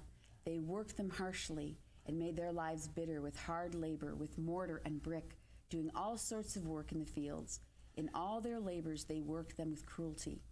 Moreover, the king of Egypt spoke to the Hebrew midwives, one of whom was named Shiphrah and the other Puah, and said, when you help the Hebrew women during childbirth, look at the sex. If it's a son, then kill him. But if it's a daughter, she may live. Yet the midwives feared God, so they did not do as the king of Egypt commanded them, but let the boys live. Here they are. You ready, Sim? Let's finish up chapter 1. Okay. So they let the boys live. Right, got it. Verse 18 in chapter 1. So the king of Egypt summoned the midwives and said to them, why have you done this? Let the boys live. The midwives told Pharaoh, because the Hebrew women are not like Egyptian women. They're like animals. Sorry, it just always makes me laugh. They're like animals and give birth before the midwife comes to them. So God was good to the midwives, and the people multiplied, growing very numerous. Because the midwives feared God, he gave them families of their own. But Pharaoh charged all his people, saying, "You are to cast every son that is born into the river, but let every daughter live." Amen. Amen. Are you ready, Joe? All right. All right, we're changing out with Can you Joseph. change out? I'm gonna Yes. I'm gonna watch while Joe reads. All if right. That's okay. We're gonna start with young Joseph. Sorry, young Moses. This is my adult son, Joseph. We just talked about the story of Joseph. Yes. That is who you were named after, by the way. Yes, it is. It is. love And that I story. purposefully stayed out of it to not confuse myself. Yeah. No, we're good here. We're good here. Dad, you So, did a great job. thanks, Pops. That was All right, awesome. we are in chapter 2. You're going to tell people Are that we in chapter we 2? call them the poppy seed. That's why you call them pops. It's not Wow. disrespectful. It's very respectful. No, it's like poppy seed. like a poppy seed bagel or a poppy seed strudel, or something He's like been that. doing Something that since delicious. he was little. Something delicious. delicious. And Okay. Jewish at the same time. And Jewish, okay. So where are we? We're at the very beginning of chapter 2. Okay. Young Moses. And did you get a little lunch? I did. Good. Can I have the did. water? Yes. And we're going to get going. Okay. You're doing a great job reading. Oh, I need more water. It's Yes. just a little bit of water. Yes, we will have to get more water. Here. Lex, Okay. thank you. Now, a man from the house of Levi took as his wife a daughter of Levi. The woman conceived and gave birth to a son. Now, when she saw that he was delightful, how cute, she hid him for 3 months. Well, that's unfortunate. I can't even You're imagine. so delightful. Let's hide you. No. Treasures always get hidden by God. No, I get you. He hides Okay. people inside humanity. But when she could no Salvation. longer hide him, she took a basket of papyrus reeds, coated it with tar and pitch, put the child inside, and laid it in the reeds by the bank of the Nile. His sister stood off at a distance to see what would happen to him. Then the daughter of Pharaoh came down to bathe while her maidens walked along by the riverside. When she saw the basket among the reeds, she sent her handmaiden to fetch it. When she opened it, she saw the child, a baby boy, crying. Wow. She had compassion on him and said, "This is one of the Hebrew children." Then his sister said to Pharaoh's daughter, "Should I go and call a nurse from the Hebrews to nurse the child for you?" Pharaoh's daughter told her, "Go." So the girl went and called the child's mother. Then Pharaoh's daughter said to her, "Take this child and nurse him for me, and I will pay your wages." So the woman took the child and nursed him. After the boy grew older, she brought him to Pharaoh's daughter, and he became her son. So she named him Moses, saying, "Because I drew him out of the water." Now it happened in those days, after Moses had grown up, that he went out to his brothers and saw their burdens. He noticed an Egyptian beating a Hebrew, one of his own people. So he looked around, and when he saw that there was nobody, he killed the Egyptian and hid him in the sand. Then he went on the following day and saw 2 Hebrew men fighting. So he said to the guilty one, "Why are you beating your companion?" But the man answered, "Who made you a ruler and a judge over us? Are you saying you're going to kill me, just as you killed the Egyptian?" Then Moses was afraid and thought for sure the deed had become known. When Pharaoh heard about this, he tried to kill Moses. But Moses fled from Pharaoh and settled in the land of Midian, where he sat down by a well. Now the priest of Midian had 7 daughters who came and drew water. They filled the troughs to water their father's flock.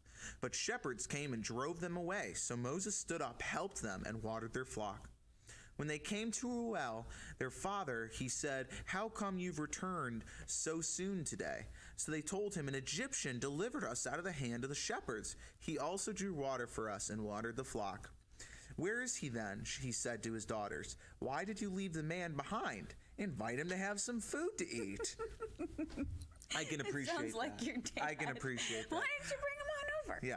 Moses was content to stay on with the man. Later, he gave Moses his daughter Zipporah. She gave him birth to a son. She gave birth to a son, and he named him Gershom, saying, "I have been an outsider in a foreign land." Now it came about over the course of those many days that the king of Egypt died. Wait a second. Gershom, G-E-R, Ger. That's what you call strangers that live among us is Ger. That's like the same word. Never noticed that before? So Yep. just this second? Now it came over the course of those many days the king of Egypt died. Bnei Israel groaned because of their slavery. They cried out, and their cry from slavery went up to God. God heard their sobbing and remembered his covenant with Abraham, Isaac, and Jacob. God saw Bnei Israel, and he was concerned about them. Chapter 3. Now Moses was tending the flock of his father-in-law Jethro, the priest of Midian. So he led the flock to the farthest end of the wilderness, coming to the mountain of God, Horeb.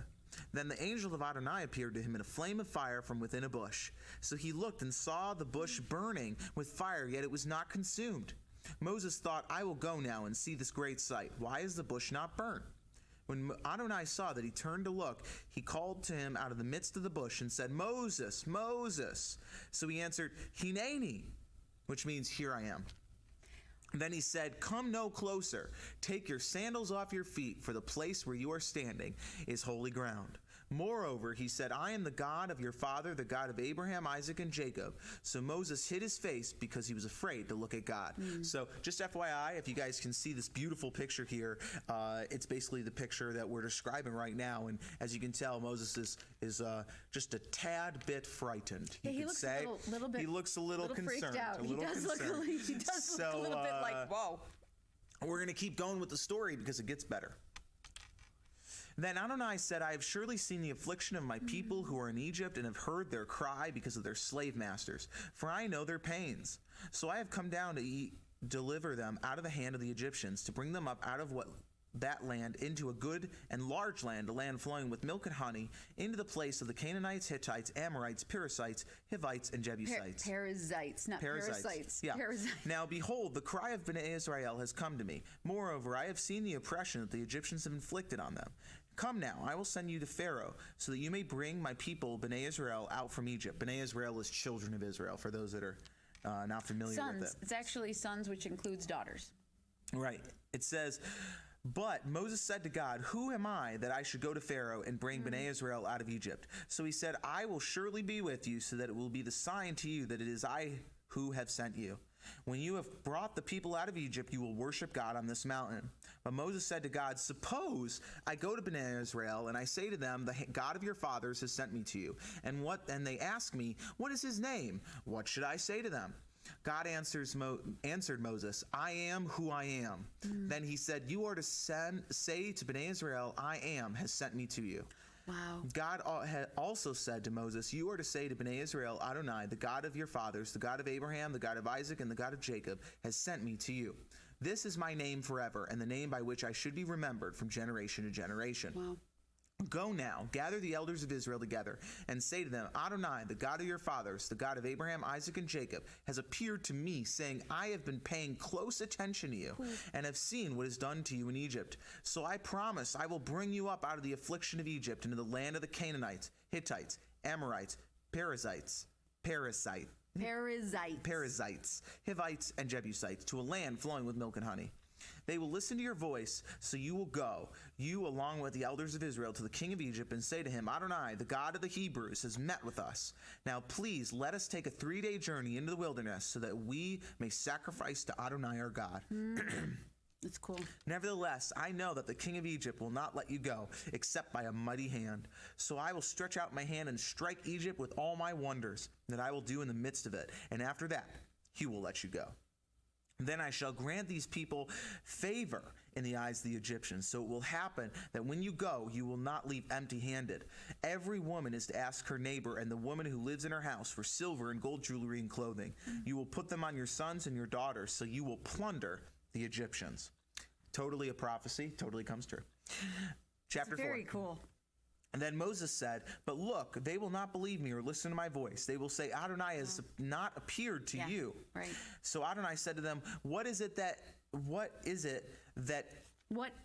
in your hand? There it is. A staff, he said. Then he said, cast it on the ground. When he cast it on the ground, it became a serpent.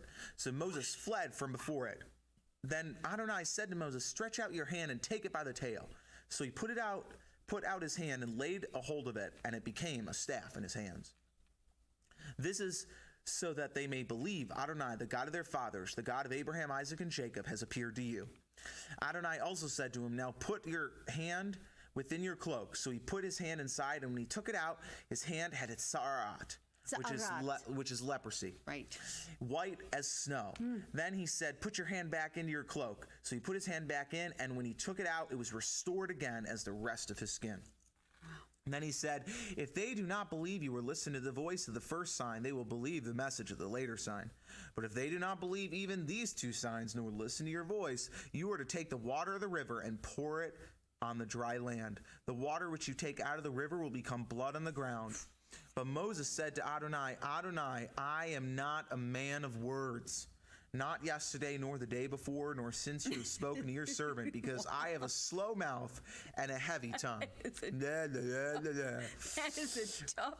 I just don't know if I would have the guts to say that to God, because like can you imagine him just? I just want to point out that's a heavy thought to think about. So Adonai said to him, who made a man's mouth, or who makes a man mute or deaf, seeing or blind? Is it not I, Adonai? Now go, I will be with your mouth and teach you what to say. But he said, please, please, send it by another hand. Then the anger of Adonai was kindled against Moses. So he said, in fact, Aaron the Levite is your brother. I know that he can speak well. Moreover, he is on his way to meet you. When he sees you, he will be glad in his heart. You are to speak to him and put the words in his mouth. I will be your mouth, I will be with your mouth and with his, and teach you what to do. He will be your spokesman to the people, so that he may act as a mouthpiece for you, and it will be as if you were as God for him. Now then, you must take the staff in your hand to do the signs. Take a deep breath. So Moses, quite so much. So Moses went, returned to his father-in-law Jethro, and said to him, please let me go, so I may return to my kinsmen who are in Egypt, and say whether they are still alive. Jethro said to Moses, go in peace. Then Adonai said to Moses in Midian, go, return to Egypt, for all the men that sought your life are dead. So Moses took his wife and his sons, set them on a donkey, and returned to the land of Egypt. Moses took the staff of God in his hand. Adonai said to Moses, when you go back to Egypt, see that you do all the wonders before Pharaoh that I have put in your hand. Still, I will harden his heart, and he will not let the people go. You are to say to Pharaoh, this is what Adonai says, Israel is my son, my firstborn. So I have said to you, let my son go, that he may serve me. But you have refused to let him go. Behold, I will slay your son, your firstborn. It happened along the way at a lodging place that Adonai met him and sought to kill him. But Zipporah took a flint, cut off the foreskin of her son, and threw it at his feet, saying, you are surely a bridegroom of blood to me. She said, a bridegroom of blood because of the circumcision. Then he let him alone. She was angsty. She had a lot of angst. Now, Adonai said to Aaron, it was very helpful. Yeah, go in a into the tough wilderness to meet Moses. So he went and met him at the mountain of God and kissed him. Then Moses told Aaron all the words of Adonai with which he had been sent, along with all the signs that he had commanded him to do. Then Moses and Aaron went and assembled all the elders of Bnei Israel. Adonai spoke all the words that Adonai had spoken to Moses and did the signs in the sight of the people. So the people believed. When they heard that Adonai had remembered Bnei Israel and had seen their affliction, they bowed their heads and worshiped. Amen. Afterward, Moses and Aaron went and said to Pharaoh, this is what Adonai, God of Israel, says. Let my people go so that you may hold a feast for me in the wilderness. But Pharaoh said, who is Adonai that I should listen to his voice and let Israel go? I do not know Adonai, and besides, I will not let Israel go. They answered, the God of the Hebrews has met with us. Please let us take a 3-day journey into the wilderness, so we may sacrifice to Adonai our God, or else he may strike us with pestilence or with a sword. But the king of Egypt said to them, why do you, Moses and Aaron, make the people break loose from their work? Go to your laborers. Then go to your labors. Then Pharaoh said, look at the people of the land are now so numerous, yet you would have them rest from their labors? Then on the same day, Pharaoh commanded the slave masters of the people and their foremen, saying, you are not to give the people any more straw to make bricks, as before. Let them go and gather straw for themselves, but impose on them the quota of bricks that they made previously. Don't reduce it, for they are lazy. That's what they cry out, saying, let us go and sacrifice to our God. Let even heavier work be laid upon the men, so that they must labor, paying no attention to deceptive words. Wow. Wow. Wow. Then the slave masters of the people went out along with their officers, and they spoke to the people, saying, "This is what Pharaoh says, I will not give you straw. Go and get straw for yourselves wherever you can find it, for there will be no reduction of your work." So the people were scattered throughout all the land of Egypt to gather stubble for straw. But the slave masters pressured, saying, "Fulfill your daily amount, just as when there was straw." Moreover, the foreman of Bnei Israel, Whom Israel, want me to keep going Yes. so you can grab that? We have a little dinging going on, so I'll start reading right here. Moreover, the foreman of Bnei Israel, whom Pharaoh's slave masters had set over them, were beaten and asked, "Why haven't you met your quota of bricks, both yesterday and today like before?" The foreman of Bnei Israel came and cried out to Pharaoh, saying, "Why do you deal this way with your servants? No straw is given to your servants, yet they say to us, 'Make bricks.' And look, your servants are beaten, but it is your own people at fault." But he said, "Lazy, you're lazy. That's why you were saying, 'Let us go and sacrifice to Adonai.'" Isn't it horrible to be called lazy and to think that worship is something that you do to get out of doing work? I love worshiping God. That's just horrible. And I don't want to read too much more without Joe watching, because that's kind of the rule. That's why you need to go in twos, because there's always someone to. How can two walk together lest they be agreed, lest they meet by appointment? The Bible says. So are we good? Mm-hmm. Okay. So we were right. So repeat that part right there so that we're. But he said, true. "Lazy, you're lazy. That's what you were saying. Let us go and sacrifice to Adonai. So go now and work. No straw will be given to you, but you must deliver the quota of bricks." So the foreman of Bnei Israel saw that they were in trouble when they were told, "You are not to reduce the number of bricks from day to day." Then they met Moses and Aaron, who were waiting for them as they came from Pharaoh. So they said to them, "May Adonai look on you and judge, because you have made us a stench in the eyes of Pharaoh and in the eyes of his servants, putting a sword in their hand to kill us." So Moses returned to Adonai and said, "Adonai, why have you brought evil on these people? Is this why you sent me? Ever since I came to Pharaoh to speak in your name, he has brought evil on these people. You have not delivered your people at all." Chapter 6. Adonai said to Moses, "Now you will see what I am going to do to Pharaoh. By way of a strong hand he will let them go and drive them out of his land." God spoke further to Moses and said to them, "I am Adonai. I appeared to Abraham, to Isaac, and to Jacob as El Shaddai. Yet by my name, Adonai, I made myself known to them. I also established my covenant with them to give them the land of Canaan, the land of their pilgrimage, where they journeyed. Furthermore, I have heard the groaning of Bnei Israel, whom the Egyptians are keeping in bondage. So I have remembered my covenant. Therefore, say to Bnei Israel, I am Adonai. I will bring you out from under the burdens of the Egyptians. I will deliver you from their bondage, and I will redeem you with an outstretched arm and with great judgments. And I will take you to myself as a people, and I will be your God. You will know that I am Adonai your God, who brought you out from under the burdens of the Egyptians. So I will bring you into the land that I swore to give to Abraham, to Isaac, and to Jacob, and to give you as an inheritance. I am Adonai."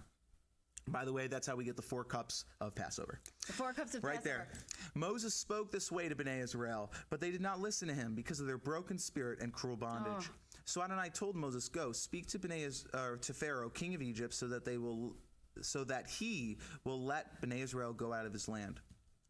But Moses said to Adonai, "Bnei Israel has not listened to me, so how would Pharaoh listen to me, I who have uncircumcised lips?"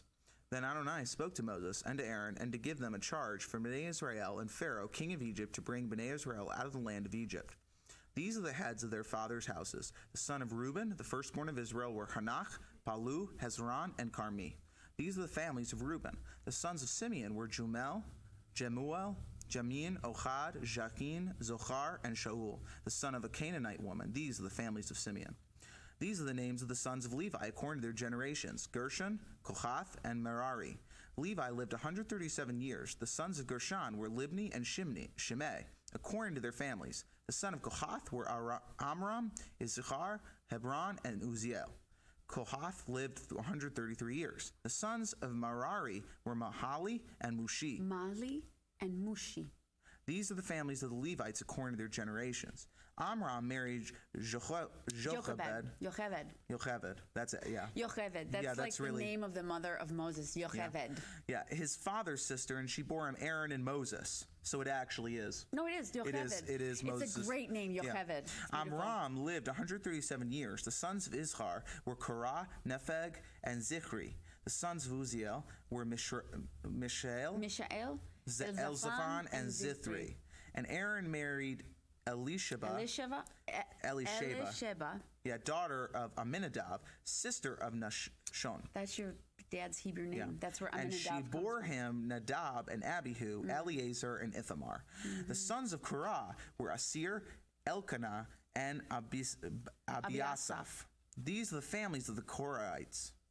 Eleazar, Aaron's son, married one of the daughters of Putiel, and she bore him Phinehas. Love that name. We're going to learn about him later. Learn about him. He's awesome. He's got a story of his own. Yes, he does. These are the heads of the ancestral houses of the Levites according to their families. These are the names. These are the same Aaron and Moses, to whom Adonai said, "Bring Bnei Israel out from the land of Egypt according to their divisions." These are the ones that spoke to Pharaoh, king of Egypt, to Bnei Israel out from Egypt. These are that same Moses and Aaron. Who I love. So it happened on the day when Adonai spoke to Moses in the land of Egypt that Adonai said to Moses, "I am Adonai. Tell Pharaoh, king of Egypt, everything that I tell you." But Moses said to Adonai, Moses said to Adonai, "I am of uncircumcised lips, so how would Pharaoh listen to me?" So Adonai said to Moses, "See, I have set you as a god to Pharaoh, and Aaron, your brother, will be your prophet. You are to speak all that I command you, and Aaron, your brother, is to speak to Pharaoh, so that he will let Bnei Israel go out of his land. Wow. Yet I will harden Pharaoh's heart and multiply my signs and wonders in the land of Egypt. But Pharaoh will not listen to you. So I will lay my hand upon Egypt and bring forth my armies, my people, Bnei Israel, out of the land of Egypt by great judgments. The Egyptians will know that I am Adonai when I stretch out my hand against Egypt and bring out Bnei Israel from among them."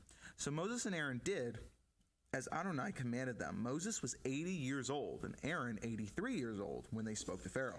That's a very ripe age to start such a seriously long journey with a bunch of people. Yeah. A lot of Imagine people. starting your ministry at 80 something. For the record. I gotta love it. All right. Adonai told Moses and Aaron, "When Pharaoh speaks to you saying, 'Prove yourself with a miracle,' then you are to say to Aaron, 'Take your staff and cast it down before Pharaoh so that it may become a serpent.'" So Moses and Aaron went into Pharaoh and did as Adonai had commanded. Aaron threw down his staff before Pharaoh and before his servants, and it became a serpent. Then Pharaoh called for the wise men and the sorcerers, and they too, the magicians of Egypt, did the same with their secret arts. For each man threw down his staff, and they became serpents, but Aaron's staff swallowed up their staffs. Yet Pharaoh's heart was hardened, so he did not listen to them, just as Adonai had said. That's just the way that the Bible works. God says, this is how it's going to work, and then it happens, and nobody's surprised. Yeah, it's like, and everybody's surprised. And then you're like, oh, that's right, that happened. But of course, we are reading this, like, because he wrote it down later. No, I got you. Gotcha, right? Yeah. Then Adonai said to Moses, "Pharaoh's heart is stubborn. He refuses to let the people go. Go to Pharaoh in the morning as he is coming out to the water, and stand ready to meet him by the bank of the Nile. Take the staff that was transformed into a serpent in your hand. You are to say to him, Adonai, God of the Hebrews, has sent me to you, saying, let my people go, so they may serve me in the wilderness. And behold, you have not listened. This is what Adonai says. By this you will know that I am Adonai. Behold, I will strike the waters that are in the river with the staff. That are in the river with the staff that is in my hand, and they will be turned to blood. The fish that are in the river will die, the river will become foul, and the Egyptians will hate to drink water from the Nile. Well, it is blood, so that'd be kind of nasty. Torah commentary with Jeff.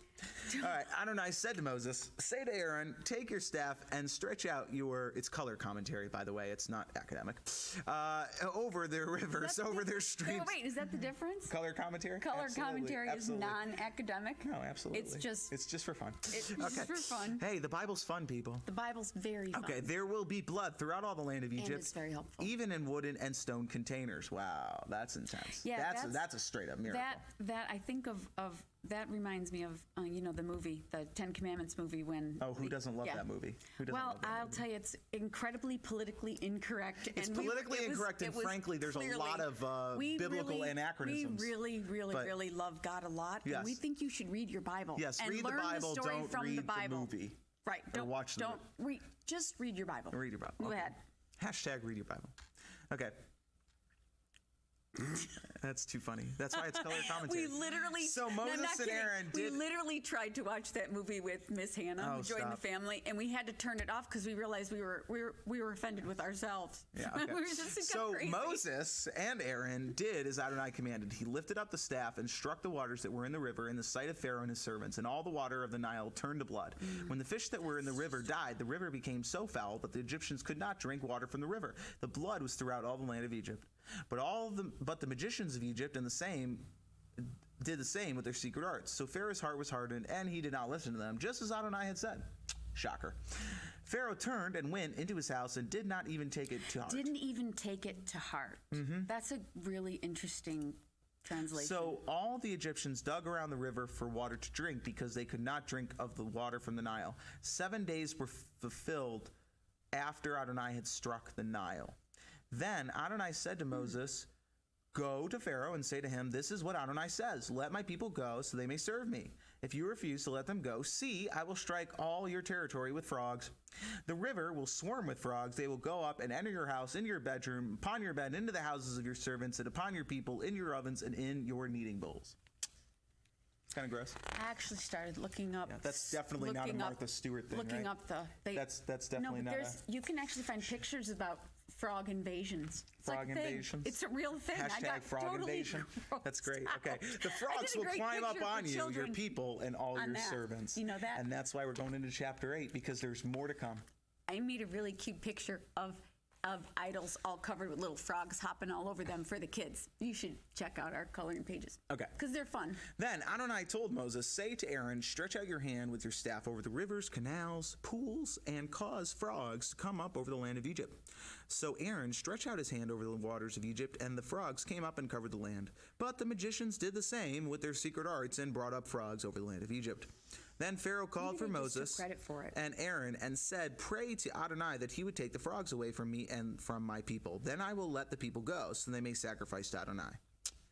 Moses answered Pharaoh, "Boast about me after I pray for you. When am I to pray for you, your servants and your people, that the frogs would be cut off from you and in your houses and remain only in the Nile?" "Tomorrow," he said. I would have told him today. You know, it's really the exchange during when we realize we walk through this every Passover with our kids. So literally our kids can tell you this whole Passover story like almost verbatim. But it's always amazing to me when you go back. That's why it seems a little bit playful, because we've been doing it since they were, born. Well, it's clearly not playful. I'm sure they were tense No, situations. it was horrible. But if you listen to the interchange, Moses is kind of goading him. He says, "Boast about me after I pray for you." Right? So, and then he asks him, "When do you want them to leave?" Like, can you imagine? He's like, "When do you want them to leave?" It was your magic arts people, your people, your spiritual people did it. What are you coming to me for? And I find it fascinating that, like, he answers Moses like he doesn't really. It's a very interesting, humbling. And that's why people should read their Bibles. You have to read the Bible for yourself, because it is amazing how many patterns are in the Bible. Absolutely. That God uses. All right, so tomorrow, he said, which is verse 6, so he said, "Let it happen according to your words, so that you may know that there is none like Adonai our God." That's right. "The frogs will depart from you, from your houses, from your servants, and from your people. They will remain only in the Nile." After Moses and Aaron went out from Pharaoh, Moses cried out to Adonai concerning the frogs which he had brought up upon Pharaoh. So Adonai acted according to the words of Moses, and the frogs died out in the houses, the courts, and the fields. They piled them together in large heaps, and the land stank. But when Pharaoh saw that there was relief, he hardened his heart and did not listen to them, just as Adonai had said. So Adonai said to Moses, "Tell Aaron, stretch out your staff and strike the dust of the earth, and it will become gnats throughout all the land of Egypt." So they did. When Aaron stretched out his hand with his staff and struck the dust of the earth, there were gnats on men and animals. All the dust of the earth became gnats throughout all the land of Egypt. When the magicians attempted the same with their secret arts to bring forth gnats, they could not. So this is the first one that they can't do themselves. This is a God only situation. But it's funny that when Moses prayed and I'm sorry, not a lot of commentary, just I find it fascinating that when you're being humbled, you keep thinking you can do like God does, but then there comes a point where you start to say, well, maybe that was God, but you don't. But then once the relief comes, oh, that wasn't. And so that's the part that's tough, is that when God does want to relieve your burdens, you forget about him. So, be very careful what you attribute to God moving in your life. I'm going to read the rest of this chapter, and then it's all you. You're going to send someone to help me, right? I'm not leaving you alone. I'm just saying you're taking over. Yes, sir. So the magician said to Pharaoh, "This is the finger of God." But Pharaoh's heart was hardened, and he did not listen to them, just as Adonai had said.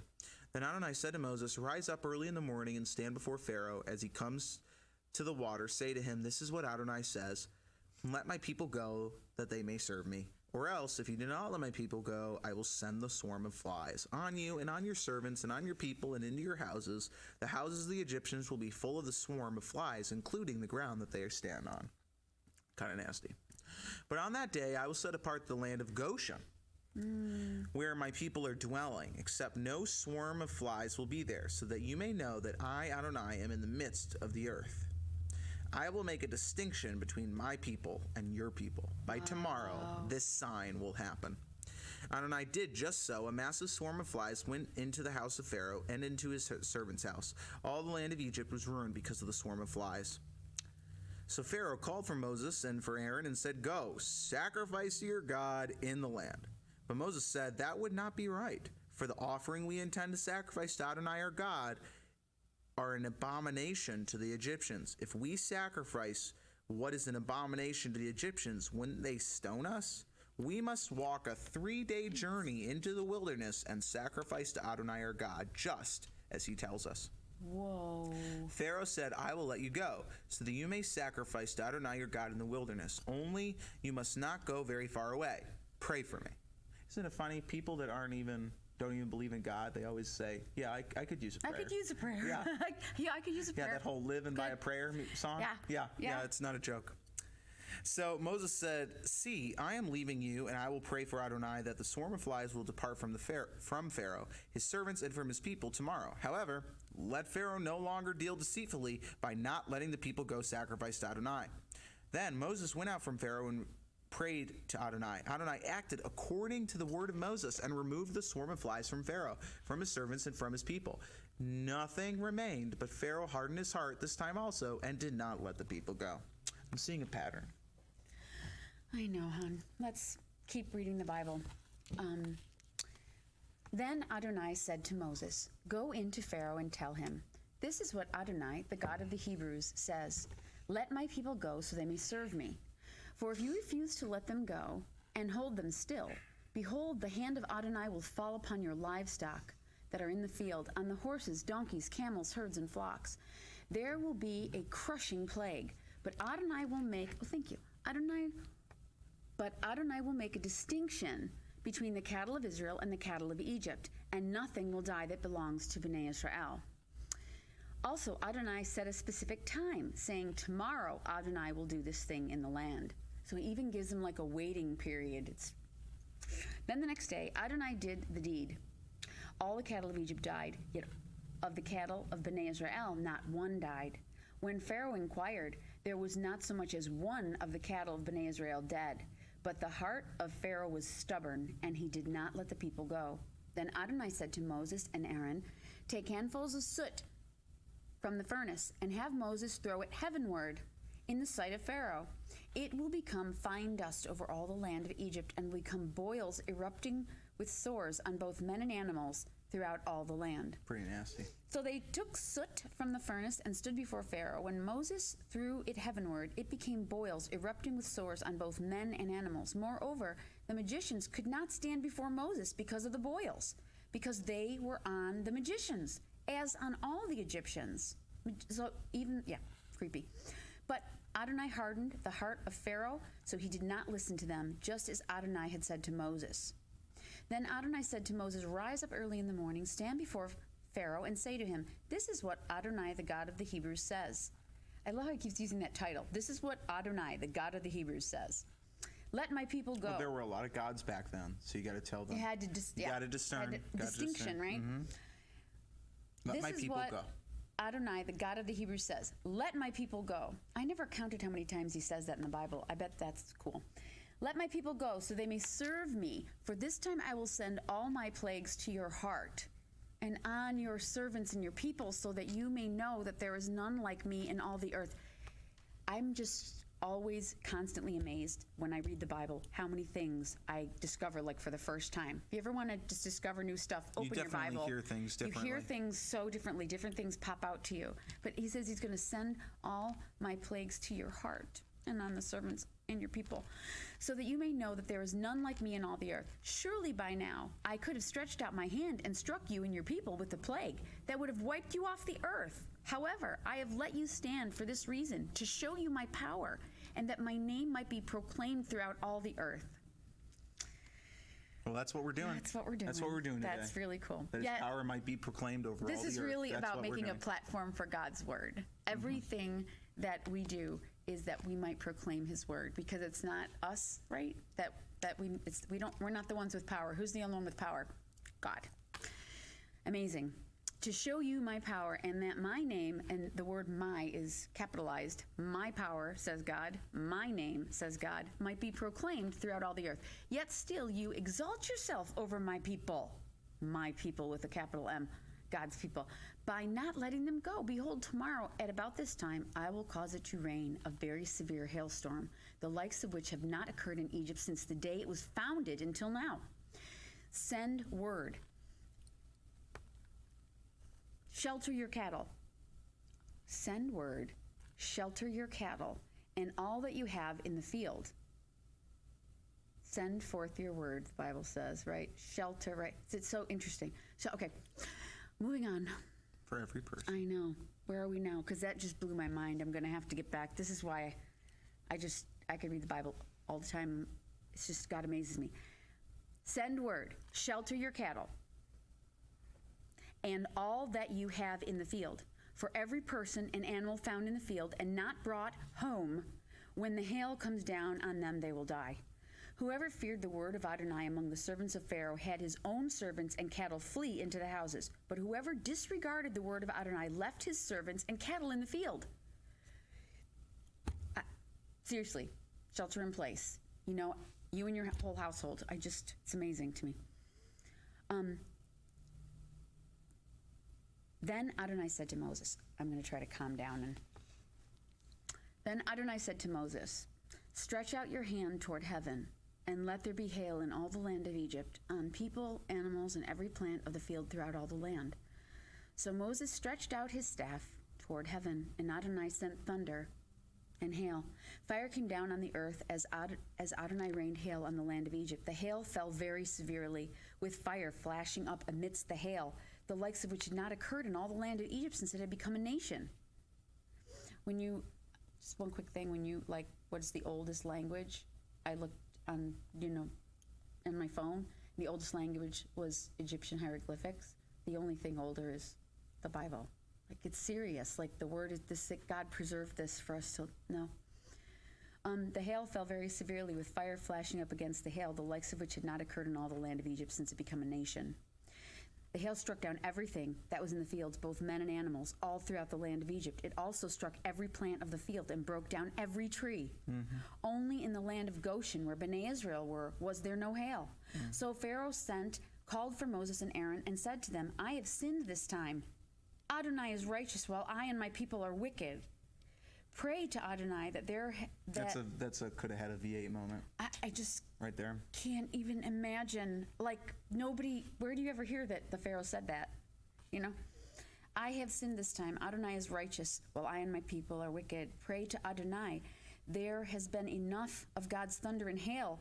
I will let you go. You don't have to stay any longer. Moses said to him, as soon as I am gone out of the city, I will stretch out my hands to Adonai. The thunder will cease, and there will be no more hail, so you may know that the earth is Adonai's. Did you ever read that before? Mm-hmm. He says, as soon as I am gone out of the city? Mm-hmm. Wow. Okay. the thunder will cease and there will be no more hail, so you may know that the earth is Adonai's. But as for you and your servants, I know that you do not yet fear Adonai Elohim. Whew. The flax and the barley were destroyed because the barley was in the ear and the flax was in bloom. But the wheat and the spelt were not destroyed because they ripen later. Moses went out of the city away from Pharaoh and stretched out his hands to Adonai. Then the thunder and hail ceased, and the rain no longer poured down on the earth. But when Pharaoh saw that the rain, the hail, and the thunder had ceased, he increased his sin and hardened his heart, both he and his servants. So Pharaoh's heart was hardened, and he did not let Bnei Israel go, just as Adonai had said by Moses' hand. Then Adonai said to Moses, "Go to Pharaoh, because I have hardened his heart and the heart of his servants." So his heart is hardening, and now his servants.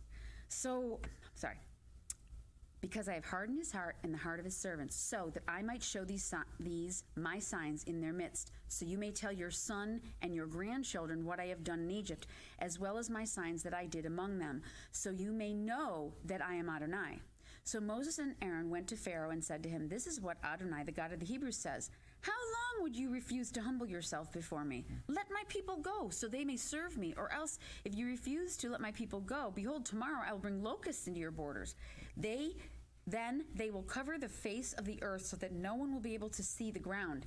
They will eat the remainder of what escaped, whatever is left from the hail, and eat every tree that grows for you out of the field.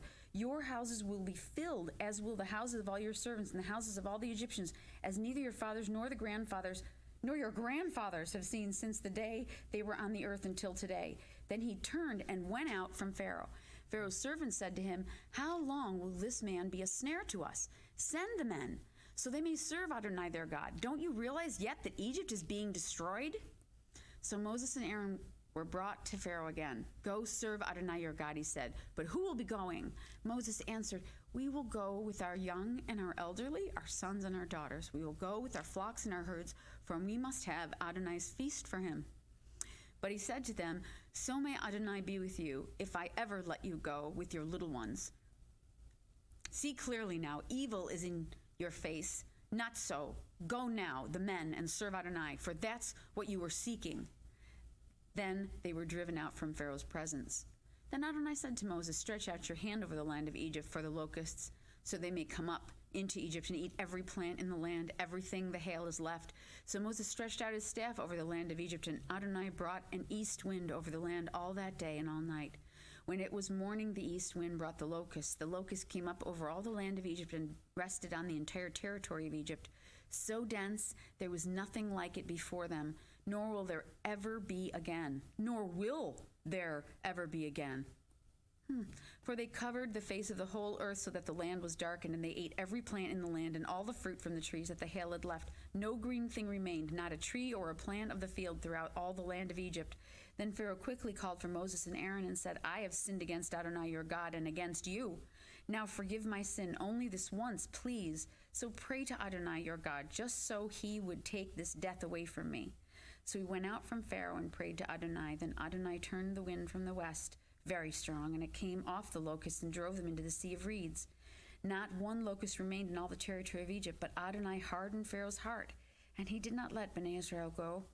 Then Adonai said to Moses, "Stretch out your hand toward heaven, and there will be darkness over the land of Egypt, a darkness that may be felt." So Moses stretched out his hand toward heaven, and there was a thick darkness in all the land of Egypt for 3 days. I'm going to just say one quick thing. I'm amazed that even after reading it this many times, all I can think about right now are the children of both the Egyptians and the Hebrews and what they are suffering, and it wasn't their fault. It's just so tough if you think you're special. Just remember, God's the only one who's special, and wow. So please, compassion is a real thing that God gives you for people. Yeah. In verse 22, it says, "So Moses stretched out his hand toward heaven, and there was a thick darkness in all the land of Egypt for 3 days. They could not see one another, nor could anyone rise from his place for 3 days, yet all Bnei Israel had light within their dwellings. So Pharaoh called Moses and said, 'Go, serve Adonai. Only let your flocks and your herds remain. Your little ones may also go with you.' But Moses said, 'You must also put sacrifices and burnt offerings into our hand. Then we will do it for Adonai our God. Our cattle must also go with us. Not a hoof may be left behind. We must take from them to serve Adonai our God. We ourselves will not know how we will serve Adonai until we arrive there." But Adonai hardened Pharaoh's heart, and he was unwilling to let them go. So Pharaoh said to him, "Go away from me. Take heed never to see my face again, because on the day you do, you will die." "Right," Moses said. "You said it. May I never see your face again." Chapter 11. Now Adonai had said to Moses, "I will bring one more plague upon Pharaoh and on Egypt. After that, he will let you go from here. When he lets you go, he will surely thrust you out altogether from here. Speak now into the ears of the people, and every man ask from his neighbor, and every woman from her neighbor for articles of silver and gold." Adonai gave the people favor in the eyes of the Egyptians. Indeed, the man Moses was very great in the land of Egypt, in the eyes of Pharaoh's servants, and in the eyes of the people. So Moses said, "This is what Adonai says. At around midnight I will go out into the midst of Egypt, and all the firstborn in the land of Egypt will die. From the firstborn of Pharaoh sitting on his throne to the firstborn of the maidservant behind the mill, along with all the firstborn cattle. There will be a great cry throughout all the land of Egypt, the likes of which has never been seen, before. nor will ever be again. But not so much as a dog will growl against any of Bnei Israel, neither man nor beast, so that you may know that Adonai makes a distinction between the Egyptians and Israel. All these servants of yours will come down to me and bow down to me, saying, 'Get out, you and all the people who follow you.' After that I will go." Then he sent out from Pharaoh hot with anger. He went out from Pharaoh hot with anger. Can you imagine him having to deliver the news from God, knowing that, remember, he was saved when all the babies were killed. And here's Moses, right? The only lone survivor. And he's got to say, what you did is going to come back on you. It's like serious stuff here. Adonai had said to Moses, "Pharaoh will not listen to you, so that my wonders may be multiplied in the land of Egypt." So Moses and Aaron did all these wonders before Pharaoh. Yet Adonai hardened Pharaoh's heart, so he did not let Bnei Israel go out of his land. Chapter 12. Now Adonai spoke to Moses and Aaron in the land of Egypt, saying, "This month will mark the beginning of months for you. It is to be the first month of this year for you." The year for you. This is why Passover is the first of the year. "Tell all the congregation of Israel that on the 10th day of this month, each man is to take a lamb for his servant." So it's a little after. A lamb for his family. Yeah, but it's on the 10th day of the month, so it's not exactly. It's on it's Passover. Close. I'm just saying It's that a few days it's later. the first moon of the new year. Yes. Is the Yes. new moon of Passover. Right before Passover. But I would like you to read this again from there. "Tell all the congregation of Israel that on the 10th day of this month, each man is to take a lamb for his family, one lamb for the household. Right. But if the household is too small for a lamb, then he and his nearest neighbor are to take one according to the number of the people. According to each person eating, you are to make your count for the lamb. Your lamb is to be one without blemish, a year-old male. You may take it from the sheep or from the goats. You must watch over it until the 14th day of the same month. Then the whole assembly of the congregation of Israel is to slaughter it at twilight. They are to take the blood and put it on the 2 doorposts and on the crossbeam of the houses where they will eat it. They are to eat the meat that night, roasted over a fire with matzot and bitter herbs. They are to eat it. Do not eat any of it raw or boiled with water, but only roasted with fire, its head with its legs and its innards. So let nothing of it remain until morning. Whatever remains until the morning you are to burn with fire. Also, you are to eat it this way, with your loins girded, your shoes on your feet, and your staff in your hand. You are to eat it in haste. It is Adonai's Passover. For I will go through the land of Egypt on that night and strike down every firstborn, both men and animals. And I will execute judgments against all the gods of Egypt. I am Adonai. The blood will be a sign for you on the houses where you are. When I see the blood, I will pass over you, so there will be no plague among you to destroy you when I strike the land of Egypt. The day is to be a memorial for you. This day is to be a memorial for you. You are to keep it as a feast to Adonai. Throughout your generations, you are to keep it as an eternal ordinance. For 7 days you are to eat matzot, but on the first day you must remove chametz from your houses. For whoever eats chametz from the first day until the 7th day, that soul will be cut off from Israel. The first day is to be a holy assembly for you, as well as the 7th day. No manner of work is to be done on those days, except what is to be eaten by every person. That alone may be prepared for you, by you. So you are to observe the feast of Matzot, for on this very same day I brought your ranks out of the land of Egypt. Therefore, you are to observe this day throughout your generations as an eternal ordinance. By the way, you can totally get one of our TLV biblical calendars, and it helps you kind of figure out where this timing is. But, first day is Passover, and then there's Feast of Matzot for the rest of the whole next week. And remember, the 14 days into the month, a new moon starts when you see stars in the sky like Abraham. And then you have 14 days. That's when the full moon shows up. And so Passover's on a full moon night. Mm-hmm. So at twilight when they all slaughtered the lambs. But that was when you had the choice to make. You could make for you and your whole household. Mm-hmm. It's very cool. It's a perfect time of year for you guys to go grab a calendar, because we are finishing the fall feast today, basically. So, being on God's timetables, the Moedim is super important. Literally, it's 6 months harvest we're entering into now, and then when you go to Passover, it's 6 months seed time. So right now in harvest time, we're being reminded and asked by God to read this. We're actually doing this. We're doing this because it's commanded by God to read the Torah. Where and how? Every 7 years on Sukkot. Right, and this is the 7th year that the Tree of Life version is out. So we're reading the Torah. Exciting. It's very cool. It's very cool, and we will read that part because we will get to Leviticus. That's right. So it'll be very interesting. So next, we're right here. During the first, verse 18, chapter 12, during the first month in the evening of the 14th day of the month, you are to eat matzot until the evening of the 21st day of the month. For 7 days, no chametz is to be found in your houses. Right. For whoever eats chametz, that soul will be cut off from the congregation of Israel. Whether he is an outsider or one who was born in the land, you are to eat no chametz. In all your houses, you are to eat matzot, which is matzah. And then Moses called for all the elders of Israel and said to them, "Go, select lambs for your families and slaughter the Passover lamb.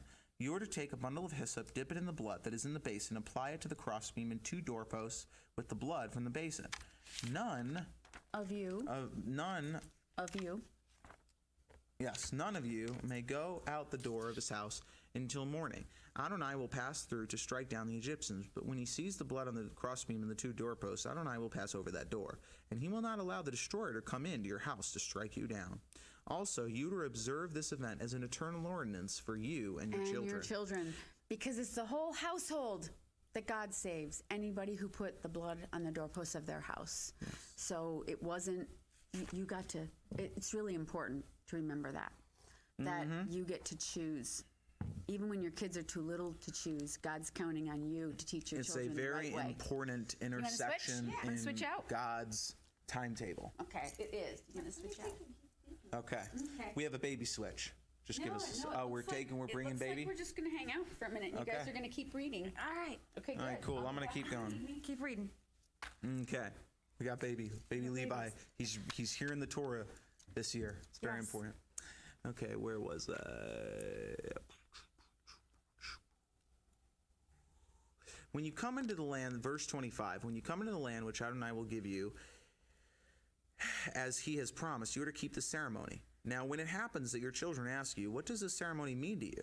You are to say, it is a sacrifice of Adonai's Passover, because he passed over the houses of Bnei Israel in Egypt, when he struck down the Egyptians, but spared our households. So the people bowed their heads and worshipped. Then Bnei Israel went and did it. They did it just as Adonai had commanded Moses and Aaron. So it came out about at midnight that Adonai struck down all the firstborn in the land of Egypt, from the firstborn of Pharaoh sitting on his throne to the firstborn of the captive who was in the dungeon, and all the firstborn cattle. Then Pharaoh rose up in the night, he and all his servants and all the Egyptians, and there was loud wailing in Egypt, for there was not a house where someone was not dead. So he called for Moses and Aaron at night and said, "Rise up, go out from my people, both you and Bnei Israel. Go, serve Adonai as you have said. Take your flocks, your herds, as you have said, and be gone. But bless me too." Now the Egyptians urged the people, sending them out of the land quickly, for they thought, "We will all be dead." So the people took their dough, before it was leavened, with their kneading bowls bound up in their clothes on their shoulders. So Bnei Israel acted according to the word of Moses. They asked the Egyptians for articles of silver and gold and for clothing. Adonai gave the people favor in the eyes of the Egyptians and let them have what they asked for. So they plundered the Egyptians. Then Bnei Israel journeyed from Ramesses to Succoth, about 600,000 men on foot, as well as children. Also a mixed multitude went up with them, along with the flocks, herds, and heavy livestock. They had baked matzot cakes from the dough that they brought out of Egypt. It had no chametz because they were thrust out of Egypt and could not delay, so they had not made provisions for themselves. Now the time that Bnei Israel lived in Egypt was 430 years, so it happened at the end of 430 years to the very day that all the armies of Adonai went out from the land of Egypt. It was a night of watching for Adonai to bring them out of the land of Egypt. This same night is a night of vigil for Adonai, but all Bnei Israel throughout their generations.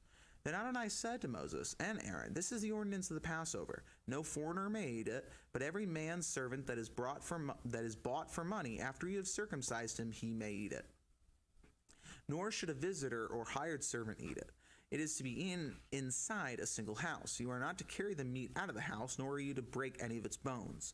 All the congregation of Israel must keep it, but if an outsider dwells with you who would keep the Passover for Adonai, all his males must be circumcised. Then let him draw near and keep it. He will be like one who is native to the land, but no uncircumcised person may eat from it. The same Torah applies to the native as well as the outsider who dwells among you." So all Bnei Israel did so. They did just as Adonai commanded Moses and Aaron. It was on that very day that Adonai brought Bnei Israel out of the land of Egypt as armies. Kind of cool. Very cool. Chapter 13. Adonai spoke to Moses, saying, "Consecrate to me all the firstborn from every womb of Bnei Israel, both men and animals. This is mine." Moses said to the people, "Remember this day on what you came out from Egypt, out of the houses of bondage. For by a strong hand Adonai brought you out from this place. No chametz may be eaten. This day in the month of Aviv you are going out. When Adonai brings you into the land of the Canaanites, the Hittites, the Amorites, the Hivites, and the Jebusites, which he swore to your fathers to give you, a land flowing with milk and honey, you are to observe this service during this month. For 7 days you are to be matzot, and the seventh day is to be a feast to Adonai. Matzot is to be eaten throughout the 7 days, and no chametz is to be seen among you, nor within any of your borders. You are to tell your son on that day, saying, 'It is because of what Adonai did for me when I came out of Egypt.' So it will be like a sign on your hand and a reminder between your eyes, so that the Torah of Adonai may be in your mouth. For with a strong hand Adonai has brought you out of Egypt. You are to keep this ordinance as a moed from year to year," meaning an appointed time, seasonal time. Verse 11. "Now when Adonai brings you into the land of the Canaanite, as he swore to you and your fathers, and gives it to you, you are to set apart to Adonai every firstborn from the womb, and every firstborn male animal you have will be Adonai's. Every firstborn donkey you are to redeem with a lamb, and if you do not redeem it, then you are to break its neck. But you are to redeem every firstborn male among your sons. So when your son asks you in times to come, 'What is this?' say to him, 'By a strong hand Adonai brought us out from Egypt, the house of bondage, and when Pharaoh refused to let us go, Adonai slew all the firstborn in the land of Egypt, both men and animals. So I sacrificed to Adonai all firstborn males, but I redeemed the firstborn of my sons. So it will be like a sign on your hand and like frontlets between your eyes, for by a strong hand Adonai brought us out of Egypt.'" Amen. Verse 17. "After Pharaoh had let the people go, God did not lead them along the road to the land of the Philistines, although that was nearby, for God said the people might change their minds if they see it war and return to Egypt. So God led the people around by the way of the wilderness to the Sea of Reeds, and Bnei Israel went up out of the land of Egypt armed. Moses also took the bones of Joseph with him, for he had made Bnei Israel swear an oath, saying, 'God will surely remember you, and then you are to carry my bones away with you.' So they journeyed from Succoth and encamped in Etham on the edge of the wilderness. Adonai went before them in a pillar of cloud by day to lead the way, and in a pillar of fire by night to give them light. So they would travel both day and night. The pillar of cloud by day and the pillar of fire by night never departed from the people." Amen. Chapter 14. Adonai spoke to Moses, saying, "Speak to Bnei Israel, so that they may turn back and encamp before Pi-hahiroth, between Migdol and the sea. You are to camp by the sea, opposite Baal-Zephon. Pharaoh will say concerning Bnei Israel, 'They are wandering aimlessly in the land. The wilderness has shut them in.' I will harden Pharaoh's heart, so he will follow after them. Then I will be glorified over Pharaoh, along with all his army, and the Egyptians will know that I am Adonai." So they did so. When the king of Egypt was told that the people had fled, Pharaoh and his servants had a change of heart toward the people, and they said, "What is this that we have done, that we let Israel go from serving us?" So he prepared his chariots and took his people with him. He took 600 of the finest chariots, along with all other chariots of Egypt, and captains over them.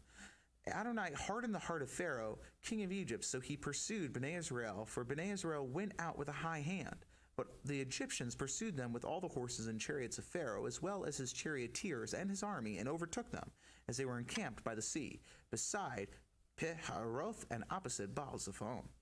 When Pharaoh drew near, Bnei Israel lifted up their eyes, and behold, the Egyptians were marching after them. So they were terrified, and Bnei Israel cried out to Adonai.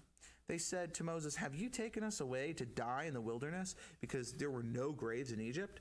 Why have you dealt this way with us, to bring us out of Egypt? Did we not say to you in Egypt, let us alone, so we may serve the Egyptians? It was better for us to serve the Egyptians than to die in the wilderness." But Moses said to the people, "Don't be afraid. Stand still and see the salvation of Adonai, which he will perform for you today. You have seen the Egyptians today, but you will never see them again, ever. Adonai will fight for you while you hold your peace." Great line. Great line. Then Adonai said to Moses, "Why are you crying to me? Tell Bnei Israel to go forward, lift up your staff, stretch out your hand over the sea, and divide it. Then Bnei Israel will go into the midst of the sea on dry ground. Then I, behold, I will harden the hearts of the Egyptians, and they will go in after them, so that I will be glorified over Pharaoh and all his army, his chariots and his horsemen. Then the Egyptians will know that I am Adonai, when I have been glorified over Pharaoh, his chariots, and his horsemen." Then the angel of God, who went before the camp of Israel, moved and went behind them. Also the pillar of cloud moved from in front and stood behind them. And so came between the camp of Egypt and the camp of Israel. There was the cloud and the darkness over there, yet it gave light by night over there. Neither one came near the other all night long. Nice. Then Moses stretched out his hand over the sea. Adonai drove the sea back with a strong east wind throughout the night and turned the sea into dry land. So the waters were divided. Then Bnei Israel went into the midst of the sea on the dry ground, while the waters were like walls to them on their right and on their left. But the Egyptians pursued and went in after them in the midst of the sea, all Pharaoh's horses, his chariots, and his horsemen. Now it came after during the morning watch that Adonai looked at the army of the Egyptians through the pillar of fire and cloud, and caused the army of the Egyptians to panic.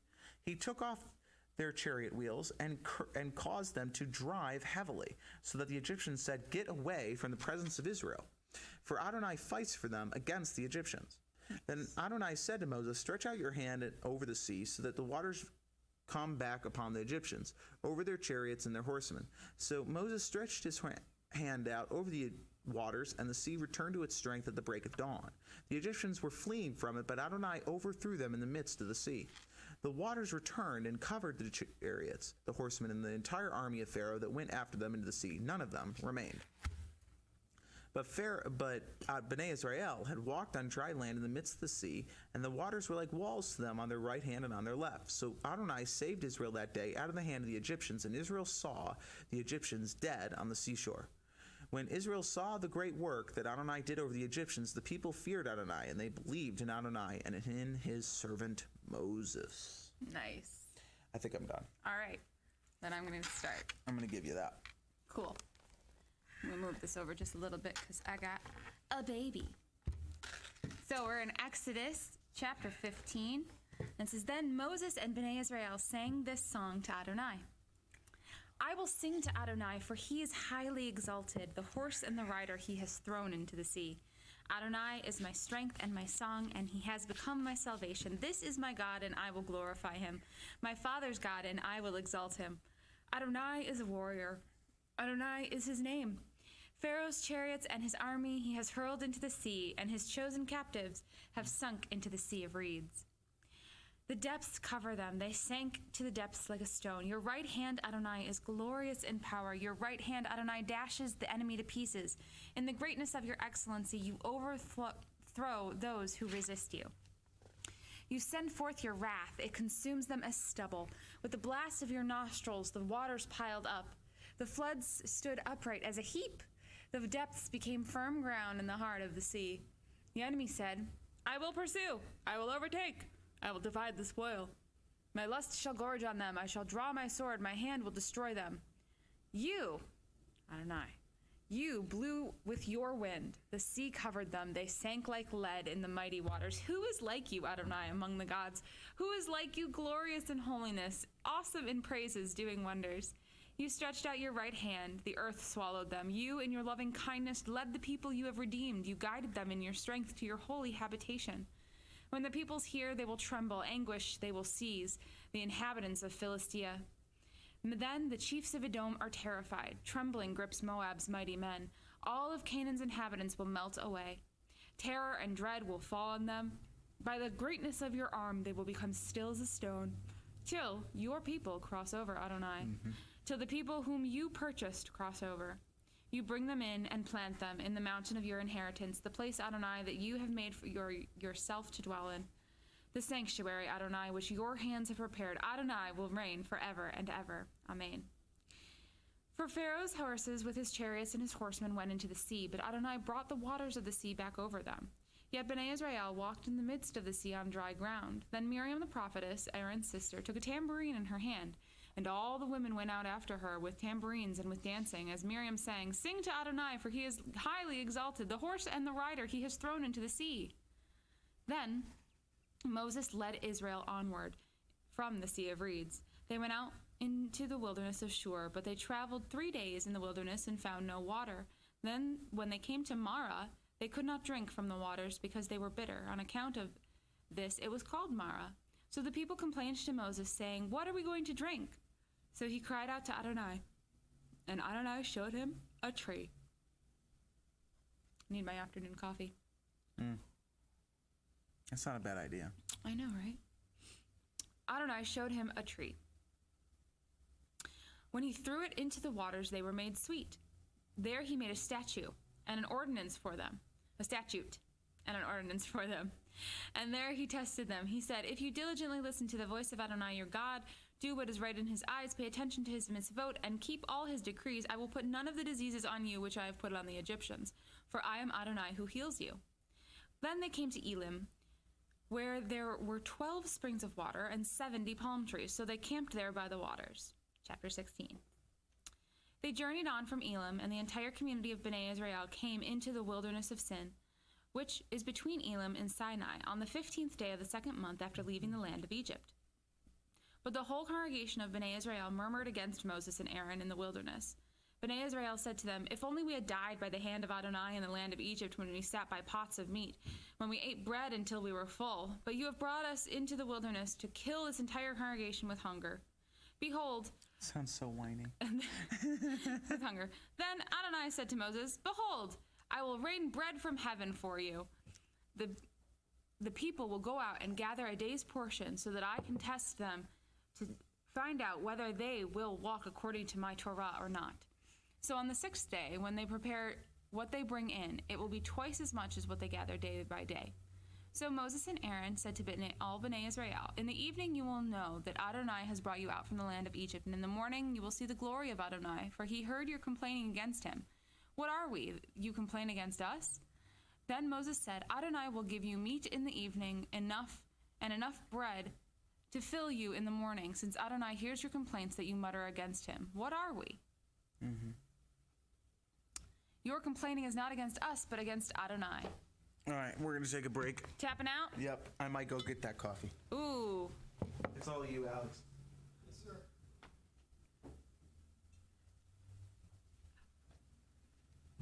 Hey, honey bunny. Hi, Annie.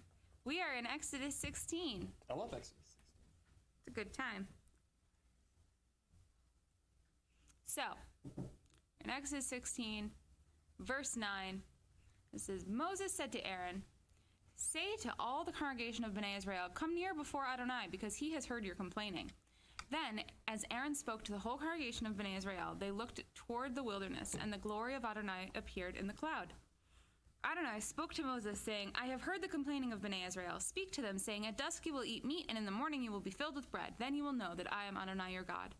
So when the evening fell, quails came up and covered the camp. Moreover, in the morning there was a layer of dew all around the camp. When the layer of dew was gone, on the surface of the desert was a thin flake-like frost, as fine as frost on the ground. When Bnei Israel saw it, they said to one another, 'What is it?' For they did not know what it was. Then Moses said to them, 'It is the bread that Adonai has given you to eat. This is the word that Adonai has commanded. Every man is to gather according to his needs, an omer per person, according to the number of people per household. Each man is to take it for those who are in his tent." Bnei Israel did so, and some gathered more, some less. When they measured it with an omer, those who gathered more had nothing left over. And those that gathered less did not lack at all. Every man gathered according to his appetite. Gather towards your appetite, little man. Also, Moses said to them, "Let no one save any of it until morning." However, they did not listen to Moses. Some of them preserved it until morning, but it bred worms and rotted. So Moses was angry with them. So they gathered it morning by morning, and each man according to his needs. And the sun became hot. As the sun became hot, it melted. On the 6th day, they gathered twice as much bread, 2 omers for each individual. So all the leaders of the community came and informed Moses. But he said to them, "This is what Adonai has said. Tomorrow is a Shabbat rest, a holy Shabbat to Adonai. Bake whatever you would bake, and boil whatever you would boil. Store up for yourselves everything that remains to be kept until the morning." So they set it aside until the morning, just as Moses instructed, and it did not rot, nor were there any worms. Then Moses said, "Eat that today, because today is a Shabbat to Adonai. Today you will not find it in the field. You are to gather it for 6 days, but the 7th is a Shabbat, and there will be none." Yet on the 7th day, some of the people went out to gather, and they found none. Adonai said to Moses, "How long will you refuse to keep my mitzvot and my Torah? See, Adonai has given you the Shabbat, so on the 6th day he gives you the bread of 2 days. Let every man stay in his place, and let no man go out on the 7th day." So the people rested on the 7th day. The house of Israel named it manna, which is actually Hebrew for what is it? The house of Israel named it manna. It was white like coriander seed and tasted like wafers made with honey. Then Moses said, "This is what Adonai has commanded. Let a full omer of it be kept throughout all your generations, so that you may see the bread with which I fed you in the wilderness when I brought you out from the land of Egypt." Moses said to Aaron, "Take a jar and put a full omer of manna inside. Store it up before Adonai to be kept throughout your generations." Just as Adonai commanded Moses, Aaron stored it up in front of the testimony to be preserved. Bnei Israel ate manna for 40 years. Yikes. They ate the manna until they came to an inhabited land, when they came to the borders of the land of Canaan. Now, an omer is the 10th part of the ephah. Chapter 17. Let's keep going. Gotta reposition. Chapter 17. All the congregation of Bnei Israel journeyed from the wilderness of Sin in stages according to the command of Adonai, and camped in Rephidim.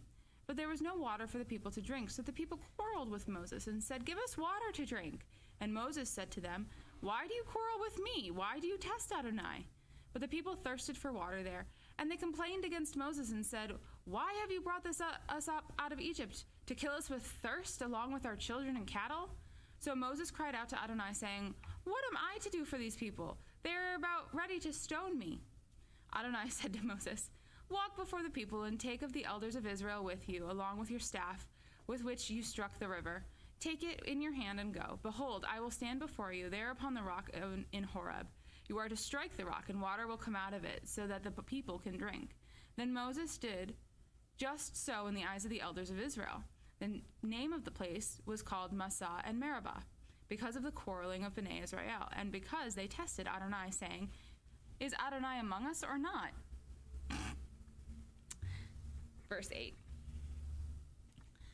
Then the Amalekites came and fought with Israel at Rephidim. Moses said to Joshua, "Choose men, go out and fight the Amalekites. Tomorrow I will stand on the top of the hill with the staff of God in my hand." So Joshua did as Moses said and fought the Amalekites, while Moses, Aaron, and Hur went up to the top of the hill. When Moses held up his hand, Israel prevailed. When he let it down his hand, the Amalekites prevailed. Moses' hands grew heavy, so they took a stone, put it under him, and he sat down. Aaron and Hur held up his hands, one on each side, so his hands were steady until the sun went down.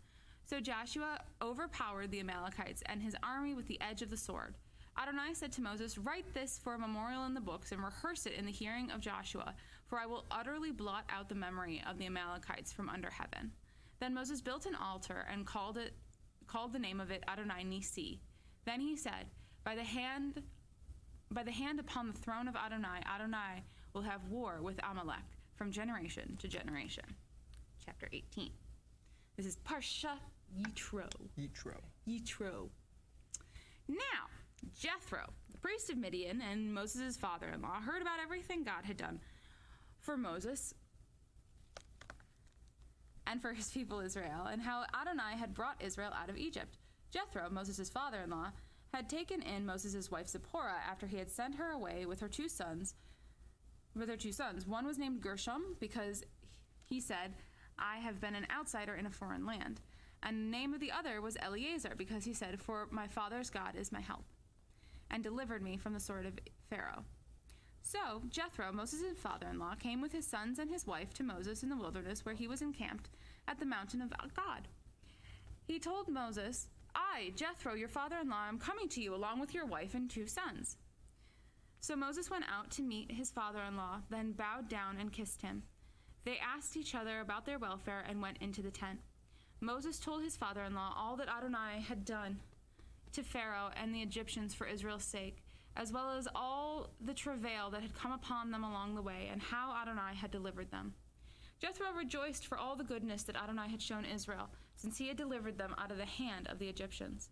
Jethro said, Blessed be Adonai, who has delivered you out of the hand of the Egyptians and out of the hand of Pharaoh, and has delivered the people from under the hand of the Egyptians. Now I know that Adonai is greater than all gods, since they had acted arrogantly against them.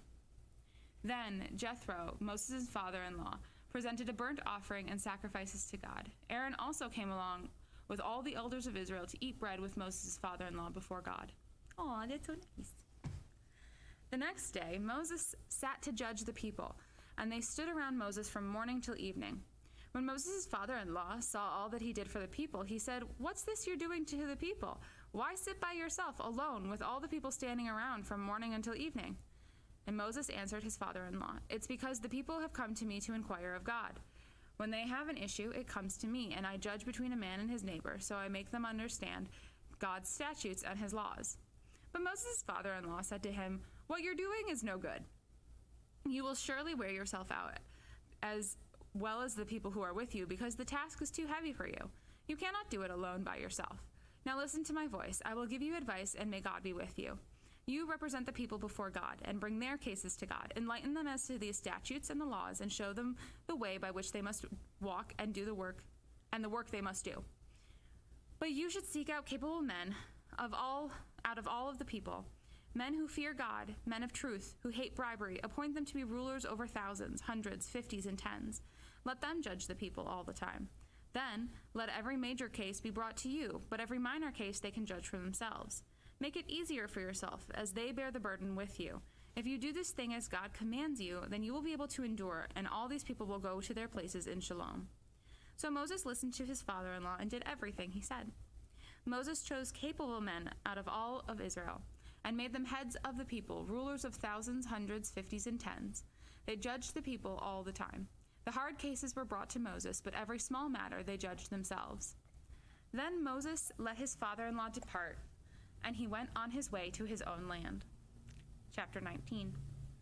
In the 3rd month after Bnei Israel had gone out of the land of Egypt, that same day they arrived at the wilderness of Sinai. They traveled from Rephidim, came to the wilderness of Sinai, and set up camp in the wilderness. Israel camped there, right in front of the mountain. Moses went up to God, and Adonai called to him from the mountain, saying, Say this to the house of Jacob, and tell Bnei Israel, You have seen what I did to the Egyptians, and how I carried you on eagle's wings, and brought you to myself. Now then, if you listen closely to my voice and keep my covenant, then you will be among my own treasure from among all the people, for all the earth is mine. So as for you, you will be to me a kingdom of Kohanim and a holy nation. These are the words which you are to speak to Bnei Israel. So Moses went and called for the elders of all the people, and put before them all the words that Adonai commanded him. All the people answered together and said, Everything that Adonai has spoken we will do. Sounds familiar. Then Moses reported the words of the people to Adonai.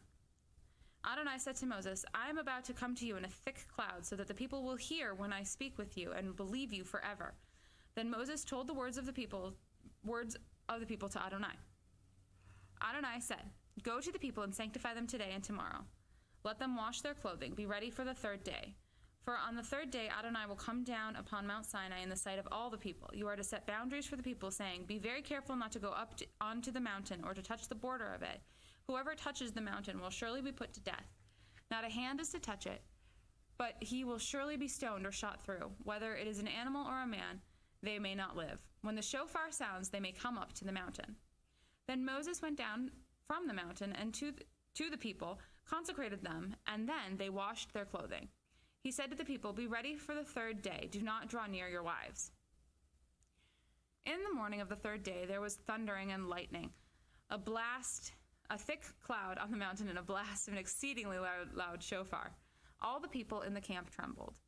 Then Moses brought the people out of the camp to meet God, and they stood at the lowest part of the mountain.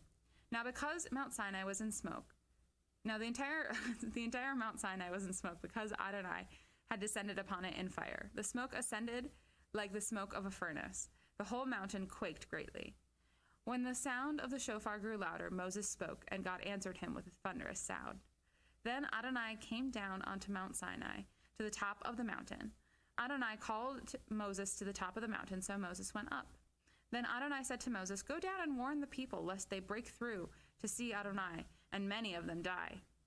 Even the Kohanim who come near to Adonai must consecrate themselves, so that Adonai does not break out against them.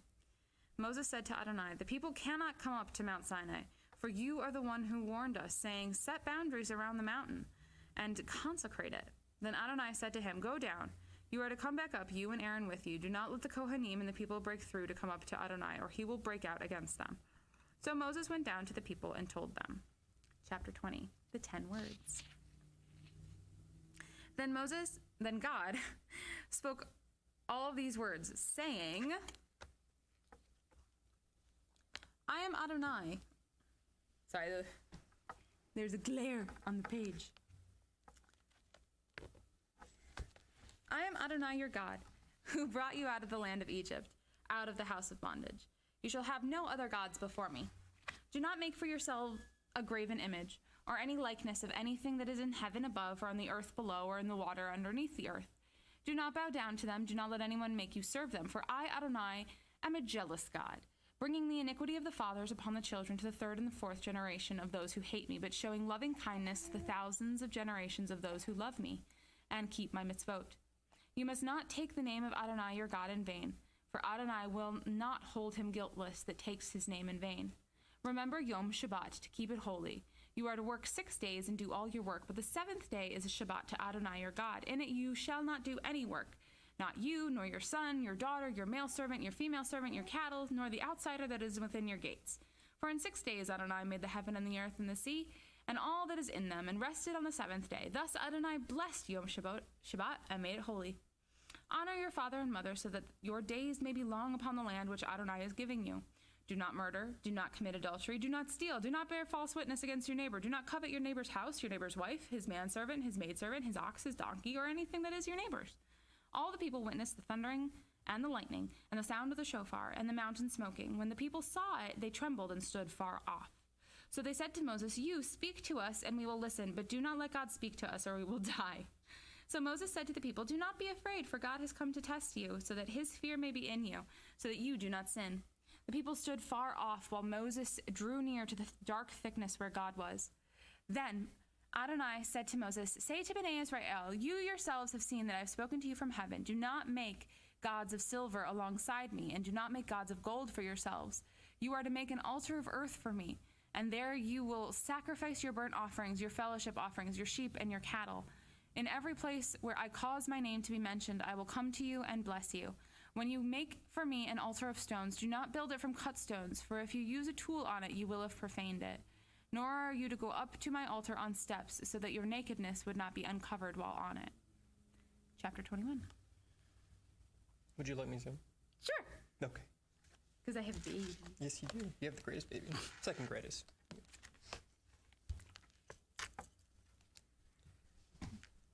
All right. Parashat Mishpatim. Now these are the ordinances which you will set before them. If you buy a Hebrew servant, he is to serve for 6 years, and in the 7th he is to go free without payment. If he comes in by himself, he is to go out by himself. If he was married, then his wife will go out with him. If his master gave him a wife, and she bears him sons or daughters, the wife and her children will be her master's, and he will go free by himself. But if the servant plainly states, I love my master, my wife, and my children, and I will not go out free, then his master is to bring him to God. Then take him to a door or to a doorpost. His master is to pierce his ear through with an awl, and he will serve him forever. If a man sells his daughter to be a maidservant, she is not to go free as the male servants do. If she does not please her master, who has selected her for himself, then he is to allow her to be redeemed.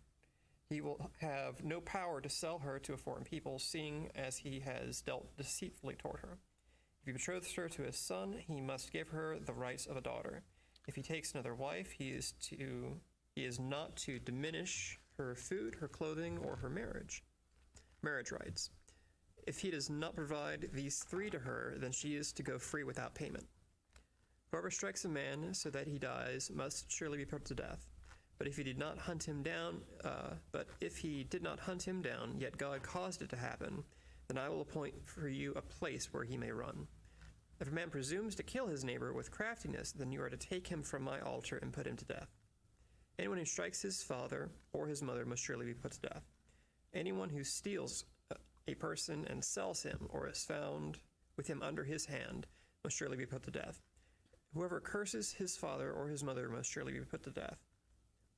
If people quarrel, and one strikes the other with a stone or with his fist, and the other does not die but lies in bed, if he rises again and walks around on his staff, and the one that struck him, he will be cleared. He must pay for the loss of his time and help him to be thoroughly healed. If a man strikes his male or female servant with a staff who dies by his hand, he must surely be punished. Notwithstanding, if the servant gets up in a day or two, he will not be punished, for he is his property. If men fight and hit a pregnant woman so that her child is born early, yet no harm follows, the one who hit her is to be strictly fined according to what the woman's husband demands of him. He must pay as the judges determine. But if any harm follows, then you are to penalize life for life, eye for an eye, tooth for a tooth, hand for a hand, foot for a foot, burn for burn, wound for wound, blow for blow. If a man strikes the eye of his male or female slave and destroys it, he must let him go free for the sake of his eyesight. If he strikes out his slave's tooth, he must let him go free for the sake of his tooth. If an ox gores a man or a woman so that they die, the ox must surely be stoned, and its meat is not to be eaten, but the owner of the ox will be cleared. If the ox was given to goring in times past, and a warning has been given to its owners, yet he has not kept it pent up, and it has killed a man or a woman, then the ox must be stoned, and his owner must also be put to death. Wow. If instead a ransom is placed on him, then he is to pay for the redemption of his life whatever is demanded. Whether it has gored a son or a daughter, this rule is to be applied to him. If the ox gores a male or female servant, male or female slave, he is to pay 30 shekels of silver to their master, and the ox is to be stoned. If one uncovers a pit or digs a pit and does not cover it, and an ox or donkey falls in, the owner of the pit must pay compensation. He is to give money to the owner, and the dead animal will be his. If one man's ox hurts another's ox so that it dies, they are to sell the live ox and divide the price. They are also to divide the dead one. Or, if it becomes known that the ox was given to violence in times past and its owner has not kept it pent up, he must surely pay ox for ox, and the dead animal will be his own. If a man steals an ox or a sheep and kills it or sells it, he is to pay 5 oxen for 1 ox, or 4 sheep for 1 sheep. You can help me read it, Levi? Chapter 22. Oh, you just want to see the yod. I see what you're doing. If a thief found breaking in is struck so that he dies, there is no blood guilt for him. But if the sun has risen, there is blood guilt, and he is to make full restitution. If he has nothing, then he must be sold for his theft. If the item is found in his hand alive, whether ox, donkey, or sheep, he is to pay double. If a man causes a field or a vineyard to be eaten by letting his animal loose, and it feeds in another man's field, then he is to... That's adorable. That is absolutely the best. then he is to make restitution from the best of his field and the best of his own vineyard. If fire breaks out and spreads among thorns, so that stalks of grain, standing grain, or the fields themselves are consumed, then the one who lit the fire must make full restitution. If a man entrusts his neighbor with money or items for safekeeping, and it is stolen out of the man's house, when the thief is found, he must pay double. If the thief is not found, then the master of the house is to present himself to God and see whether he has laid his hand on his neighbor's goods. For any transgression, whether ox or donkey, sheep, clothing, or anything else lost, when someone says, "This is mine," the case of both parties is to be brought before God. The one whom God convicts is to pay double to his neighbor. If a man entrusts his neighbor with a donkey, ox, sheep, or any animal to care for, and it dies, is hurt, or is taken away with no one seeing, then there must be an oath before Adonai between the two of them to determine whether or not he has laid his hand on his neighbor's goods. The owner is to accept it with no restitution. But if indeed it was stolen from him, he is to make restitution to the owner. If it is torn in pieces, let him bring it as evidence. He is not required to pay for what has been torn to pieces. If a man borrows anything belonging to his neighbor and it is harmed or dies in the absence of the owner, he must make full restitution. But if the owner is present, he is not required to pay restitution. If it was rented, it is covered by the rental fee. If a man seduces a virgin who is not engaged and lies with her, he must pay a dowry for her to be his wife. But if her father utterly refuses to give her to him, he must weigh out silver equal to the dowry rights for virgins. Wow. To the dowry for virgins. You must not permit a sorceress to live. Anyone who lies with an animal must surely be put to death. All right. Anyone who sacrifices to the gods, except to Adonai alone, is to be put under a ban of destruction. Yeah, I agree. You must not exploit or oppress an outsider, for you were outsiders in the land of Egypt. You must not mistreat any widow or orphan. If you mistreat them in any way, and they cry out to me, I will surely hear their cry. My wrath will burn hot, and I will kill you with the sword. So your wives will become widows, and your children will become orphans. If you lend money to any of my people, to the poor among you, you are to not act like a debt collector with them. You are not to charge him interest. If you ever take your neighbor's cloak as a pledge, you are to return it to him before the sun goes down, for that is his only covering, his cloak for his skin. What will he sleep in? When he cries out to me, I will hear, because I am gracious. Do not despise God or curse a ruler of your people. Do not hold back the fullness of your crops or your vintage. You are to present the firstborn of your sons to me. Do the same with your cattle and with your sheep. For 7 days it is to be with its mother, and then on the 8th day you are to give it to me. You are to be a holy people for me. You must not eat any flesh torn by beasts in the field. You may throw it out to the dogs. Chapter 23. Do not spread a false report. Do not join hands with the wicked by becoming a malicious witness. Do not follow a crowd to do evil, nor are you to testify in a case to follow a crowd and pervert justice. On the other hand, nor should you take sides with a poor man in his case. If you find your enemy's ox or his donkey going astray, you must surely bring it back to him again. If you see the donkey of the one that hates you lying down under its burden, do not leave it. Rather, you are to release it with him.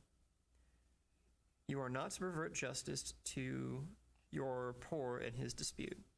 Stay far away from a false charge. Do not kill the innocent and the righteous, for I will not justify the guilty. Take no bribe, for a bribe blinds those who have sight and perverts the words of the righteous. Do not oppress an outsider, for you know the heart of an outsider, since you are outsiders in the land of Egypt. For 6 years you are to sow your land and gather the increase, but during the 7th year you are to let it rest and lie fallow, so that the poor among your people may eat.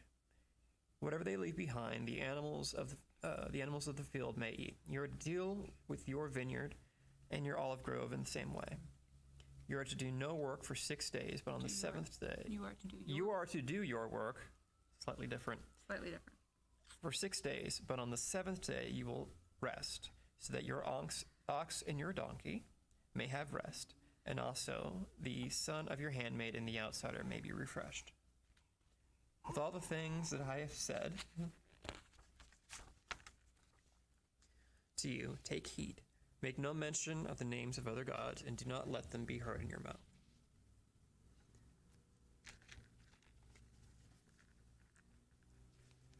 Any see? Mm-hmm. All right. 3 times in the year you are to celebrate a festival for me. You are to observe the feast of Matzot. For 7 days you will eat matzot, as I commanded you, at the time appointed in the month of Aviv. For that is when you came out from Egypt. No one is to appear before me empty-handed. Also you are to observe the feast of harvest, the first fruits of your labors that you sow in the field, as well as the feast of the ingathering at the end of the year, when you gather your crops from the field. 3 times in the year all your men are to appear before Adonai Elohim. Do not offer the blood of my sacrifices with chametz, nor is the fat of my feast to remain out all night until the morning. Bring the choicest first fruits of your land into the house of Adonai your God. Do not boil a kid in its mother's milk. Behold, I am sending an angel before you to guard you on the way and to bring you into the place that I have prepared. Watch for him and listen to his voice. Do not rebel against him, because he will not pardon your transgressions, for my name is in him. But if you listen closely to his voice and do everything I say, I will be an enemy to your enemies and an adversary to your adversaries.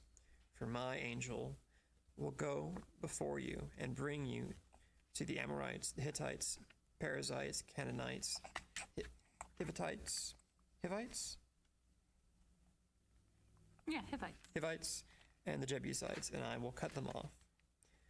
You are not to bow down to their gods or serve them or do what they do. Rather, you are to utterly overthrow them and break their pillars in pieces. You are to serve Adonai your God, and he will bless your food. Careful. He'll bless your food and your water. Moreover, I will take sickness away from your midst. None will miscarry nor be barren in your land, and I will fill up the number of your days. I will send my terror before you and throw all the people to whom you will come into a panic, and make all your enemies turn their backs to you. I will send the hornet before you, which will drive out the Hivites, the Canaanites, and the Hittites from before you. I will not drive them out from before you in a single year, otherwise the land would become desolate and the animals of the field will multiply against you. But little by little I will drive them out from before you until you are fruitful. Then you will possess the land. I will set your border from the Sea of Reeds to the Sea of the Philistines, and from the wilderness to the Euphrates River, for I will deliver the inhabitants of the land into your hand, and you are to drive them out before you. Make no covenant with them or with their gods. They must not dwell in your land and cause you to sin against me, for if you worship their gods, they will be a snare to you. Mm-hmm. Levi is enthralled. I just look over and he's so much closer than I expect him to be. Hello. Chapter 24. Then to Moses he said, Come up to Adonai, you and Aaron, Nadab, and Abihu, and the 70 elders of Israel, and worship from afar. Moses alone is to approach Adonai, but the others may not draw near, nor are the people to go up with him. So Moses came and told the people all the words of Adonai, as well as all the ordinances. All the people answered with one voice and said, All the words which Adonai has spoken, we will do. Amen. So Moses wrote down all the words of Adonai, then rose up early in the morning and built an altar below the mountain, along with 12 pillars for the 12 tribes of Israel. He then sent out young men of Bnei Israel, who sacrificed burnt offerings and fellowship offerings of oxen to Adonai. Then Moses took half of the blood and put it in basins, and the other half poured out against the altar. He took the scroll of the covenant and read it in the hearing of the people. Again they said, All that Adonai has spoken we will do and obey. Then Moses took the blood, sprinkled it on the people, and said, Behold the blood of the covenant which Adonai has cut with you, in agreement with all these words. Amen. Amen. Then Moses and Aaron, Nadab and Abihu, and 70 of the elders of Israel went up. They saw the God of Israel, and under his feet was something like a pavement of sapphire, as clear as the very heavens. Yet he did not raise his hand against the nobles of Bnei Israel. So they beheld God and ate and drank. Then Adonai said to Moses, "Come up to me on the mountain and stay there. I will give you the tablets of stone with the Torah and the mitzvot, which I have written, so that you may instruct them." So Moses rose up along with his attendant Joshua, and Moses went up onto the mountain of God. To the elders he said, "Wait for us here until we come back to you. See, Aaron and Hur are with you. Whoever has a dispute should go to them." When Moses went up to the mountain, the cloud covered it. The glory of Adonai settled upon Mount Sinai, and the cloud covered it for 6 days. Then on the 7th day he called to Moses out of the midst of the cloud. The appearance of the glory of Adonai was like a consuming fire on the top of the mountain in the sight of Bnei Israel. So Moses entered into the midst of the cloud and went up onto the mountain. Moses was on the mountain 40 days and 40 nights. Chapter 25. This is the start of Parashat Terumah. Adonai spoke to Moses, saying, "Tell Bnei Israel to take up an offering for me. From anyone whose heart compels him, you are to take my offering.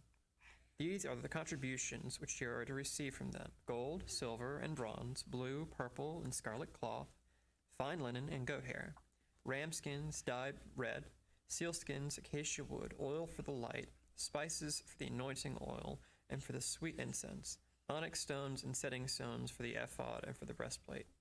I didn't notice that as for anyone whose heart compels him, where it wasn't actually like a commandment. It's very cool. "Have them make a sanctuary for me, so that I may dwell among them. You are to make it all precisely according to everything that I show you, the pattern of the tabernacle and the pattern of all the furnishings within.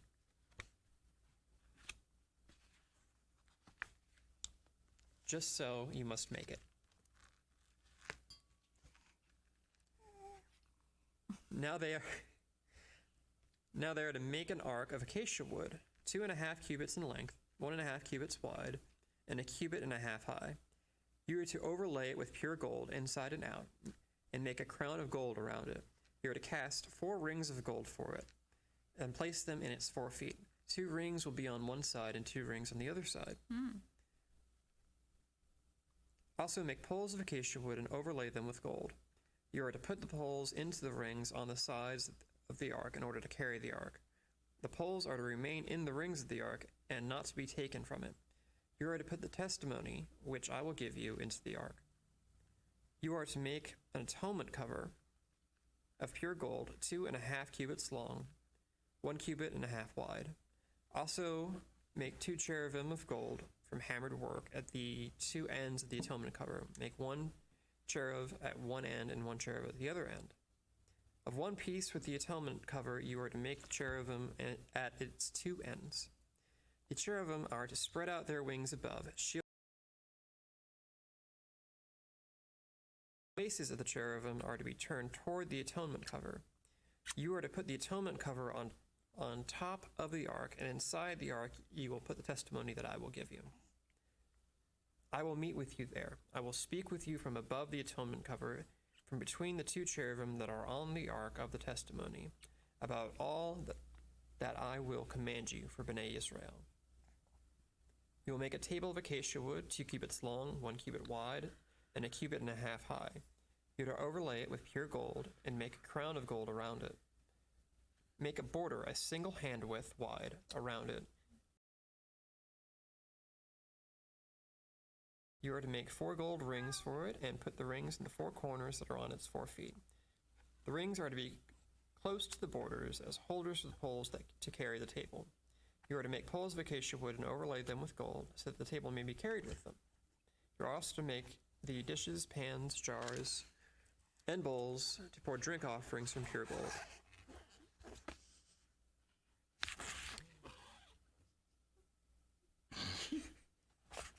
Careful, buddy.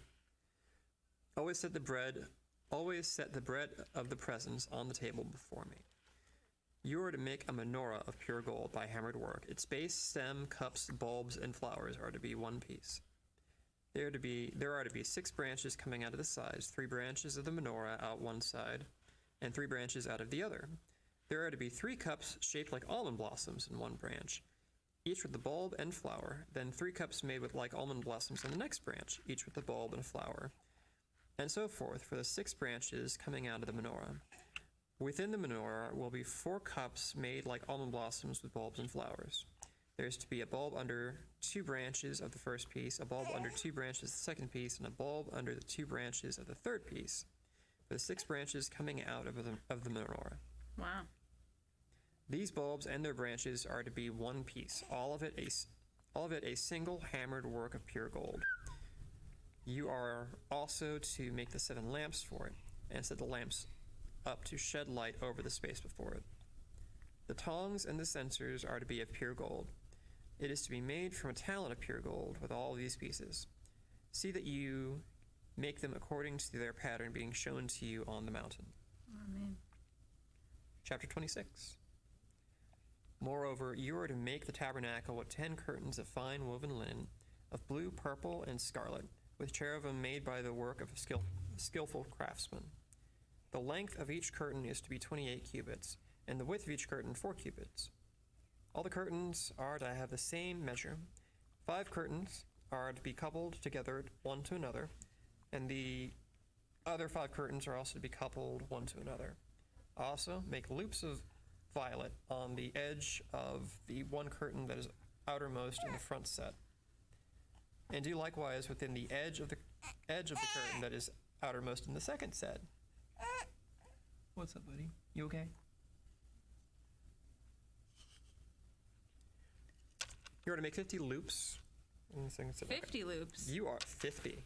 50. You are to make 50 loops in the first curtain and 50 loops on the edge of the curtain that is in the second set. The loops are to be opposite one another. Then make 50 clasps of gold and couple the curtains one to another with the clasps, so that the tabernacle may be one piece. You are to make curtains of goat hair for a tent over the tabernacle, 11 curtains in all. The length of each curtain is to be 30 cubits, and the width of each curtain 4 cubits. The 11 curtains are to have the same measurement. You are to couple 5 curtains by themselves and 6 curtains by themselves, and double over the 6th curtain in the forefront of the tent. Then make 50 loops on the edge of the one curtain that is outermost in the first set, along with the 50 loops on the edge of the curtain that is outermost in the second set.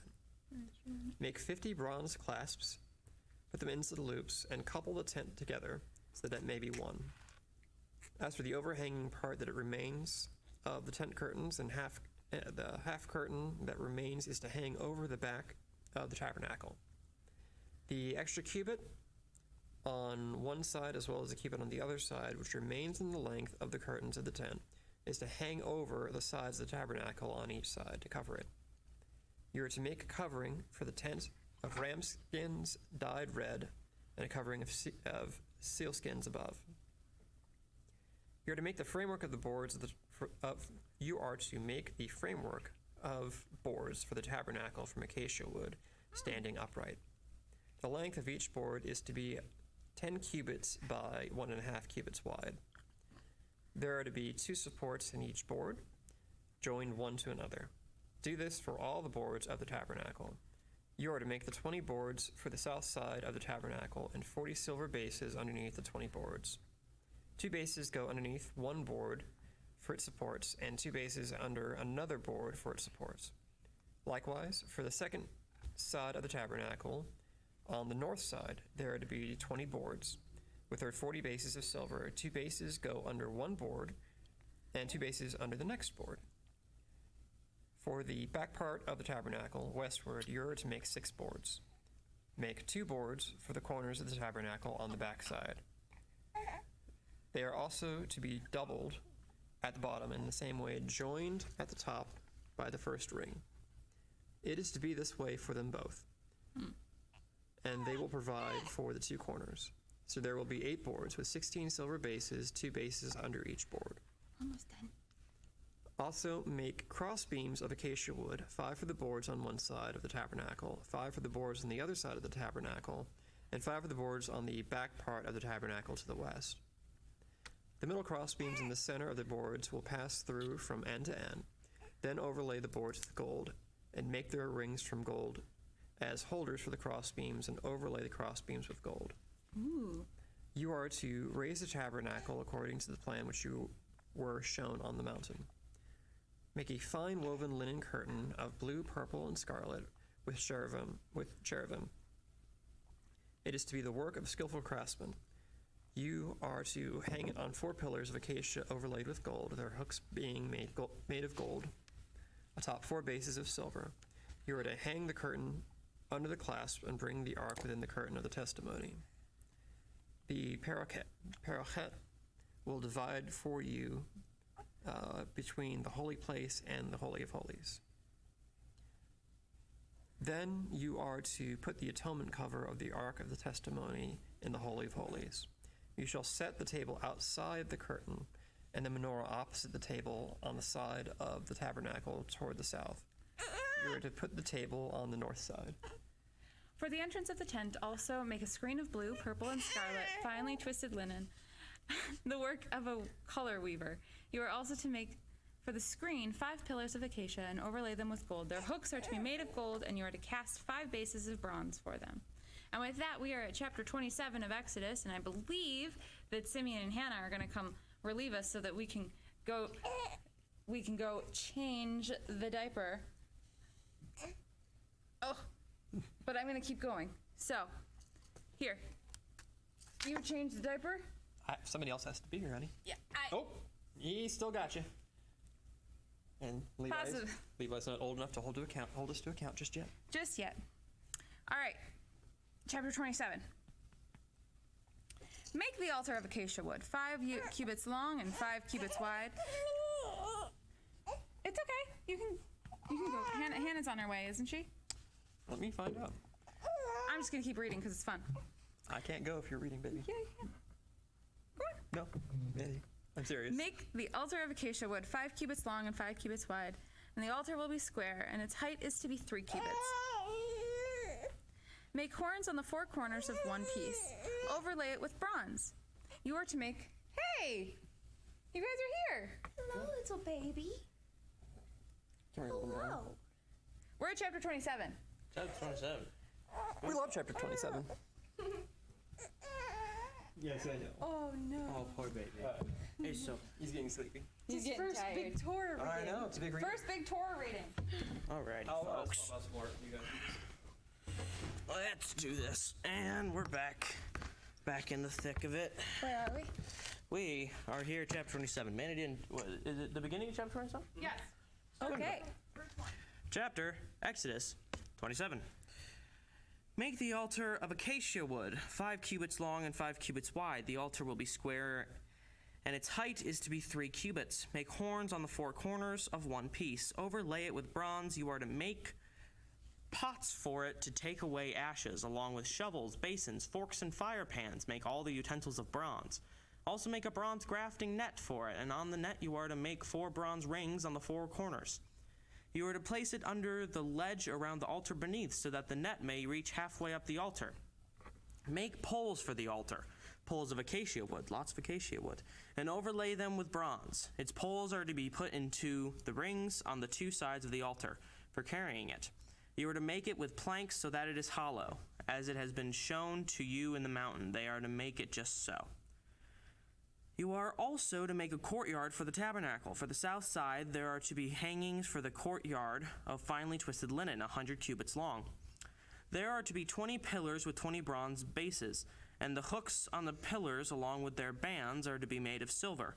Likewise, for the north side, in length, there are to be 100 cubit long hangings. I wonder how long a cubit is. I don't actually know how long a cubit is.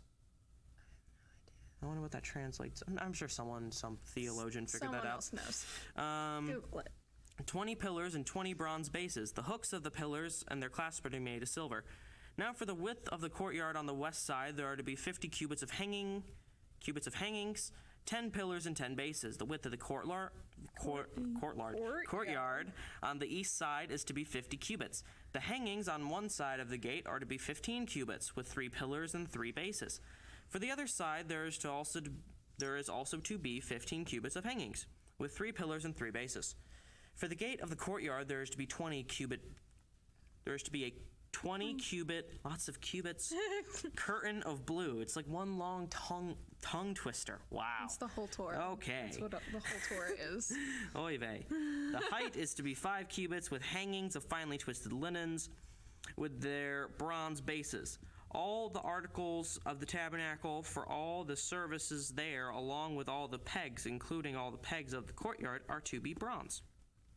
Parshat Tetzaveh.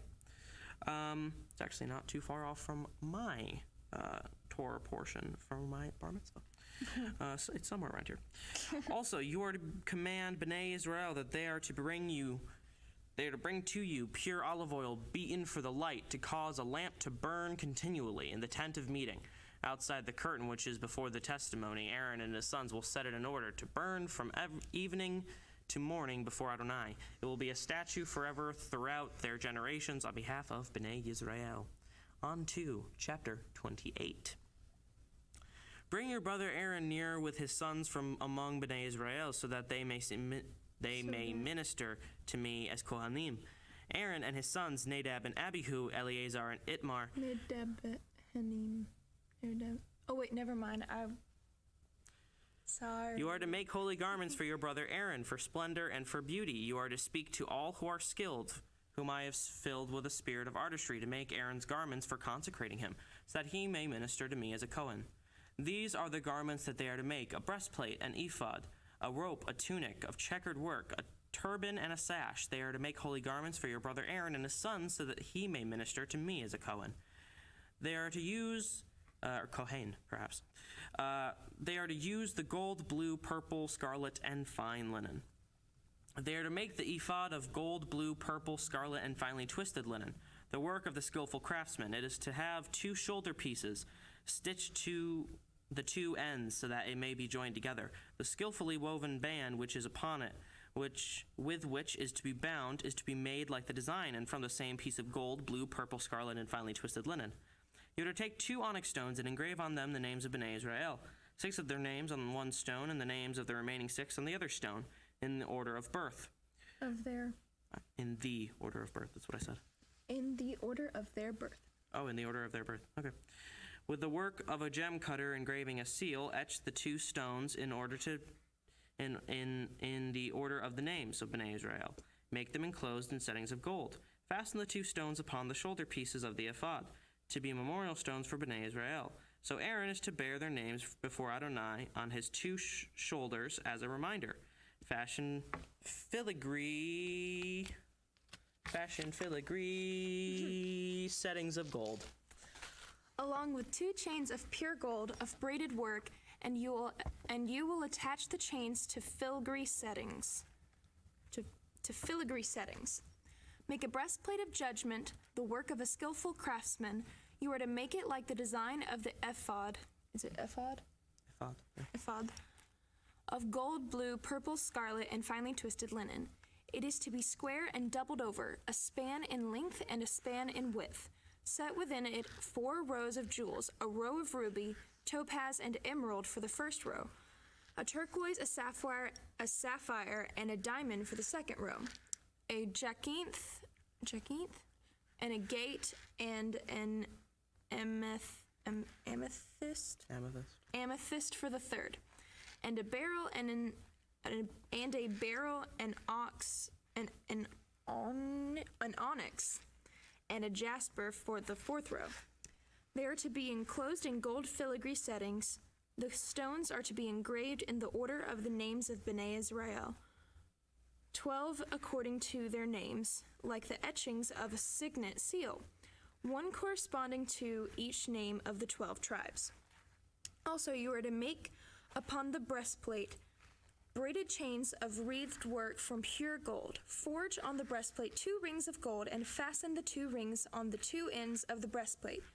Then attach the 2 wreathed chains of gold on the 2 rings at the ends of the breastplate.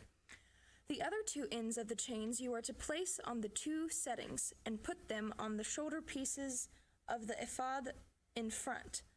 So you are to make 2 rings of gold and put them on the 2 ends of the breastplate. On the edge of it, that is toward the inner side of the ephod, Also make 2 gold rings and place them on the shoulder pieces of the ephod underneath, in front, close to where it is joined above. The artfully woven band of the ephod. Then they will bind the breastplate by its rings to the rings of the ephod with a blue thread, so that it may be on the skillfully woven band of the ephod, and so that the breastplate will not come loose from it. Aaron will bear the names of Bnei Israel in the breastplate of judgment on his heart, wherever he enters the holy place, as a continual memorial before Adonai. Also put the Urim and the Thummim. The Urim and the Thummim. The Urim and the Thummim within the breastplate of judgment, so they will be on Aaron's heart when he goes in before Adonai. Aaron will bear the judgment of Bnei Israel on his heart before Adonai continually. You are to make the robe of the ephod entirely of blue. It is to have a hole for the head in the center, and a binding of woven work around the hole, as a collar, so that it may not be torn. On the hem of it you are to make pomegranates of blue, purple, and scarlet all around the hem, with golden bells between them. 1 golden bell and a pomegranate, then another golden bell and a pomegranate, on the hem of the robe all around. It must be worn by Aaron whenever he ministers. The sound will be heard when he goes into the holy place before Adonai and when he comes out, so that he does not die. Also you are to make a plate of pure gold and engrave on it, like the engravings of a seal, holy to Adonai. Attach it with a violet cord onto the turban on the front of the turban, so it will rest on Aaron's forehead, so that Aaron will bear away the iniquity committed regarding the holy things, which Bnei Israel set apart as all their holy gifts. It is to be always on his forehead, so that they may have favor before Adonai. You are to weave the tunic in the checkered work of fine linen, make a turban of fine linen, and make a sash, the work of a color weaver. For Aaron's sons you are to make tunics, sashes, and headwear for them, for splendor and for beauty. Put them on Aaron your brother, and on his sons with him, and anoint them, consecrate them, and sanctify them, so that they may minister to me as Kohanim. You are to make linen undergarments for them to cover their skin of their nakedness, from the hips to cover the skin of their nakedness, from the hips to the thighs. They are to be worn by Aaron and his sons when they go into the tent of meeting, or when they approach the altar to minister in the holy place, so that they do not become subject to guilt and die.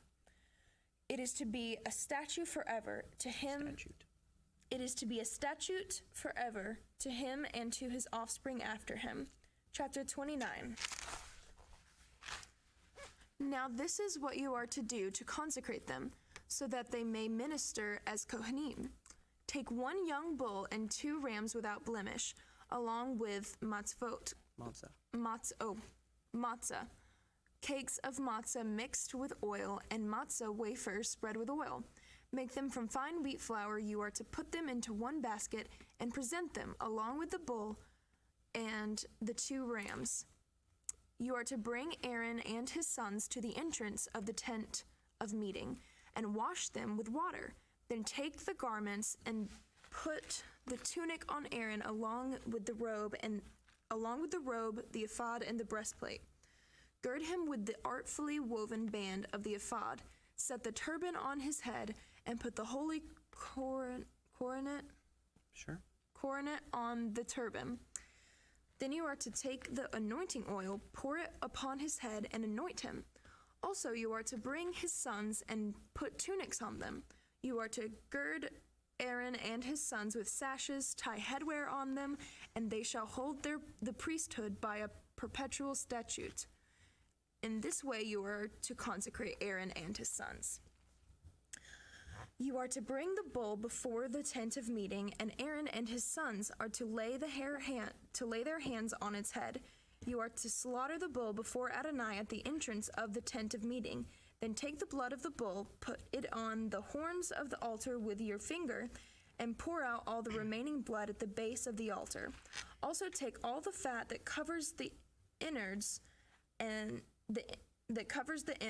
lobe above the liver, the 2 kidneys, along with the fat that is on them, and burn them on the altar. But the meat of the bull, along with its skin and its dung, you are to burn with fire outside the camp. It is a sin offering. Then take 1 ram, have Aaron and his sons lay their hand upon the head of the ram, then slaughter the ram, take its blood, and sprinkle it around the altar. You are to cut the ram into pieces, wash its innards and its legs, and place them with its head and other pieces. Then you are to offer the whole ram up in smoke on the altar. It is a burnt offering to Adonai, a sweet aroma, an offering made by fire to Adonai. Then take the other ram and have Aaron and his sons lay their hands upon the head of that ram.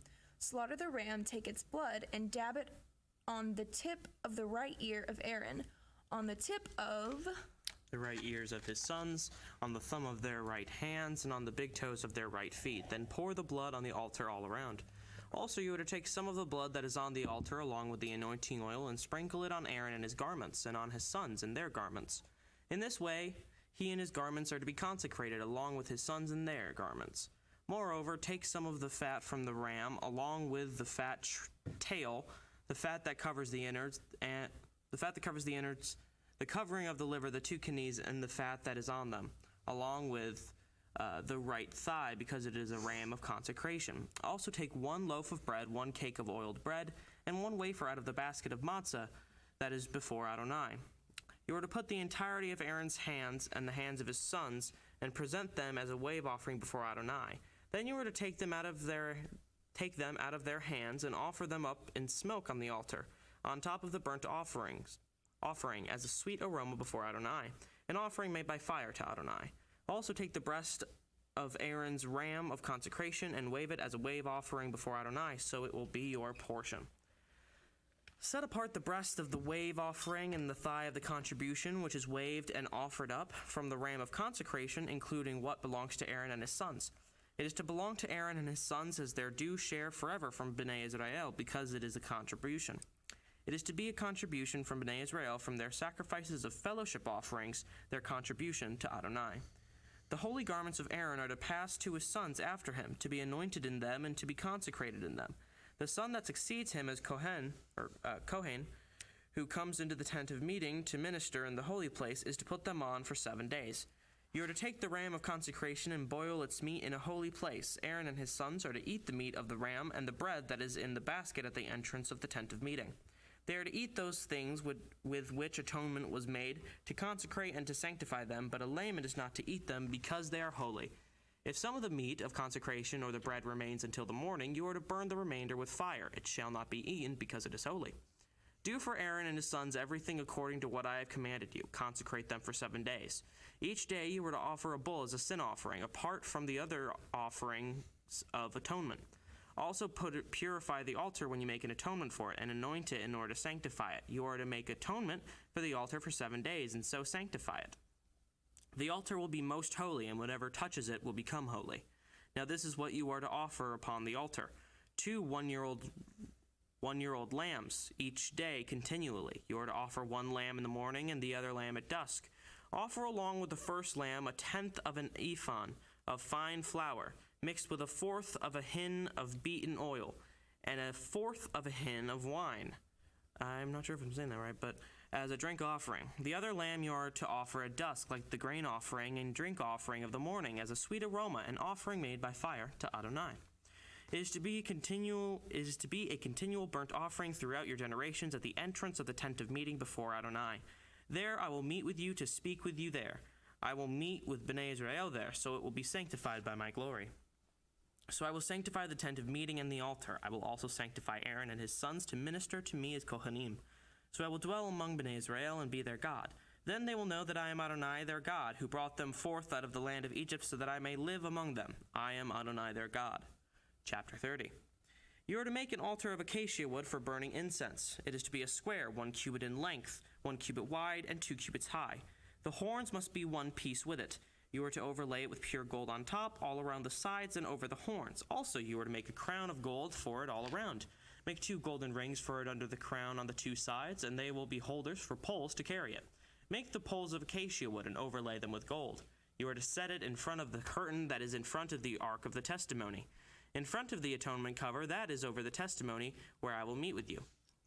Aaron must burn sweet spices of incense there every morning. When he attends to the lamps, he is to burn it. Also, when Aaron keeps the lamps lit, at dusk he must burn it. There must be incense continually before Adonai throughout your generations. You must not offer up unauthorized incense on it, nor should any burnt offering or grain offering be there, nor should you pour any drink offering there. Aaron is to make atonement upon the horns once a year with the blood of the sin offering. Throughout your generations, it is most holy to Adonai. And here we come to my lovely little Torah portion that I read on my bar mitzvah. Ki tisa. Anyway, little trivia.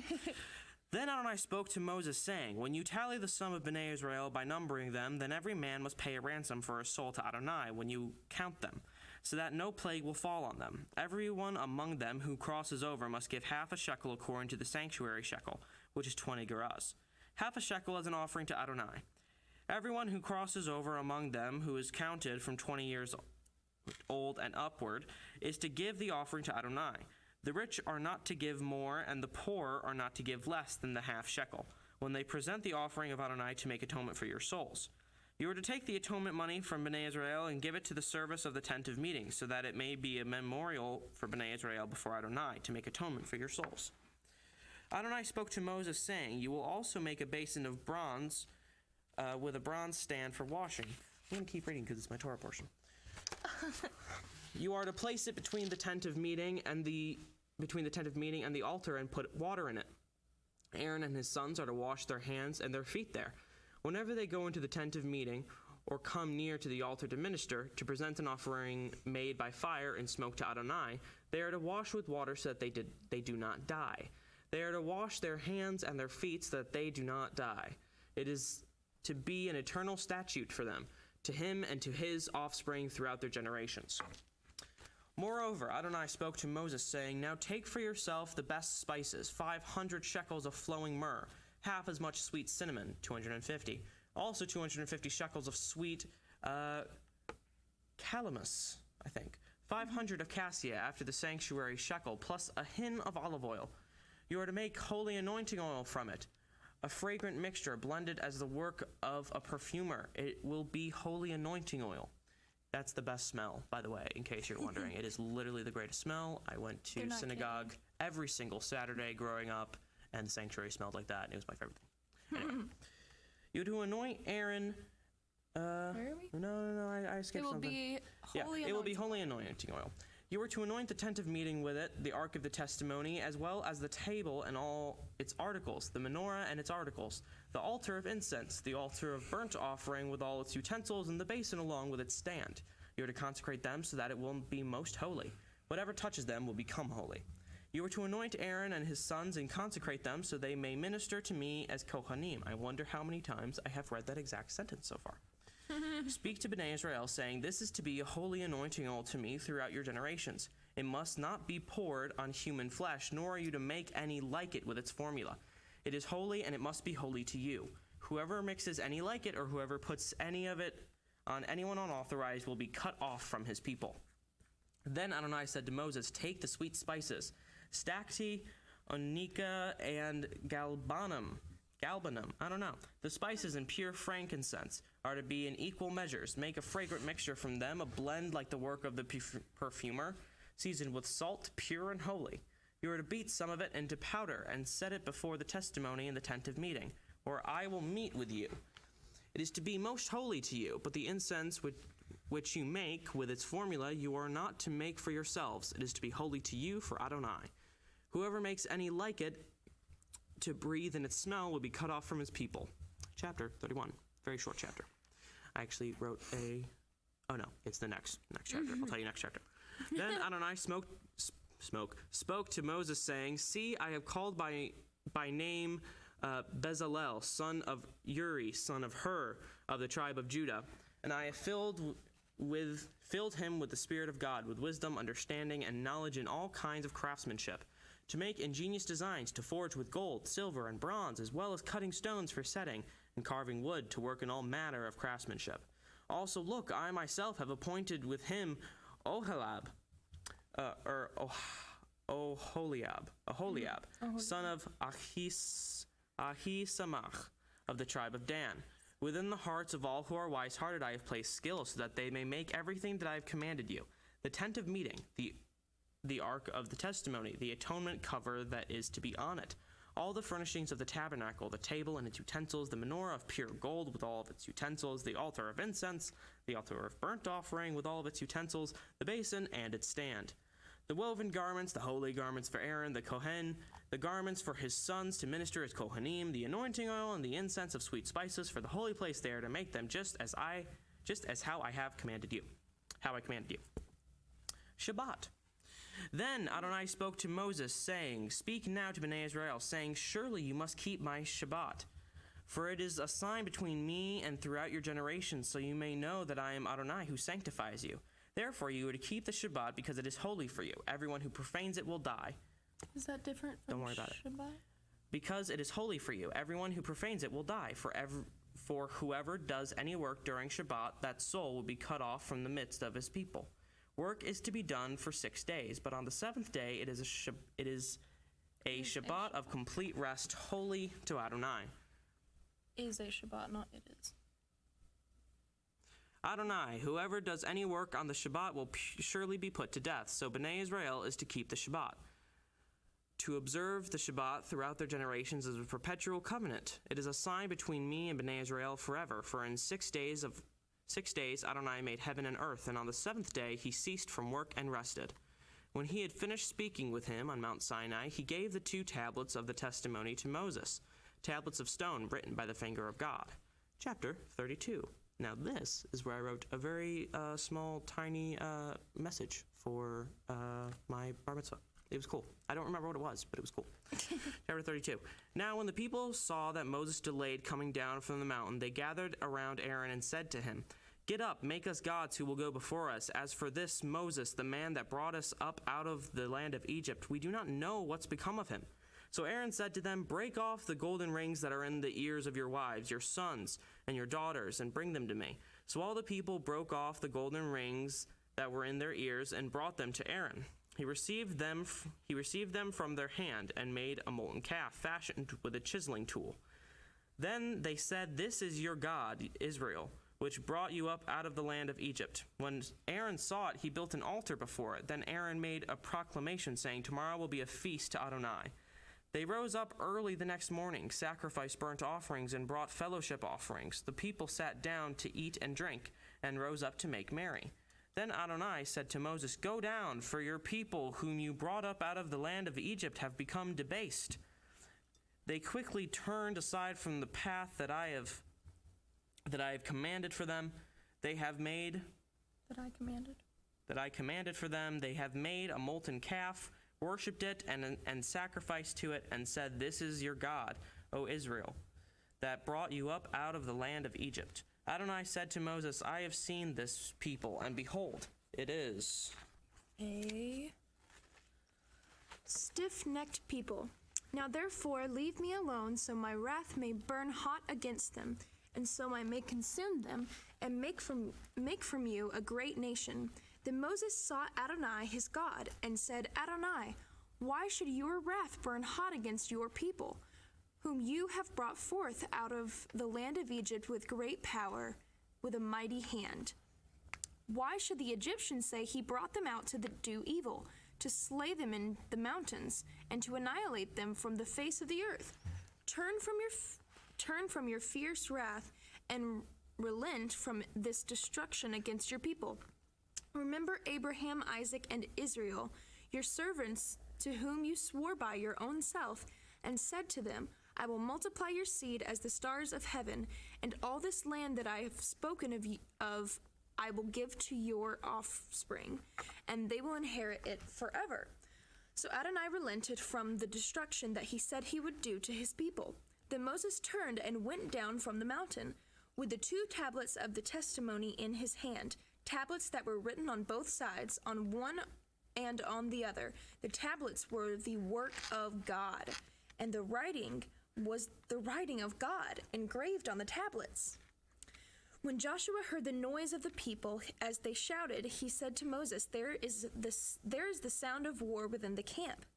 But Moses said, it is not the voice of a shout of victory, nor is it the voice of crying from defeat, but I hear the sound of singing. Then it happened, as soon as Moses came near the camp, he saw the calf and the dancing, and his anger burned hot. So he threw the tablets out of his hands and smashed them at the foot of the mountain. Then he took the calf that they had made, burned it with fire, ground it to powder, scattered it on the surface of the water, and made Bnei Yisrael drink it. Then Moses said to Aaron, what did this people do to you to make you bring such a great sin upon them? Aaron said, don't be angry, my lord. You know these people yourself and how they are set on evil. They said to me, make gods for us to go before us. As from this Moses, the man that brought us up out of the land of Egypt, we don't know what happened to him. So I said to them, whoever has any gold, let them break it off. So they gave it to me, and I threw it into the fire, and out came this calf. When Moses saw that the people were unrestrained, because Aaron had let them run wild to become a joke among their enemies, Moses stood at the gate of the camp and said, whoever is on Adonai's side, let him come to me. Then all the sons of Levi gathered themselves together to him. He said to them, this is what Adonai, the God of Israel, says. Every man put on his sword and go to and fro, from gate to gate throughout the camp, and slay his brother, his friend, and his neighbor. So the sons of Levi did as Moses said. And that day from among the people there fell about 3,000 men. Then Moses said, consecrate your hands today to Adonai, so that he may give you a blessing today, for every man has been against his son and his brother. So it happened the following day. Moses said to the people, you have committed a horrendous sin. So now I will go up to Adonai. Perhaps I can make atonement for your sin. Then Moses returned to Adonai and said, alas, these people have sinned greatly and made gods of gold. Yet now, please forgive their sin. But if not, please blot me out of your book that you have written. Adonai said to Moses, whoever has sinned against me, I will blot out of my book. Now go, lead the people to the place that I told you about.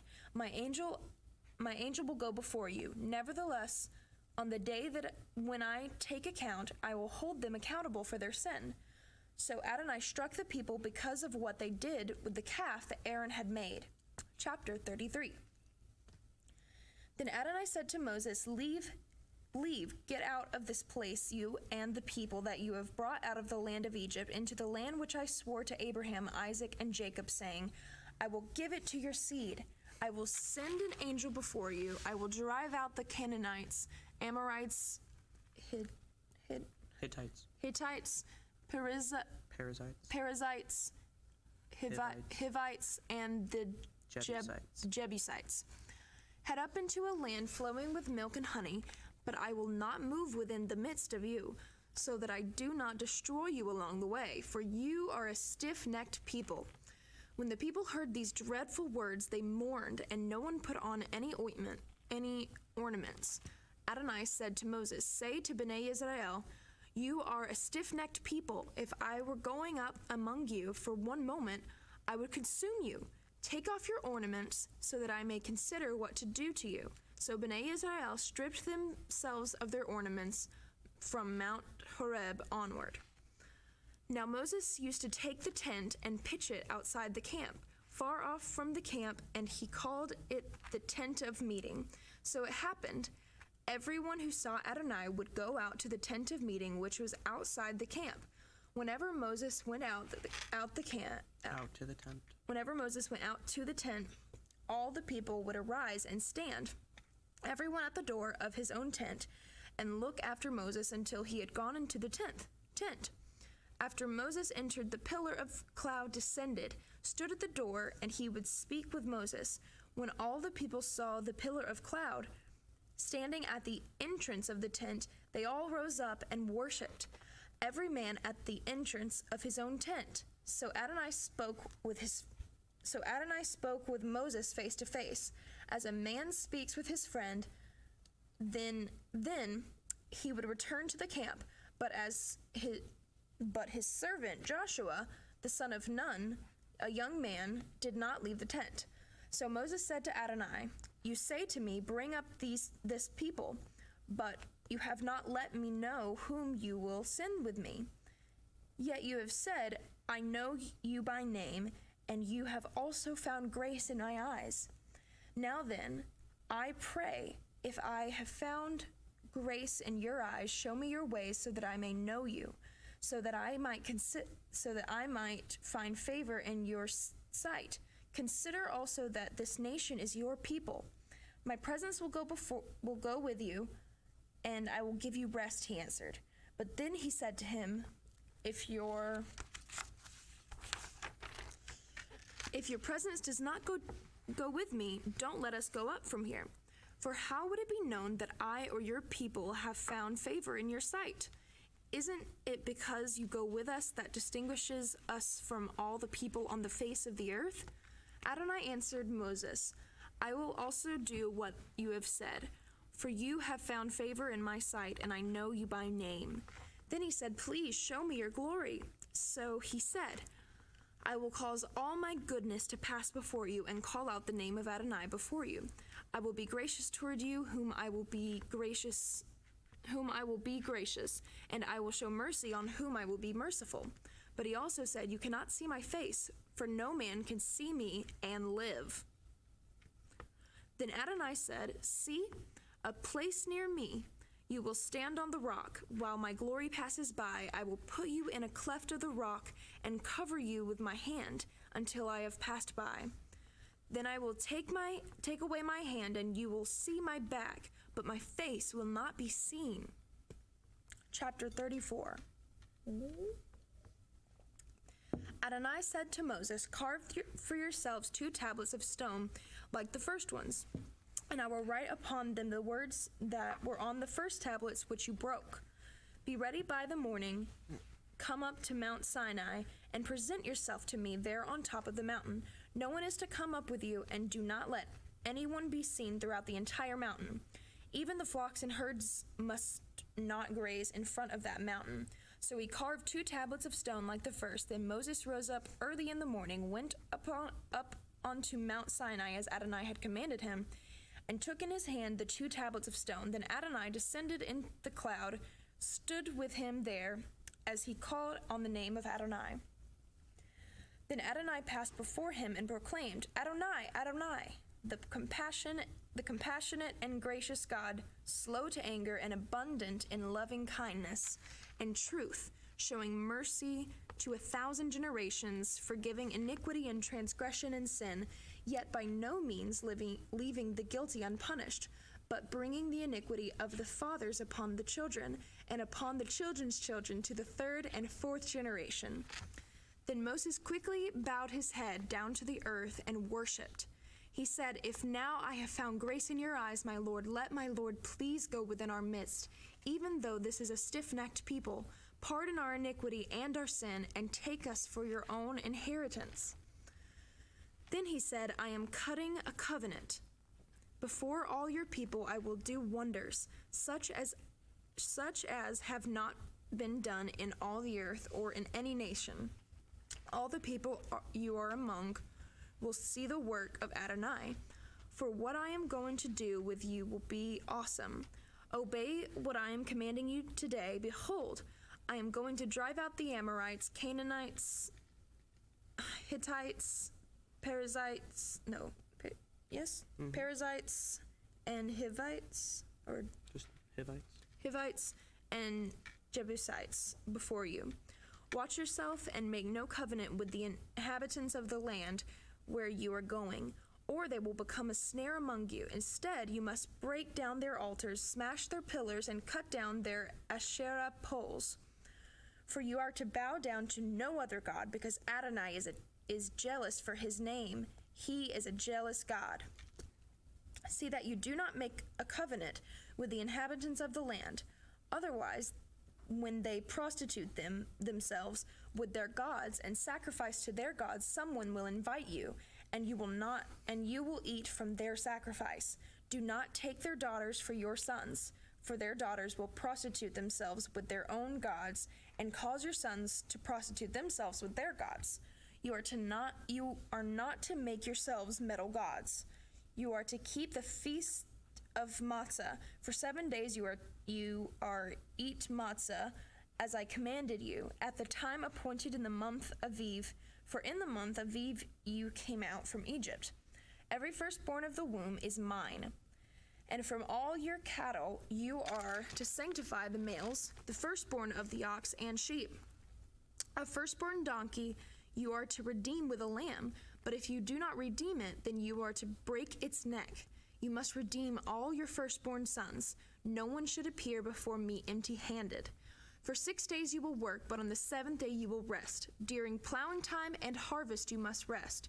You are to observe the feast of Shavuot, which is the first fruits of the wheat harvest, as well as the feast and gathering at the turn of the year. 3 times during the year all your males are to appear before Adonai Elohim, God of Israel. For I am going to cast out nations before you. Then enlarge your territory, so no one will covet your land when you go up to appear before Adonai your God 3 times in the year. You are not to offer the blood of my sacrifice with chametz, nor should the sacrifice of the Passover festival remain until morning. You are to bring the choicest first fruits of your land to the house of Adonai your God. You must not boil a kid in its mother's milk. Then Adonai said to Moses, write these words, for based on these words I have cut a covenant with you and with Israel. So he stayed there with Adonai for 40 days and 40 nights, and he did not eat bread or drink water. He wrote on the tablets the words of the covenant, the 10 words. Now it happened when Moses came down from Mount Sinai with the 2 tablets of the testimony in his hand, when he came down from the mountain, that Moses did not know that the skin of his face was radiant, because God had spoken with him. When Aaron and all Bnei Israel saw Moses, the skin of his face shone in rays, so they were afraid to come near him. But Moses called out to them, so Aaron and all the rulers of the congregation returned to him, and Moses spoke to them. Afterward, all Bnei Israel came near, and he gave them all the mitzvot that Adonai had spoken to him in Mount Sinai. When Moses was done speaking with them, he put a veil over his face, but when Moses went before Adonai, so that he could speak with him, he took the veil off until he came out. When he came out and spoke to Bnei Israel what he was commanded, Bnei Israel saw the face of Moses, and that the skin of his face glistened. So Moses put the veil back over his face until he went in to speak with him. Chapter 35. When Moses assembled all the congregation of Bnei Israel and said to them, these are the words which Adonai has commanded you to do. Work is to be done for 6 days, but the 7th day is a holy day for you, a Shabbat of complete rest to Adonai. Whoever does any work then will die. Do not kindle a fire in any of your dwellings on Yom Shabbat. Moses also said to all the congregation of Bnei Israel, this is the word which Adonai commanded, saying, take from among you an offering for Adonai. Whoever has a willing heart, let him bring Adonai's offerings, gold, silver, and bronze, blue, purple, and scarlet cloth, fine linen, and goat hair. Goat hair seems a little out of place there. Ram skins dyed red, seal skins, and acacia wood, oil for the light, spices for the anointing oil, and for the sweet incense, onyx stones, and setting stones for the ephod and for the breastplate.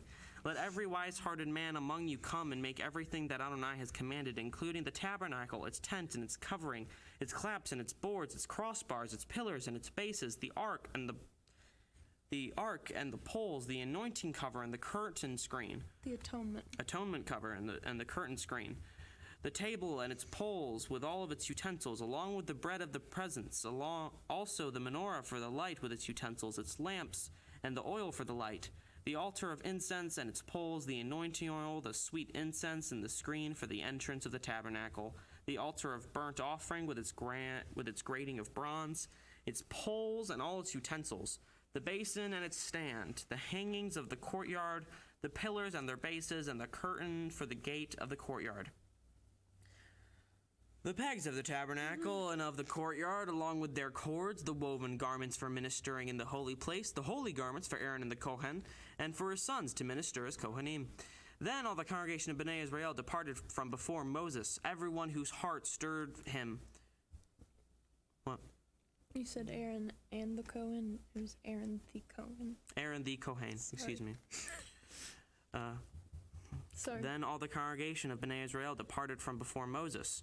Everyone whose heart stirred him and everyone whose spirit was willing came and brought Adonai's offering for the work of the tent of the meeting and for all its service, as well as for the holy garments. So they came, both men and women, everyone whose heart compelled him, and brought nose rings, earrings, signet rings, bracelets, and all kinds of golden jewels. Everyone who brought a wave offering of gold to Adonai. Everyone who had blue, purple, scarlet, fine linen, goat hair, ram skins dyed of red, or seal skins brought to them. Everyone who could make a contribution of silver or bronze brought Adonai's offering, and every man who had acacia wood of any use for service brought it. Also all the women who were wise-hearted spun with their hands, and brought what they had woven, the blue, purple, scarlet, and fine linen. All the women whose hearts stirred them up with wisdom spun the goat hair. Also the leaders brought onyx stones and setting stones for the ephod and the breastplate, along with the spice, the oil for the light, and for anointing, and for the sweet incense. Every man and woman whose heart made them willing gave toward all the work that Adonai had commanded to be done by Moses' hand. So Bnei Israel brought it as a freewill offering to Adonai. Then Adonai said to Bnei Israel, Adonai was right under it. There. Big difference. Then Moses said to Bnei Israel, see, Adonai has called by name Bezalel, son of Uri, son of Hur, of the tribe of Judah. He has filled him with the Ruach of God, with wisdom, understanding, and knowledge, and all manner of craftsmanship. I swear this is the same chapter I just read. This is the same thing. To make ingenious, that's the thing about the God's Bible. There's a lot of repetition, because that's how you learn. So Because we're not very smart. we're not. We're not. Not God's compared like, to him. okay, I'm going to tell you again and again and then again. He has filled him with the Ruach of God, with wisdom, understanding, and knowledge, and all manner of craftsmanship, to make ingenious designs, to work in gold, silver, and bronze, as well as cutting gemstones for setting, wood carving, to make all kinds of skilled craftsmanship. He has also placed in his heart the ability to teach. Both he and Oholiab, son of Ahisamach of the tribe of Dan. He has filled them with wisdom of heart to forge all the works of an engraver, an artisan, and an embroiderer in blue, purple, scarlet, and in fine linen, as well as weaving. They can perform every craft and ingenious designs. Chapter 36. So Bezalel and Oholiab are to work, along with every wise-hearted man in whom Adonai has placed insight and understanding to know how to perform all the labor for the service of the sanctuary, according to everything Adonai has commanded. Then Moses called Bezalel, Oholiab, and all the wise-hearted men in whose minds Adonai had set wisdom, along with everyone whose heart stirred him up to come do the work. They received from Moses the entire offering that Bnei Israel had brought for the work of the service of the sanctuary to build it. They brought free will offerings to him, morning after morning. Then all the skilled men who were doing all the work of the sanctuary came, one by one, from the work he was doing, and said to Moses, the people are bringing much more than enough for the work of this construction that Adonai has commanded to be done. So Moses gave an order, and they proclaimed it throughout the camp, saying, let neither man nor woman make anything else as an offering to for the sanctuary. So the people were restrained from bringing more. For the work material they had was sufficient for all the work, with much left over. So all the wise-hearted men among them did the work. They made the tabernacle with 10 curtains of finely twisted linens, along with blue, purple, and scarlet, with cherubim, the work of a skilled craftsman. Skillful craftsman. Ugh. The length of each curtain was 28 cubits, and the width of each curtain was 4 cubits. All the curtains had one measure. Then he coupled 5 curtains to one another, and the other 5 curtains he also coupled together. He made blue loops on the edge of the curtain that was outermost within the first set.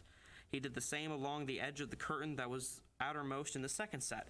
He made 50 loops in one curtain and 50 loops on the edge of the curtain that was in the second set, so that the loops were opposite to one another. Also, he Oh, okay. I'll take this. Picture. Picture. Very, very pretty making a tabernacle. Good job. Shout out. Also, he made 50 clasps of gold and coupled the curtains one to another with the clasps, so the tabernacle was one. Then he made curtains from goat hair for a tent over the tabernacle. He made 11 curtains. The length of each curtain was 30 cubits, and the width of each was 4 cubits. The 11 curtains had one measure. He coupled 5 curtains by themselves and 6 other curtains by themselves. He made 50 loops on the edge of the curtain that was outermost in the first set, and 50 loops on the edge of the curtain that was outermost in the second set. Also, he made 50 bronze clasps to couple the tent together so that it would be one. Then he made a covering for the tent of ram skins dyed red, along with a covering of seal skins above. I've never seen a seal skin. I would like to, though. Would you? I think. That was ominous. He also made the framework of boards for the tabernacle from acacia wood, standing upright. The length of a board was 10 cubits. The width was a cubit and a half. It's like 2x4s. Each board had 2 supports, joined one to another. He did this for all the boards of the tabernacle. So he built the boards for the tabernacle, 20 boards from the south side southward. And he made 40 silver bases under the 20 boards, 2 bases under one board for its 2 supports, and 2 bases under another board for its 2 supports. Also, for the second side of the tabernacle on the north side, he made 20 boards along with their 40 silver bases, 2 under one board and 2 under the next. For the back part of the tabernacle westward, he made 6 boards. He also made 2 boards for the corners of the tabernacle in the back, so that he could be doubled underneath I think there's supposed to be a "the" there. In same way to be fixed to the top. Mistakes. I think at the top ring, at the first ring. He did this for both of them at the 2 corners, so there were 8 boards, along with their silver bases, 16 in all, 2 under each board. Then he made crossbars from acacia wood, 5 for the boards on one side of the tabernacle, 5 for the boards on the other side of the tabernacle, and 5 crossbars for the boards of the tabernacle for the back part westward. He built the middle crossbar to pass through in the center of the boards from one end to the other. He overlaid the boards with gold and made golden rings for them as holders for the crossbars and overlaid the crossbars with gold. Then he made the curtain of blue, purple, scarlet, and finely twisted linen, along with the cherubim, the work of a skillful craftsman. He made 4 pillars of acacia and overlaid them with gold, having golden hooks, and he cast 4 silver bases for them.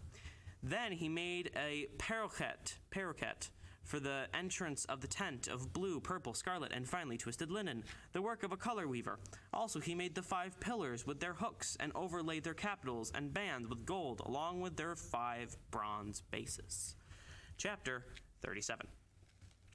Bezalel also made the ark from acacia wood, 2.5 cubits long, 1.5 cubits wide, and 1.5 cubits high.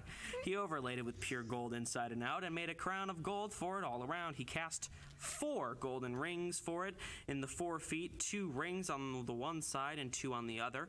He also made poles of acacia wood and overlaid them with gold. Then he put the poles into the rings on the sides of the ark to carry the ark. He made an atonement cover of pure gold, 2.5 cubits long, 1.5 cubits wide.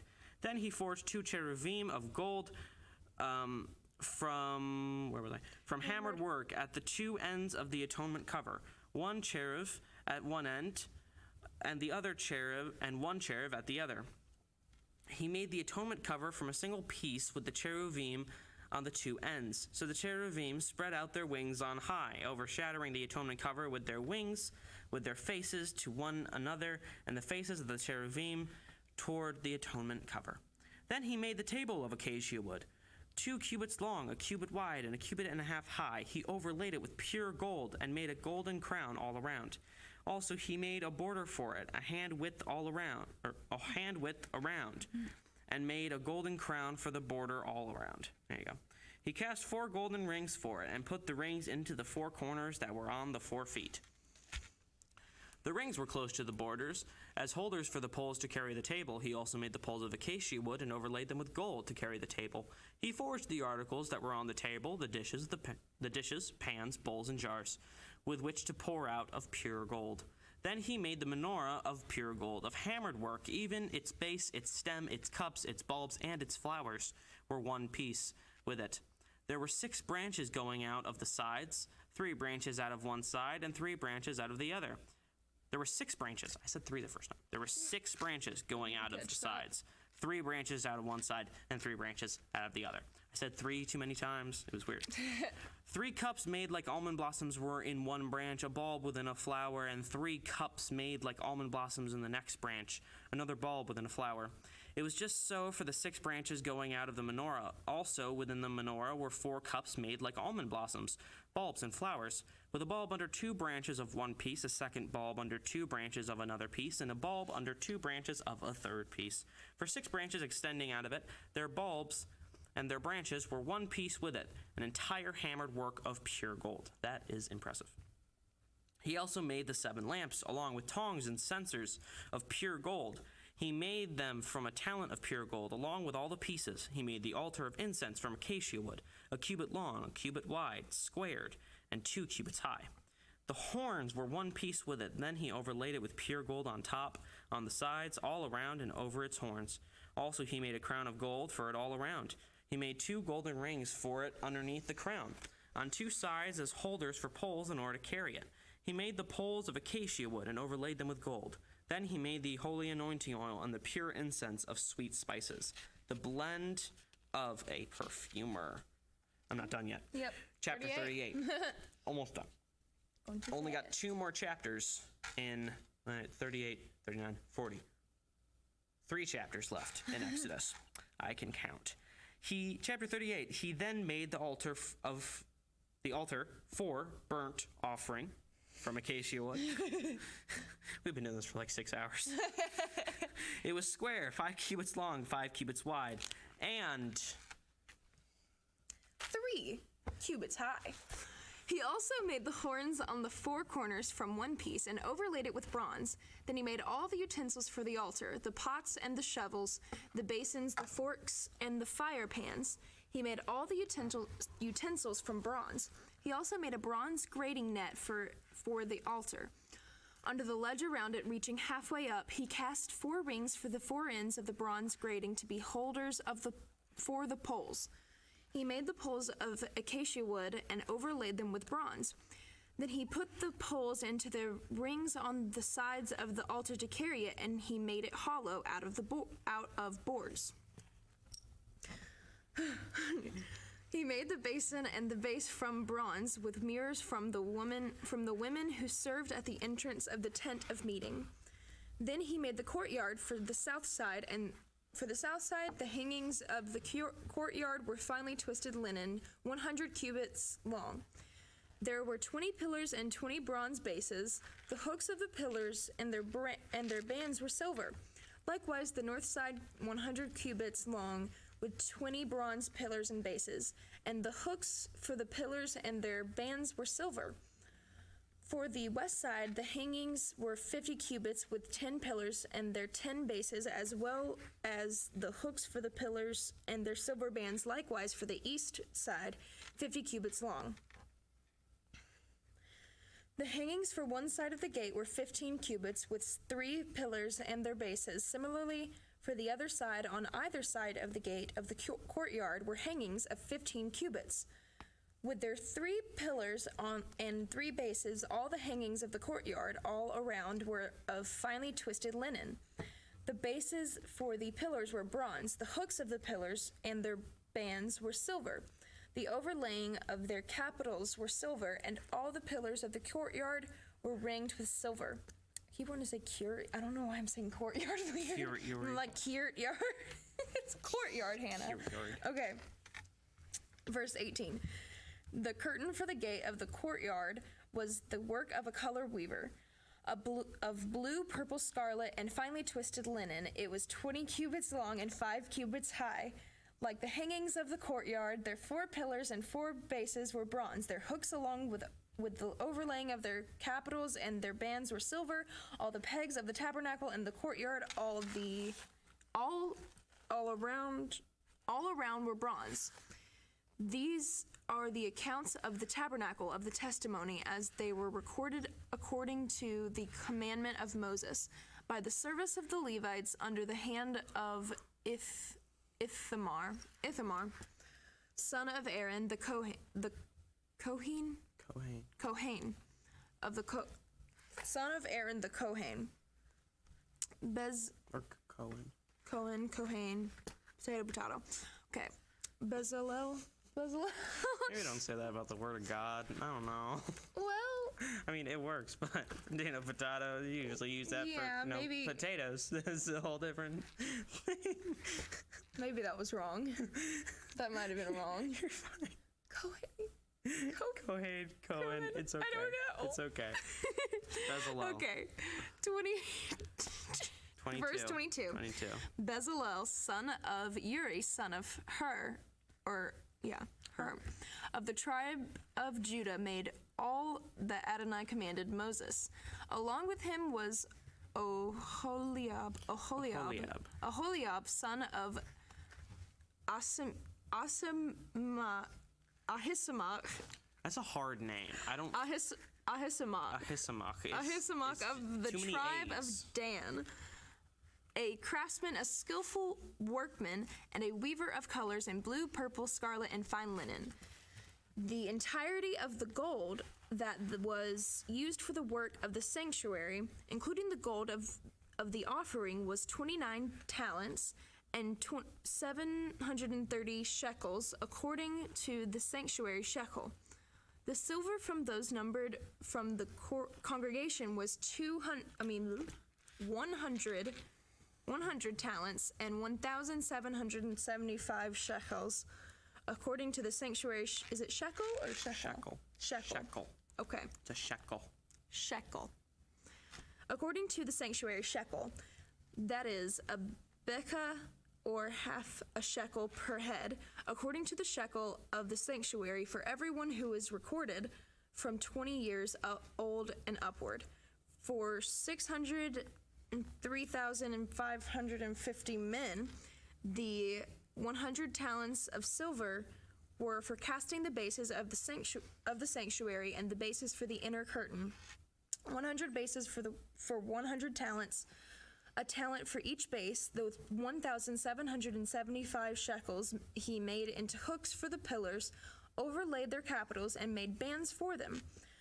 The bronze from the offering was 70 talents and 2,400 shekels.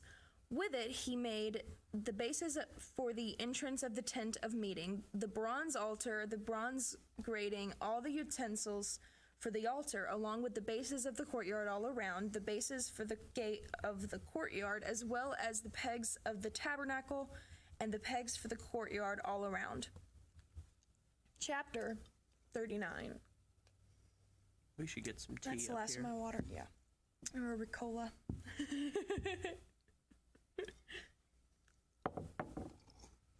Chapter 39. Next, they made woven garments of blue, purple, and scarlet for minister. They didn't even say finely twisted linen. No. I was so prepared. Gotta. And this is why you don't Gotta add. pay attention. This is why you don't add to Nope. God's word. This is why Anyway. you have the. Yeah. Pointer. Go. Sorry. Read. Okay.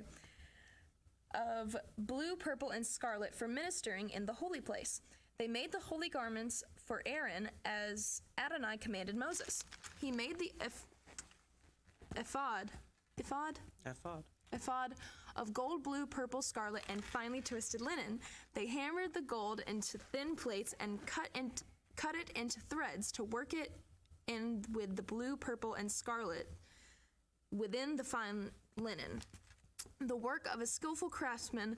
Then they made shoulder pieces for it, joined together at the two ends, the artfully woven band on the ephod with which to gird it was the same piece and the same kind of workmanship of gold, blue, purple, scarlet, and finely twisted linen as Adonai commanded Moses.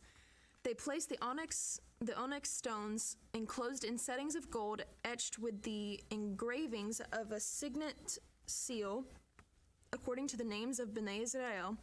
He put them on the shoulder pieces of the ephod to be memorial stones for Bnei Israel, as Adonai commanded Moses. He made the breastplate the work of a skillful craftsman, like the work of the ephod of gold, blue, purple, scarlet, and finely twisted linen.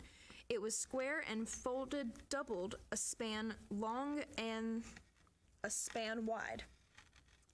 They mounted within it 4 rows of stones. A row of ruby, topaz, and emerald were the first row. In the second row were a turquoise, a sapphire, and a diamond. In the third row were jacinth, and an agate, and an amethyst. And in the fourth row were a beryl, an onyx, and a jasper. Onyx. Getting deja vu. Onyx and a jasper. Told you. They were enclosed in fittings of gold within their settings. The stones corresponded to the names of Bnei Israel, like the engravings of a signet seal, each according to its name for the 12 tribes. They attached braided chains to the breastplate of wreathed work from pure gold. They made 2 settings of gold and 2 golden rings, and set the 2 rings on the 2 ends of the breastplate. They attached the 2 golden chains to the 2 rings at the ends of the breastplate. The other 2 ends of the chains they placed on the 2 settings and fastened them on the shoulder pieces of the ephod in the front. They also made 2 golden rings and set them on the 2 ends of the breastplate on the edge that was toward the side of the ephod facing inward. They made 2 more rings of gold and put them on the shoulder pieces of the ephod underneath in the front. Enclosed by their coupling above the artfully woven band of the ephod. Then they bound the breastplate by the rings to the rings of the ephod with a blue thread, so that it would rest on the artfully woven band and not be loosened from the ephod, as Adonai commanded Moses. He also made the robe of the ephod from woven work, all of blue, with a hole in the center of the robe, and a binding woven around the hole as a collar, so that it would not be torn. They also made on the hem of the robe pomegranates of blue, purple, scarlet, and twisted linen. Then they made bells of pure gold and put the bells between the pomegranates on the hem of the robe all around, between the pomegranates. A bell and a pomegranate, then another bell and a pomegranate, all around on the hem of the robe, to minister in as Adonai commanded Moses.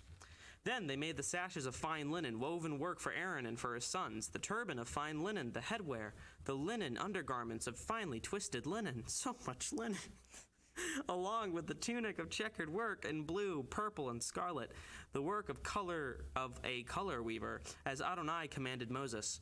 Finally, they made the plate of the holy coronet from pure gold, and wrote an inscription on it like the engraving of a signet seal, holy to Adonai. They tied it a blue thread, to fasten onto the turban above, as Adonai commanded Moses. So all the work of the tabernacle, the tent of meeting, was finished.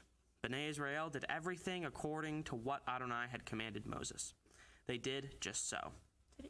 Then they brought the tabernacle to Moses, along with the tent and all of its furnishings, its clasps, its boards, its crossbars, its pillars, and its bases, along with the covering of the ramskins dyed red and the covering of sealskins, the veil of the curtain, as well as the ark of the testimony with its poles and the atonement cover, the table and all of its utensils, the showbread, the pure menorah with its lamps to be set in order along with all of its utensils, and oil for the light, the golden altar, the anointing oil, the sweet incense, and the curtain for the entrance of the tent, the bronze altar, its grating and its poles, along with all of its utensils, and the basin and its base, the hangings for the courtyard with its pillars, its bases, and the curtain for the gate of the courtyard, with its cords and its pegs, along with all the instruments for the service of the tabernacle, for the tent of meeting, as well as the woven garments for ministering in the sanctuary, the holy garments for Aaron the Kohen, and for his sons to serve as Kohanim. According to everything that Adonai had commanded Moses, Bnei Israel had done all the work just so. When Moses saw the entire work, and that they had done it just as Adonai had commanded, Moses blessed them.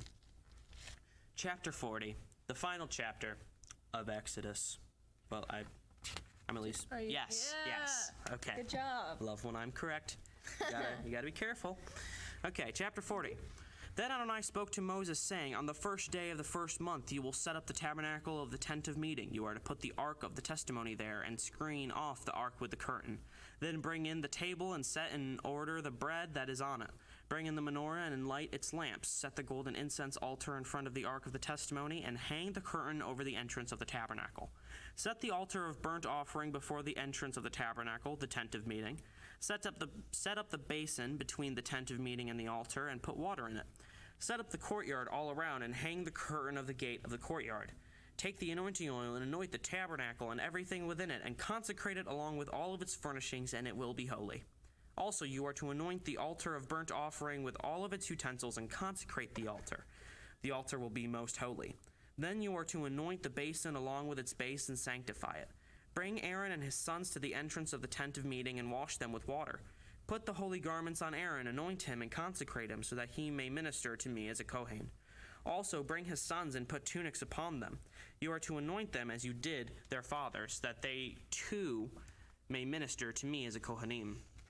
Their anointing will be for an everlasting priesthood throughout their generations. Moses did so, just as Adonai had commanded him. Now it happened during the first month of the second year, on the first day of the month, the tabernacle was raised up. Moses raised the tabernacle and laid its bases, set up the framework of its boards, put in the crossbars, and set up its pillars. Then he spread the tent of the tabernacle and put the covering of the tent on it, just as Adonai had commanded Moses. He placed the testimony into the ark, set the poles on the ark, and put the atonement cover on top of the ark. He brought the ark into the tabernacle, set up the curtain as a screen, and screened off the ark of the testimony, just as Adonai had commanded Moses. Then he set up the table inside the tent of meeting on the side of the tabernacle northward, outside the curtain. He set a row of bread in order upon it before Adonai, just as Adonai had commanded Moses. Then he placed the menorah in the tent of meeting over against the table on the south side of the tabernacle. Then he lit the lamps before Adonai, just as Adonai had commanded Moses. Next he placed the golden altar in the tent of meeting before the curtain, and he burned sweet spices of incense there, just as Adonai had commanded Moses. He hung the curtain over the entrance of the tabernacle. Then he set the altar of burnt offering at the entrance of the tabernacle, the tent of meeting, and offered upon it the burnt offering and the grain offering, just as Adonai had commanded Moses. Next he set up the basin between the tent of meeting and the altar, and put water in it for washing, so that Moses, Aaron, and his sons could wash their hands and their feet there. When they went into the tent of meeting, and when they came near to the altar, they washed, just as Adonai had commanded Moses. He set up the courtyard around the tabernacle and the altar, and set up the screen at the gate of the courtyard. So Moses finished the work, just as I am about to finish Exodus. Then the cloud covered the tent of meeting, and the glory of Adonai filled the tabernacle. Moses was unable to enter into the tent of meeting because the cloud resided there, and the glory of Adonai filled the tabernacle. Now whenever the cloud was taken up from over the tabernacle, Bnei Israel went onward throughout all their journeys.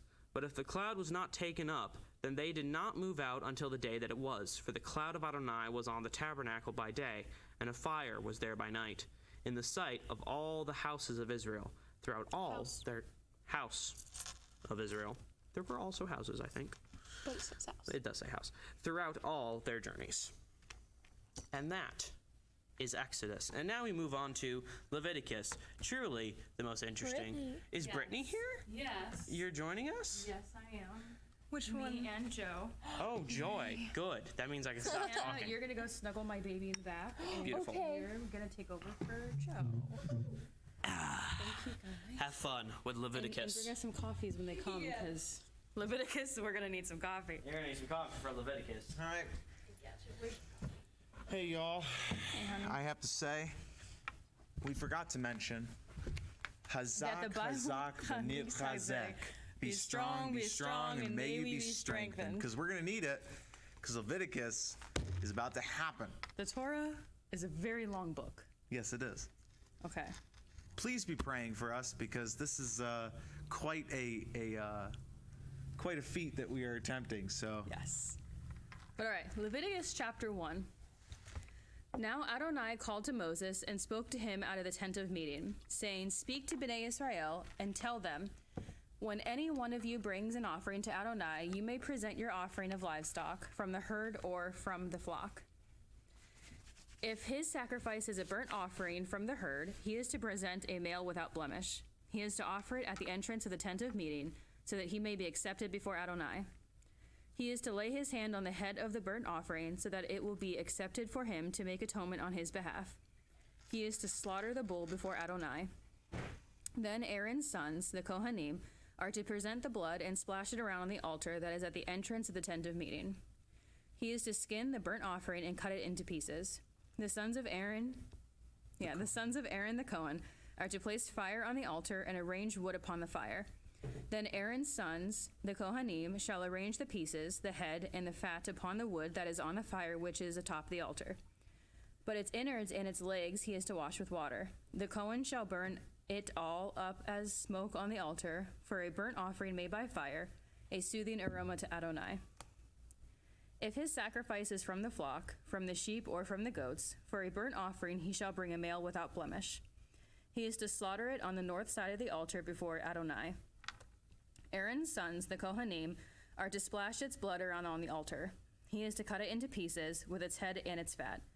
The Kohen shall then arrange them upon the wood that is on the fire that is atop the altar. But the innards and the legs he is to wash with water. The Kohen is to offer it all and burn it on the altar. It is a burnt offering made by fire, a soothing aroma to Adonai. If his sacrifice to Adonai is a burnt offering of birds, then he shall bring his offering of turtle doves or young pigeons. The Kohen is to bring it to the altar, wring off its head, and burn it on the altar. Then its blood is to be drained out on the side of the altar.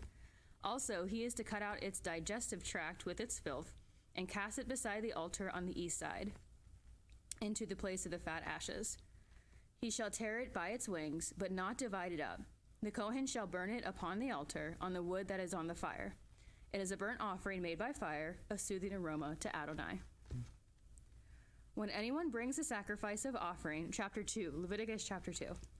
When anyone brings a sacrifice offering of grain to Adonai, his offering shall be of fine flour, and he is to pour oil on it and put frankincense on it. He is to bring it to Aaron's sons, the Kohanim, and he shall take from there his handful of its fine flour and of its oil with all its frankincense. Then the Kohen shall burn up as smoke its memorial portion on the altar, an offering made by Adonai, a soothing aroma to Adonai. What is left of the grain offering is for Aaron and his sons, a most holy portion of offerings to Adonai made by fire. When you bring a sacrifice offering of grain baked in the oven, it is to consist of matzah cakes of fine flour mixed with oil or matzah wafers anointed with oil. If your sacrifice is a grain offering from the pan, it is to consist of flour mixed with oil, matzah. You shall cut it into pieces and pour oil on it. It is a grain offering. Now, if your sacrifice is a grain offering of the pan, it is to be made of fine flour with oil. When you bring the grain offering that is made of these things to Adonai, it is to be presented to the Kohen, and he is to bring it to the altar.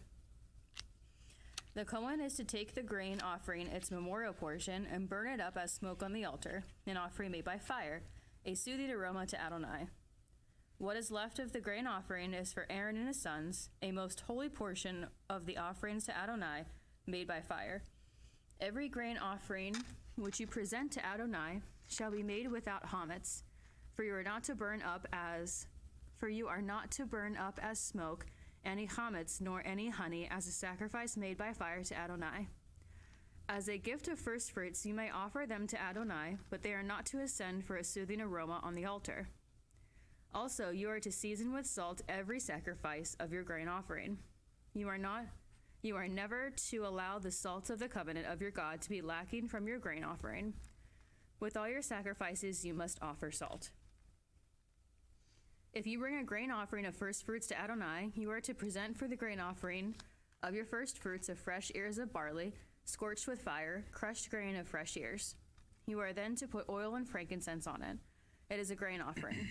The Kohen shall burn up as its memorial portion, part of it crushed grain and part of its oil, along with all its frankincense. It is an offering made by fire to Adonai. Leviticus chapter 3. Now if his offering is a sacrifice of fellowship offerings, if from the herd, whether male or female, he is to offer one without blemish before Adonai. He shall lay his hand on the head of his offering and slaughter it at the entrance of the tent of meeting. Then Aaron's sons, the Kohanim, are to splash the blood around on the altar. He is to bring from the sacrifice of fellowship offerings an offering made by fire to Adonai, the fat that covers his innards, all of the fat that is on the entrails, as well as the 2 kidneys and the fat that is on them, which is by the loins, plus the cover on the liver that he must remove with the kidneys. Aaron's sons are to burn it up as smoke on the altar on top of the burnt offering, which is over the wood that is on the fire. It is an offering made by fire, a soothing aroma to Adonai. If his gift for a sacrifice of fellowship offerings to Adonai is from the flock, he is to offer a male or a female without blemish. If he is bringing a lamb for his offering, he shall present it before Adonai. You want me to keep going? Sure. Okay. It says, he is to lay his hand on the head of his offering and slaughter before the tent of meeting. Aaron's sons are to splash its blood around on the altar. From the sacrifice of fellowship offerings, he shall bring a gift made by fire to Adonai. Its fat, the entire tail fat, cut away close to the backbone, along with the fat that covers the innards and all the fat that is on the entrails, as well as the 2 kidneys and the fat that is on over them, which is by the loins, plus the cover on the liver that he is to remove with the kidneys. The Kohen is to burn it up as smoke on the altar as food offering made by fire to Adonai. If his offering is a goat, then he shall present it before Adonai. He is to lay his hand on its head and slaughter it before the tent of meeting. Aaron's sons are to splash its blood around on the altar. From it, he is to offer it as a sacrifice, as his sacrifice and offering made by fire to Adonai, the fat that covers the innards, all the fat that is on the entrails, 2 kidneys and the fat that is over them, which is by the loins, and the cover on the liver, which he must remove with the kidneys. The Kohen is to burn them on the altar. It is food of the offering made by fire for a soothing aroma. All fat is for Adonai. I wish he could take mine. All fat is for Adonai. Yeah, here you go, God. Here you go. Got Take plenty it of it. from me, God. Yes, it is to be a perpetual statute throughout your generations and all your dwellings that you must eat neither fat nor blood. That makes sense. Adonai spoke to Moses, saying, speak to Bnei Israel, saying, if anyone sins unintentionally in any of Adonai's mitzvot that are not to be done, and commits any one of them, or if the anointed Kohen sins so as to bring guilt on the people, then let him offer for his sin which he has committed a young bull without blemish to Adonai for a sin offering. He is to bring the bull to the entrance of the tent of meeting before Adonai, lay his hand on the head of the bull, and slaughter before Adonai. The anointed Kohen shall take some of the blood of the bull and bring it to the tent of the meeting. The Kohen is to dip his finger in the blood and sprinkle it 7 times before Adonai, before the curtain of the sanctuary. The Kohen shall put some of the blood on the horns of the altar of sweet incense before Adonai, which is in the tent of meeting, and he is to pour out all of the rest of the blood of the bull at the base of the altar of burnt offering, which is at the entrance to the tent of meeting. He is to take all the fat of the bull of the sin offering off of it, the fat that covers the innards, all the fat that is on the entrails, the 2 kidneys, and the fat that is over them, which is by the loins, and the cover on the kidney or liver, which he is to remove with the kidneys, just as it is removed from the bull as sacrifice of fellowship offerings. The Kohen shall burn them up as smoke on the altar of burnt offering. The bull's hide, all its flesh, with its head, along with its legs, its innards, and its dung, the entire bull he is to carry outside the camp to a clean place, where the fat ashes are poured out, and burn it over wood in the fire. It is to be burned on top of the place of pouring fat ashes. Now, if the whole congregation of Israel sins, but the deed is hidden from the eyes of the community, yet they have done one of Adonai's mitzvot that are not to be done, then they are guilty. When the sin that they committed becomes known, then the community is to offer a young bull for a sin offering and bring it before the tent of meeting.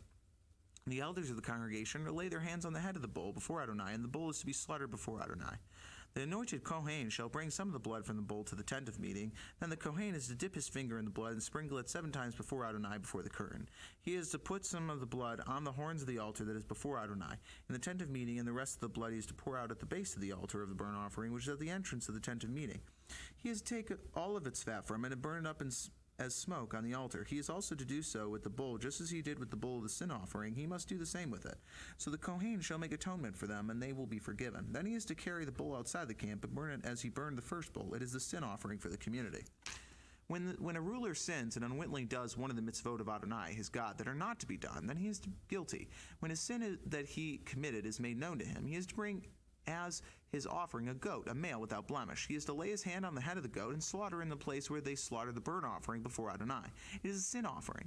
The Kohen shall take some of the blood of the sin offering with his finger and put it on the horns of the altar of burnt offering. He is to pour out the rest of its blood at the base of the altar of burnt offering. He is to burn all of its fat on the altar, just like the fat of the sacrifice fellowship offerings. So the Kohen shall make atonement for him concerning his sin, and he will be forgiven. When any one of the common people sins unwittingly by doing one of the Adonai's mitzvot that are not to be done, then he is guilty. When his sin that he committed is made known to him, then he is to bring for his offering a goat, a female without blemish, for a sin that he committed. He is to lay his hand on the head of the sin offering and then slaughter at the place of burnt offering. The Kohen is to take some of its blood with his finger and put it on the horns of the altar of burnt offering. He is to pour it out the rest of the blood at the base of the altar. He is to take away all its fat, just like the fat is taken away from off of the sacrifice of fellowship offerings. And the Kohen shall burn it on the altar for a soothing aroma to Adonai. So the Kohen is to make atonement for him, and he will be forgiven. Now, if he brings a lamb as a sacrifice for a sin offering, he is to bring a female without blemish. He is to lay his hand on the head of the sin offering and slaughter at the place where they slaughter the burnt offering. The Kohen shall take some of the blood of the sin offering with his finger and put it on the horns of the altar of burnt offering. Then all the rest of its blood he is to pour out the base of the altar. He must remove all its fat, just as the fat of the lamb is taken away from the... I bet you're just waiting for it. Sacrifice of fellowship offerings. Then the Kohen is to burn them on the altar on Adonai's offerings by fire. So the Kohen shall make atonement for him over the sin that he committed, and he will be forgiven. I bet you guys, you didn't even know that was, going to happen. Well, I can't read as fast as you because being pregnant, That is okay. being pregnant and reading a lot That is okay. I run out of breath. Well, it's Leviticus. So if there was a book to speed read, Leviticus is the one. Yes. Okay, here we go. Leviticus chapter 5. If a soul sins after hearing a charge of an oath, and he is a witness whether he has seen or otherwise known, if he fails to report it, then he will bear his guilt. Or if a person touches any unclean thing, whether it is the carcass of an unclean animal, or the carcass of an unclean livestock, or the carcass of an unclean creeping things, thank you. Yum, yum. Though it is hidden from him, still he is unclean, and he will be guilty. Hold on. Yum. That's what you needed. That's good. That's good. Or if he touches some human uncleanness, whatever his filth is by which he is unclean, though it is hidden from him, when he knows of it, then he will be guilty. Or if a person swears rashly with his lips to do evil or to do good, about anything that one might utter rashly by an oath, though it is hidden from him, when he realizes it, then he will be guilty of one of these. So it will be, when one becomes guilty of one of these things, he shall confess about what he has sinned. Then he is to bring his trespass offering to Adonai for his sin that he committed, a female from the flock, a lamb or a goat as a sin offering. So the Kohen is to make atonement for him over his sin. But if one cannot afford a lamb, then he shall bring, as his trespass offering for the sin he committed, 2 turtle doves or 2 young pigeons to Adonai. One this is reminds for me of the Alchet so much. For the sin we committed, we just did this Right. on Yom Kippur. Thank you. one is for a sin offering, and the other for a burnt offering. He is to bring them to the Kohen, who will present the one for the sin offering first, and twist its head from its neck, but not sever it completely. He is to sprinkle some of the blood on the sin offering on the side of the altar, while the rest of the blood is to be drained out at the base of the altar. It is a sin offering. He is to make the second a burnt offering according to the regulation. So the Kohen is to make atonement for one over his sin that he committed, and he will be forgiven. But if one cannot afford 2 turtle doves or 2 pigeons, then he is to bring, as his offering for the sin, he has committed 1/10 of an ephah of fine flour as a sin offering. He is to put no oil on it, nor its any frankincense on it, for it is a sin offering.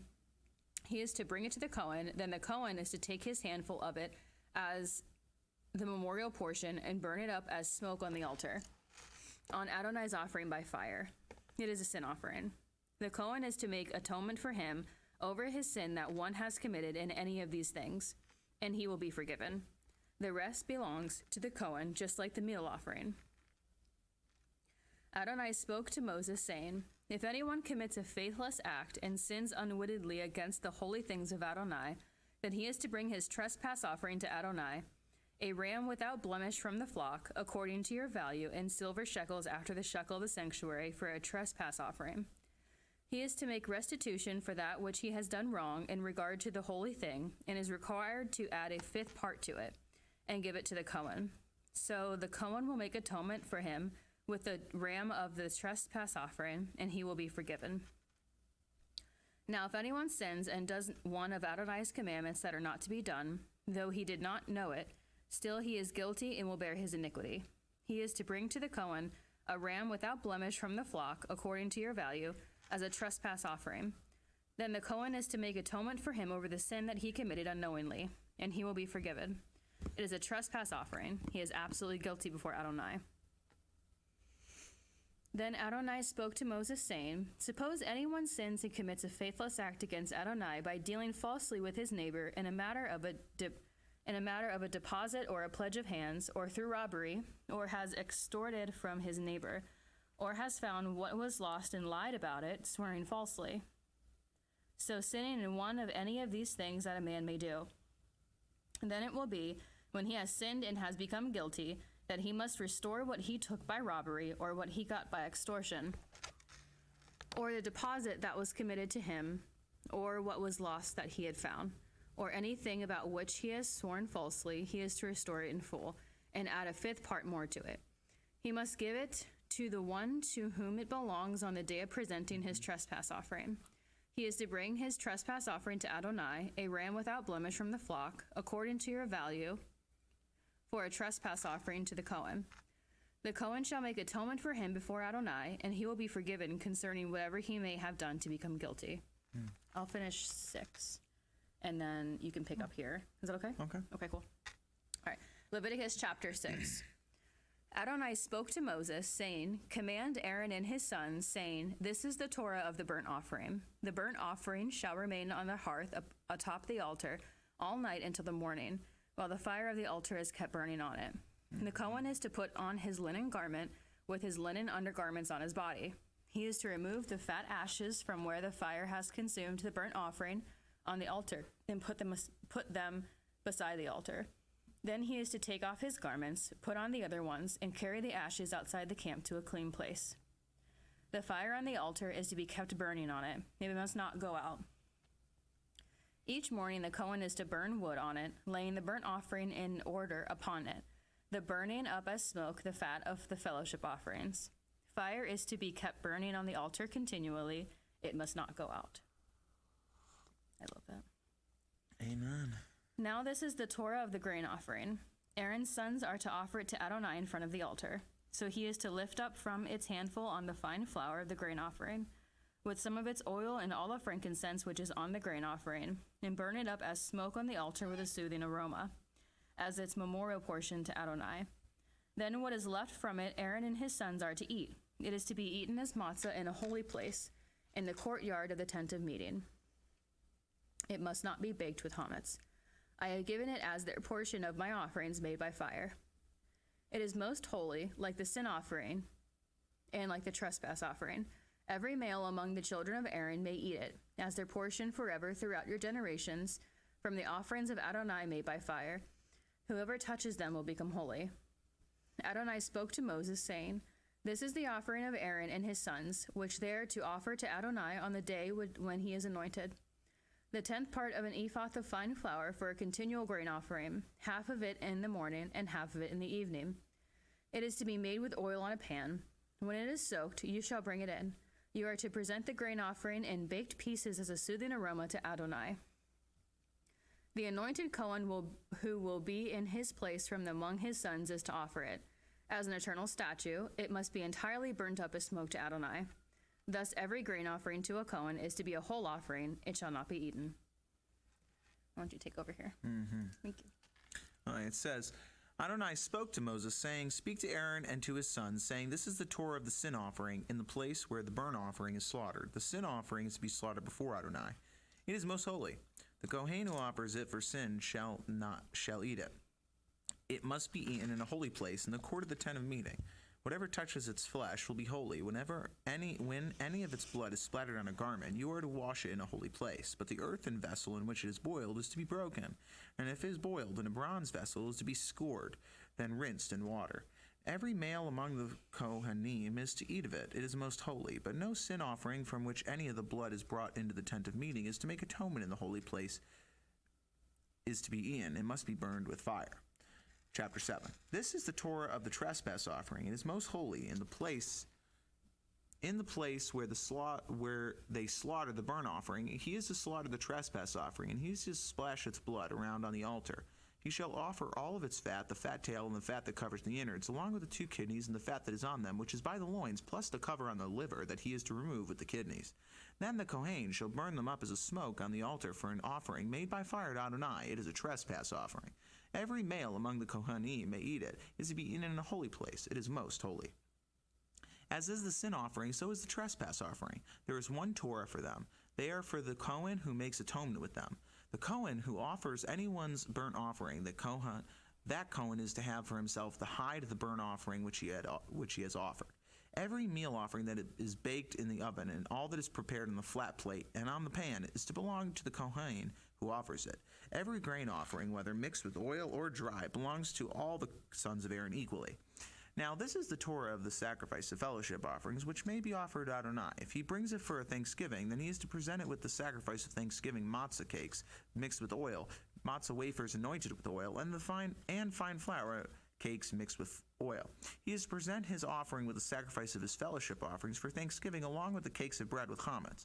From each he is to offer one out of every offering as a gift to Adonai. It will belong to the Kohen who sprinkles the blood of the fellowship offerings. The meat of the sacrifice of his fellowship offerings for thanksgiving is to be eaten on the day of his offering. He is to not to leave any of it until the morning. But if the sacrifice of his offering is a vow or a free will offering, it is to be eaten on the day that he offers his sacrifice. On the next day, what remains of it may be eaten. But what remains of the meat of the sacrifice on the third day is to be burned up with fire. If any of the meat of the sacrifice of his fellowship offerings is eaten on the third day, it will not be accepted, nor will it be credited to him who offers it. It will be a foul thing, and the soul who eats any from it will bear his own iniquity. The meat that touches any unclean thing is not to be eaten. It is to be burned up with fire. As for the meat, and everyone who is clean may eat it, but the soul who eats of the meat of the sacrifice of fellowship offerings belonging to Adonai, having his uncleanliness on him, that soul is to be cut off from his people. If anyone touches any unclean thing, whether the uncleanliness of man or an unclean animal or an unclean detestable thing, and eats some of the meat of the sacrifice of fellowship offerings belonging to Adonai, that soul is to be cut off from his people. Adonai spoke to Moses, saying, Speak to Bnei Israel, saying, You are to eat no fat of a bull or a sheep or goat, the fat of a dead animal, and the fat of a torn animal may be used for any other surface, but you must not eat it. For if anyone eats the fat of the animal from which an offering is made by fire to Adonai, then the soul who eats it is to be cut off from his people. You are not to eat any blood, whether it is from a bird or an animal in any of your dwellings. Whoever it is who consumes any blood, that soul is to be cut off from his people.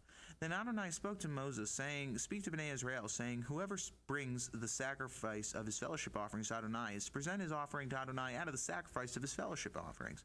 With his own hand, he is to bring Adonai's sacrifice by fire. He is to present the fat with the breast, so that the breast may be waved for a wave offering before Adonai. The Kohen is to burn up the fat as a smoke on the altar. But the breast will belong to Aaron and his sons. The right thigh you are to give to the Kohen for a contribution out of the sacrifices of your fellowship offerings. The one who amongst Aaron's sons who offers the blood of the fellowship offerings and the fat is to have the right thigh for a portion. For the breast of the wave offering and the thigh contribution I have taken from Bnei Israel out of the sacrifices of their fellowship offerings, and have given them to Aaron the Kohen, and to, guess what? His sons as their portion from Bnei Israel. This is the anointed portion of Aaron and the anointed portion of his sons out of the offering of Adonai made by fire on the day when he presented them to serve Adonai in the office of Kohen. Adonai commanded these to be given to them from Bnei Israel on the day that he anointed them. It is their portion forever throughout their generations. This is the Torah of the burnt offerings, the grain offerings, the sin offerings, and the trespass offering, the ordination offerings, and the sacrifice of fellowship offerings, which Adonai commanded Moses in Mount Sinai on the day he commanded Bnei Israel to present their offerings to Adonai in the wilderness of Sinai. Boom. Leviticus chapter 8.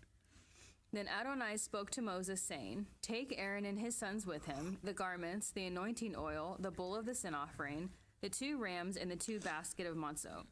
Then assemble all the congregation at the entrance of the tent of meeting. So Moses did as Adonai commanded him. When the congregation was assembled at the entrance of the tent of meeting, Moses said to the congregation, This is what Adonai has commanded to be done. Moses brought Aaron and his sons and washed them with water.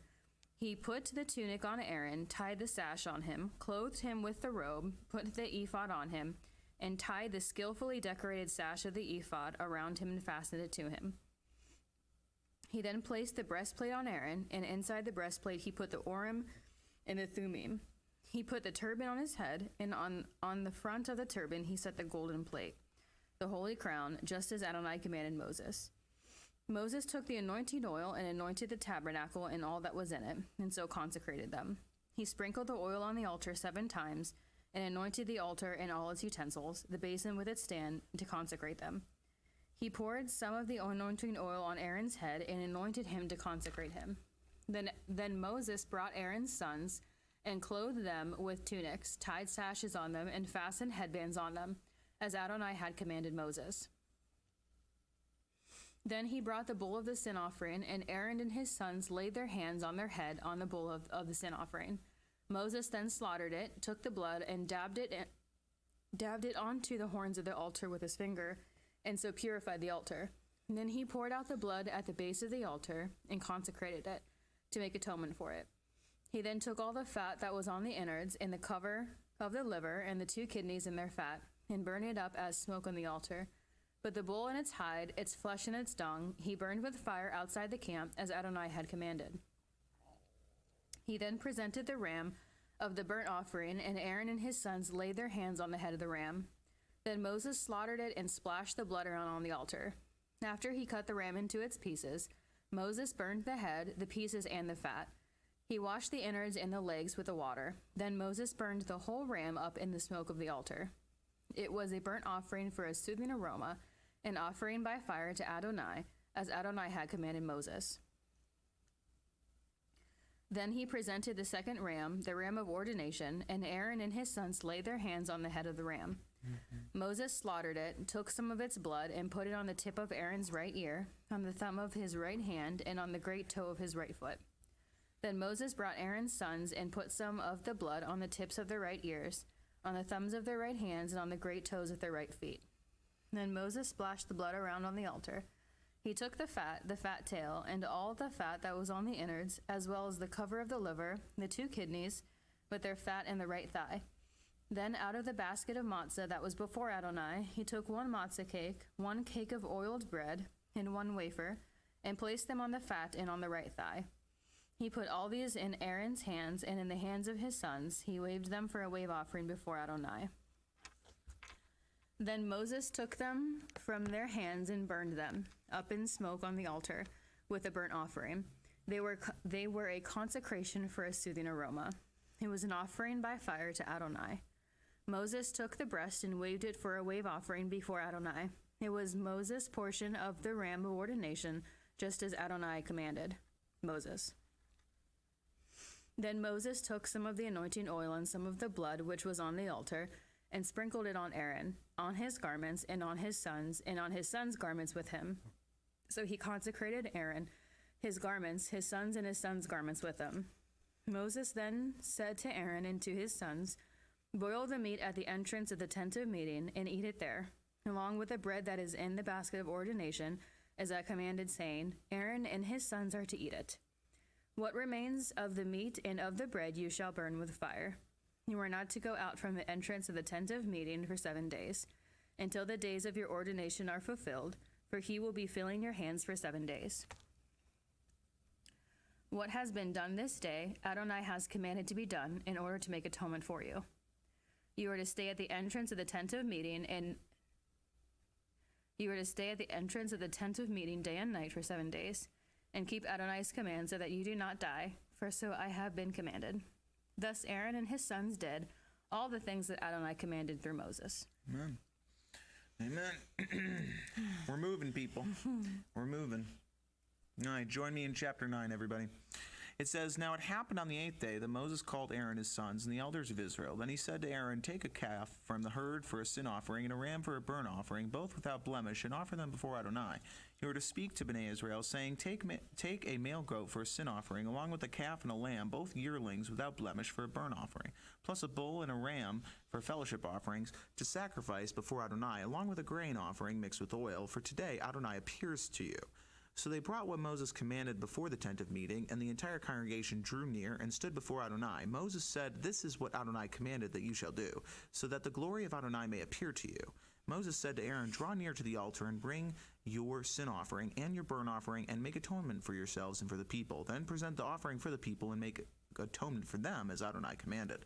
So Aaron drew near to the altar and slaughtered the calf of the sin offering, which was for himself. The sons of Aaron presented the blood to him. Then he dipped his finger in the blood, dabbed it in the horns of the altar, and poured it out the blood at the base of the altar. But the fat, the kidneys, and the cover from the liver of the sin offering he burned up as smoke on the altar, as Adonai had commanded Moses.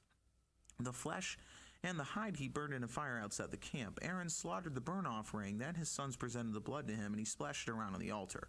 They handed the burnt offerings to him piece by piece, along with the head, and he burned them up as smoke on the altar.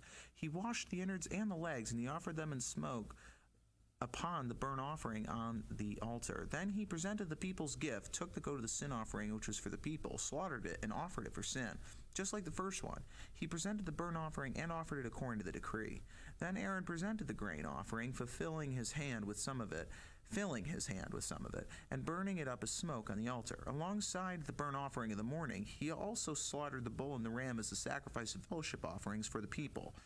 Then his sons brought him the blood, which he splashed around on the altar, as well as the fat from the bull and the ram, the fat tail and the layer over the innards, along with the kidneys and the covering of the liver. They put the fat upon the breasts, and he burned it on the altar. But the breasts and the right thigh Aaron waved for a wave offering before Adonai, as Moses had commanded. Then Aaron lifted up his hand toward the people and blessed them. Then he stepped down for presenting the sin offering, the burnt offering, and the fellowship offerings. Moses and Aaron then went into the tent of meeting. When they came back out and blessed the people, the glory of Adonai appeared to all the people. Fire came out from the presence of Adonai and devoured the burnt offering and the fat on the altar. When all the people saw, they shouted and fell on their faces. Well, I would too. Chapter 10. Now Aaron's sons, Nadab and Abihu, this is a tough story, put fire in it, laid insides over it, and offered unauthorized fire before Adonai, which he had not commanded them. So fire came out from the presence of Adonai and consumed them, so they died before Adonai. Then Moses said to Aaron, "This is what Adonai spoke of, saying, 'To those who are near me, and I will show myself holy. Upon the faces of all the people I will be glorified.' Then Aaron kept silent. Then Moses called Mishael and Elzaphan, the sons of Aaron's uncle Uzziel, and said to them, 'Come near, carry your relatives away from the front of the sanctuary to outside of the camp.' So they drew near and carried them, still in their tunics, outside of the camp, as Moses had said. Then Moses said to Aaron and to Eleazar and Ithamar, his sons, 'Do not uncover your heads or tear your clothes, so you may not die, and he will not be angry with the entire congregation.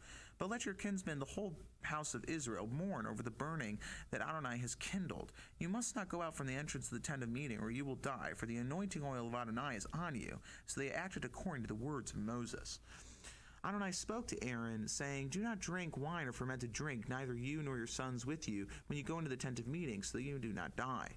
This is to be a statute forever throughout your generations. You are to make a distinction between the holy and the common, between the unclean and the clean, and you are to teach Bnei Israel all the statutes which Adonai has spoken to them through Moses.' Moses spoke to Aaron and to Eleazar and Ithamar, as his surviving sons, 'Take the grain offering left over from Adonai's offering by fire, and eat it without chametz beside the altar, for it is most holy. You are to eat it in a holy place, because it is your portion, your son's portion of the offerings of Adonai made by fire. For so I have been commanded. You are to eat the breast that was waved and the thigh that was presented in a clean place, you, your sons, and your daughters with you. For they are given as your portion, your children's portion, out of the sacrifices of the fellowship offerings of Bnei Israel. They are to bring the thigh that is presented and the breast that is waved with fat portions, scorched by fire, to wave it as a wave offering before Adonai. So it will be yours and your son with you, a share forever, as Adonai has commanded.' Then Moses searched carefully for the goat of the sin offering and noticed it had been burned up. So he snapped at Eleazar and Ithamar, the surviving sons of Aaron, saying, 'Why have you not eaten the sin offering in the place of the sanctuary, since it is most holy, and he gave it to you in order to bear the iniquity of the congregation, to make atonement for them before Adonai? Look, its blood was not brought into the inner part of the sanctuary. You certainly shall have eaten it in the sanctuary as I commanded.' But Aaron said to Moses, 'Behold, today they presented their sin offering and their burnt offering before Adonai. When things like these have happened to me, would it have been good in the eyes of Adonai if I had eaten the sin offering today?' When Moses heard this, it was good in his eyes." Perfect. Chapter 11. Leviticus 11. Adonai spoke to Moses and to Aaron, saying to them, "Speak to Bnei Israel, saying, 'These are the living things which you may eat among all the animals that are on the earth. Whatever has a split, divided hoof, and chews cud among the animals that you may eat. Nevertheless, you shall not eat of those that only chew the cud or have a split hoof. The camel, though it chews the cud, does not have a divided hoof, is unclean to you. The coney, though it chews the cud, yet does not have a divided hoof, so it is unclean to you. Amen. The hare, though it chews the cud, does not split the hoof, so it is unclean to you. The pig, though it has a split divided hoof, does not chew the cud, so it is unclean to you. You are not to eat meat from them, nor are you to touch their carcasses. They are unclean to you. From all that are in the waters you may eat whatever has fins and scales. Within the waters, in the seas, and in the rivers, those you may eat. But any of that do not have fins and scales in the seas or the rivers, among those that swarm on the waters, or among any of the living creatures that are in the waters, they are loathsome to you. They are to be detestable to you. You shall not eat meat from them, and you shall not detest their carcasses. Whatever has neither fins nor scales in the waters, that is a detestable thing to you. Among the birds you shall detest the following. They are not to be eaten. They are loathsome: the eagle, the vulture, the black vulture, the red kite, any kind of black kite, any kind of raven, the horned owl, the screech owl, the gull, any kind of hawk, the little owl, the cormorant, the great owl, the white owl, the desert owl, the osprey, the stork, any kind of heron, the hoopoe, and the bat. Yeah, bats are nasty. I think it's funny that it says bat. Yeah. Considering 2020. All flying insects that walk on all fours are detestable to you. Yet you may eat from all winged creeping things that go on all fours, which have legs above their feet, Like grasshoppers. with which to hop on earth. Yep. You may eat from any kind of locust, of any kind of katydid, any kind of cricket, and any kind of grasshopper. You may eat any kind of grasshopper. See? Me and more you know. grasshoppers were a thing. Oh, look at that. But all winged creeping things that you have 4 feet are loathsome to you. Moreover, by these also you will become unclean. Whoever touches their carcasses shall be unclean until the evening. I hope you're not uncomfortable. No, I'm good. Okay. I'm good. Whoever carries any part of their carcass is to wash his clothes and will be unclean until the evening. Every animal with a separating hoof but not split, or does not chew cud, is unclean to you. Yep. Everyone who touches them will become unclean. So whatever moves on its paws among all animals that go on all fours is unclean to you. Whoever touches their carcasses will be unclean until the evening. Whoever carries their carcasses is to wash his clothes and will be unclean until the evening. They are unclean to you. Among the creeping things that are creep on the earth, the following are unclean to you: the weasel, the rat, any kind of great lizard, the gecko, the monitor lizard, the wall lizard, the skink, and the chameleon. Among Well, I don't all blame that them. creep, these are the ones that are unclean to you. Whoever touches them when they are dead will be unclean until the evening. Well, it's just weird. Whatever falls on them until they are dead will become unclean, whether it is any kind of vessel of wood, or clothing, or skin, or sackcloth. Whatever vessel it is with which any work is done, it must be put into water, and it will be unclean until evening. Then it will be clean. Very nice.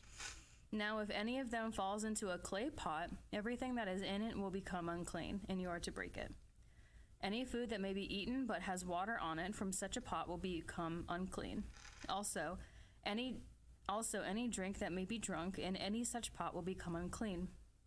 Everything on which part of their carcass falls will become unclean. An oven or stove for pots is to be broken in pieces. They are unclean and will be unclean to you. Nevertheless, a spring or a cistern for collecting water will be clean, though anyone who touches their carcass will become unclean. If part of a carcass falls on any seed for sowing that has yet to be sown, it is clean.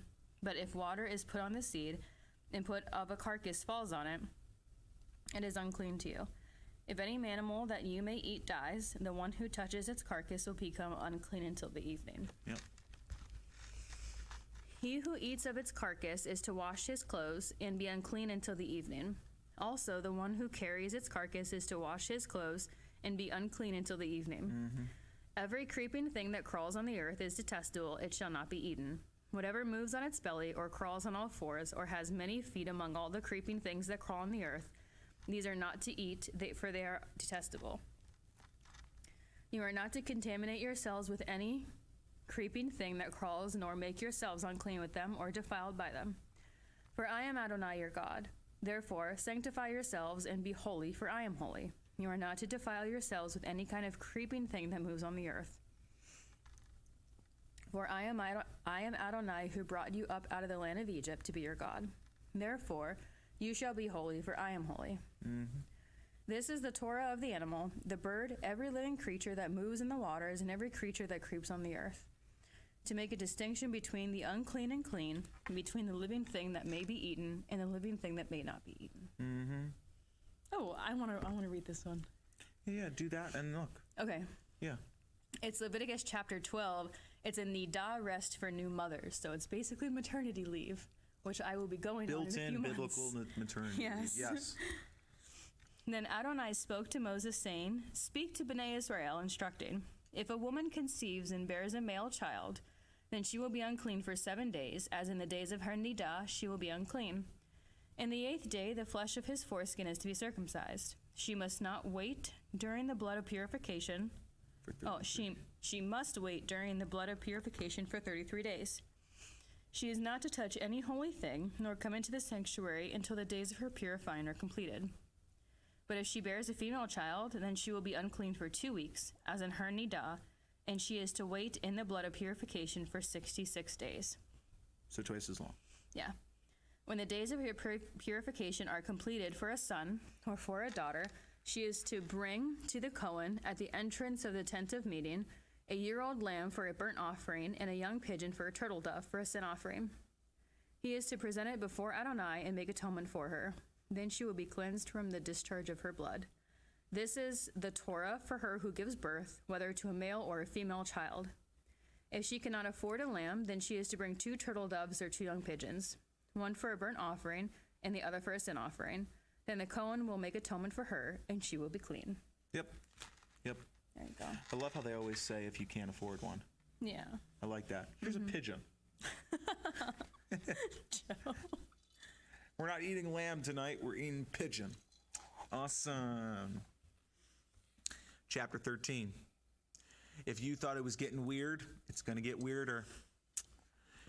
Then Adonai spoke to Moses and Aaron, saying, "When a man has a swelling on the skin of his body, or a scab or a bright spot, and it becomes the plague mark of Sa'arat in his flesh, then he shall be brought to Aaron the Kohen, or to one of his sons, the Kohanim. The Kohen is to examine the plague of Sa'arat on his skin, and if the hair in the plague has turned white, and the appearance of the plague is deeper than the body skin, it is the plague of Sa'arat. Thus the Kohen shall examine him and pronounce him unclean. If the bright spot is white in the skin of his body, but its appearance is not deeper than the skin, and its hair is not turned white, then the Kohen is to isolate the infected person for 7 days. The Kohen shall examine him on the 7th day, and behold, if he sees the plague is not spread in the skin, then the Kohen is to isolate him for 7 more days. The Kohen is to examine him again on the 7th day, and behold, if the plague is faded and is not spread in the skin, then the Kohen shall pronounce him clean. It is a scab. He is to wash his clothes and be clean. But if the scab is spreads on the skin after he has shown himself to the Kohen for his cleansing, he is to show himself to the Kohen once again. The Kohen is to examine him, and if the scab is spread over the skin, and the Kohen shall pronounce him unclean, it is Sa'arat. When one has a plague of Sa'arat, he is to be brought to the Kohen. The Kohen is to examine him, and behold, if there is a white swelling in the skin, and it has turned the hair white, and if there is raw flesh in the swelling, it is a chronic Sa'arat in the skin of his flesh, and the Kohen is to pronounce him unclean. He is to isolate him, for he is unclean.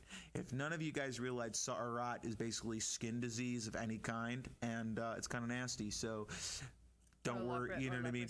Yeah, or leprosy. So just realize it's going to go really graphic into detail, but that's okay because it's God's Torah and he wants everybody to be good. It says, "Suppose the Sa'arat breaks out above the flesh, and so far as it all appears in the eyes of the Kohen, covers all the skin of the infected person from his head to his feet. Then the Kohen will see, and behold, if the Sa'arat has covered all his body, he is to pronounce him clean of the plague. Since it has turned all white, he is clean. But whatever raw flesh appears before him, you will be unclean. Upon him, he will be unclean. The Kohen is to examine the raw flesh and pronounce him unclean. The raw flesh is unclean, it is Sa'arat. Or if the raw flesh changes and turns white, then he must come to the Kohen. The Kohen is to examine him. Behold, if the plague has turned white, then the Kohen shall pronounce him clean of the plague. He is clean. When the body has a boil on its skin, it is healed, but in the place of the boil there is a white swelling or a bright reddish white spot, then it shall be shown to the Kohen.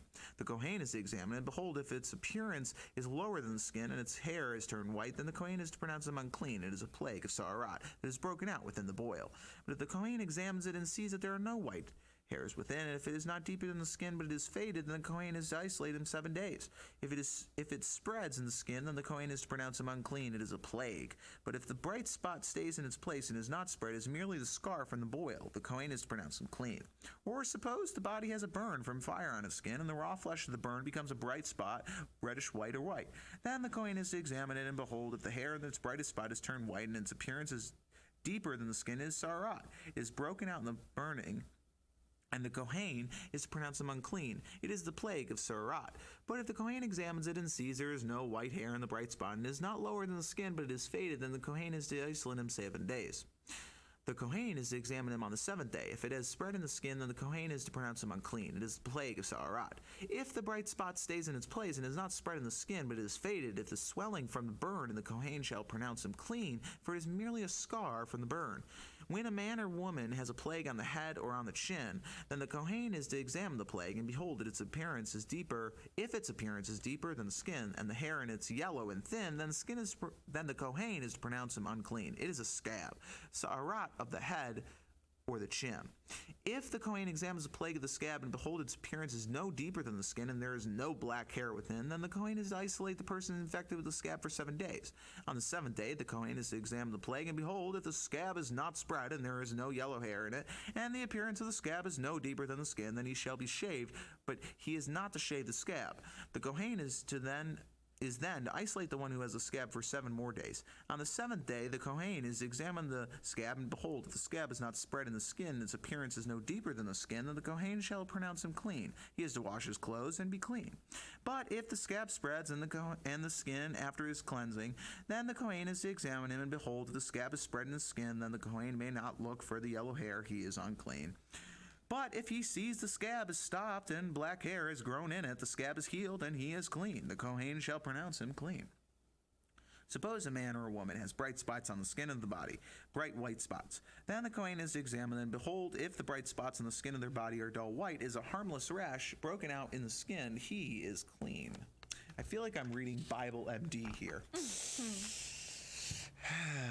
This is before we had WebMD, guys. So this is Bible MD. I'm just going to read this little bit. If a man's hair has fallen from his head, he is bald, he is clean. Or if the borders of his face become bald, his forehead is clean, he is clean. But if on the bald head or bald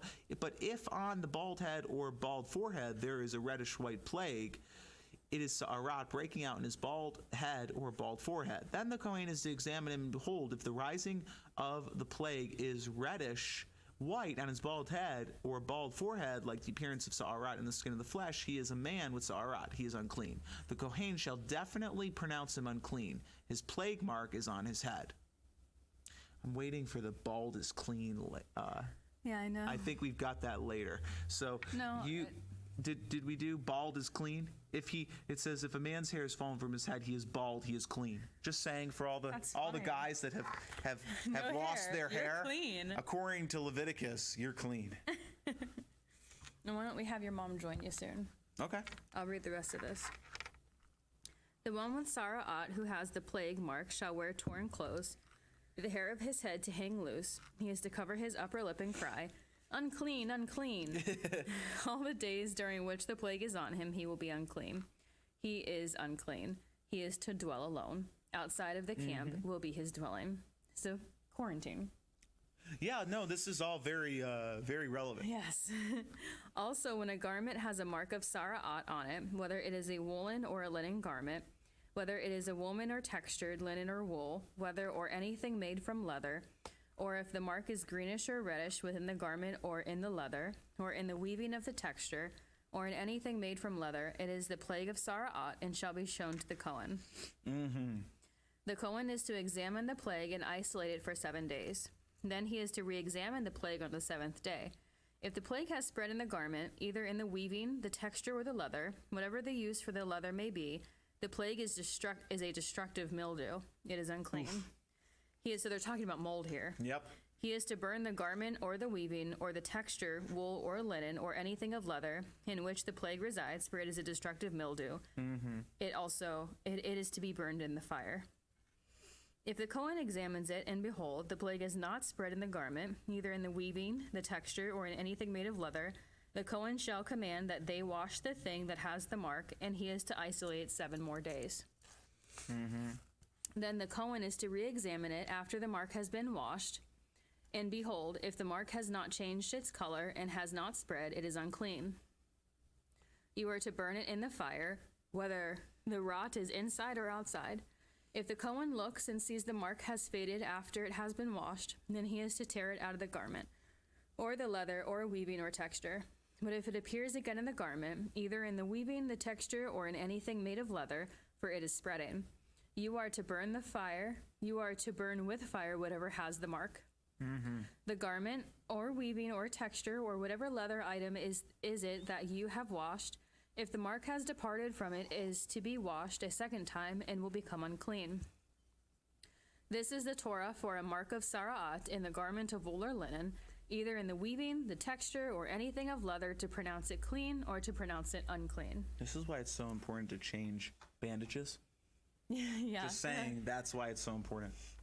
Absolutely. Are we at the end of the chapter? Yeah. Okay. You want to start reading? Yeah, I can And I'm start going to switch reading. out. Yep, I can start reading. I love you. I love you too. Go ahead, keep reading. Okay. It says, Then Adonai spoke to Moses, saying, This is the Torah of the one with Sara'at in the day of his cleansing. He shall be brought to the Kohen, and the Kohen is to go out to the outside of the camp. Then the Kohen is to examine him, and behold, if the mark of Sara'at is healed in one with Sara'at, then the Kohen is to command that 2 clean living birds, cedar wood, scarlet, and hyssop, be brought for the one being cleansed. The Kohen shall command them to kill one of the birds in a clay pot over living water. As for the living bird, he is to take it, the cedar wood, the scarlet, and the hyssop, and dip them with the living bird into the blood of the bird that was killed over the living water. He is to sprinkle on the one being cleansed from the Sara'at 7 times to pronounce him clean. Then release the living bird over the open field. The one to be cleansed must wash his clothes, shave off all his hair, and bathe himself in water. Then he shall be clean, and after that he may come into the camp, but to dwell outside his tent for 7 days. Then on the 7th day he is to shave all his hair from his head, his beard, and all his eyebrows. He must shave off all his hair. He is to wash his clothes and bathe his body in water. Then he will be clean. I just think it's a real thing. Baldness is clean. I'm feeling that right now.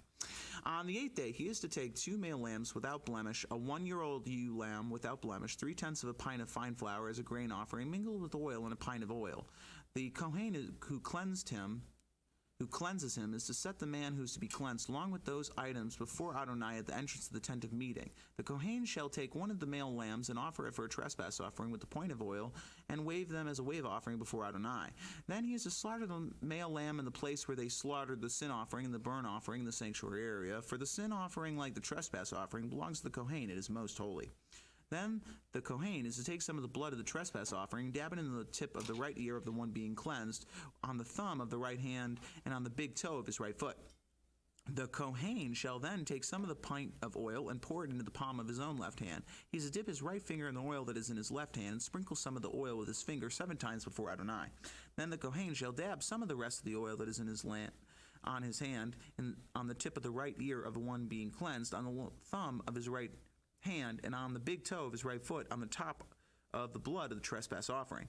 From what remains of the oil that is in his hand, the Kohen is to dab on his head of the one being head of the one being cleansed. In this way, the Kohen shall make atonement for him before Adonai. The Kohen shall offer the sin offering being cleansed because of his uncleanliness. Afterwards, he is to slaughter the burnt offering.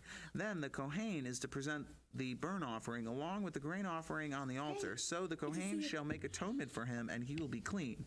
If he is poor and cannot afford so much, then he shall take 1 male lamb for a trespass offering to be waved, to make atonement for him, plus 1/10 of an ephah of fine flour mingled with oil for a grain offering, a pint of oil, 2 turtle doves or 2 young pigeons, such as he is able to afford. The one shall be a sin offering and the other a burnt offering. It does make me think of Turtle doves? that Christmas song. Yeah, yes, it does, just a little. So just going to say, so excited excited to be here. We're actually more than halfway through. Here we go, folks. Yes, We're we on our are. way. Yes, we This are is more than very halfway exciting. This is halfway exciting through. because we're just through, really challenged about it because I know that God is in control and Yes, these we are are. things that we learn all the time. So Yes, I'm into we it. are. Yes, we are. So I'm going to read So the rest where of are this we now, page. darling? I'm going to read the rest of this page, and then you can do Then the it's my next turn? page. Yes, ma'am. Amen. I like staying Oh, left, great! right, left, right.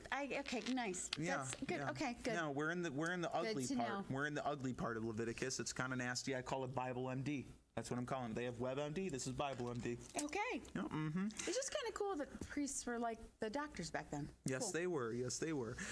On the 8th day, he is to bring them to the Kohen for his cleansing at the entrance of the tent of meeting before Adonai. The Kohen is to take the lamb of the trespass offering and the pint of oil and wave them for a wave offering before Adonai. He is to slaughter the lamb of the trespass offering. The Kohen is to take some of the blood of the trespass offering and dab it on the tip of the right ear of the one being cleansed, on the thumb of his right hand, and on the big toe of his right foot. The Kohen shall then pour some of the oil into the palm of his own left hand. He is to sprinkle with his right finger some of the oil that is in his left hand 7 times before Adonai. Then the Kohen is to dab some of the oil that is in his hand on the tip of the right ear of the one being cleansed, also on the thumb of his right hand and on the big toe of his right foot, on top of the place of the blood of the trespass offering. The rest of the oil that is in his hand, the Kohen is to dab on the head of the one being cleansed to make atonement for him before Adonai. He is to offer one of the turtle doves or the young pigeons from what his hand can afford, the one for a sin offering and the other for a burnt offering with the grain offering. The Kohen shall make atonement for him being cleansed before Adonai.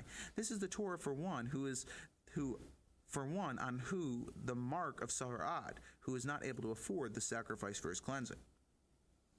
Adonai spoke to Moses and to Aaron, saying, Suppose you have come to the land of Canaan, which I give to you for a possession, and I put a mark of Sara'at in a house in the land you possess. Then the one who owns the house shall come and tell the Kohen, saying, Something like a mark has appeared in my house.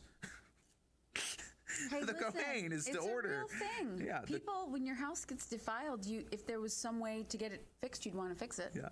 The Kohen is to order the house emptied before he goes in to examine the mark, so that nothing in the house might be made unclean. Then afterward, the Kohen is to enter to inspect the house. He is to examine the mark, and behold, if the mark is in the walls of the house with the hollow streaks, greenish or red, and appears deeper than the wall, then the Kohen is to go out of the house to the door and close up the house for 7 days.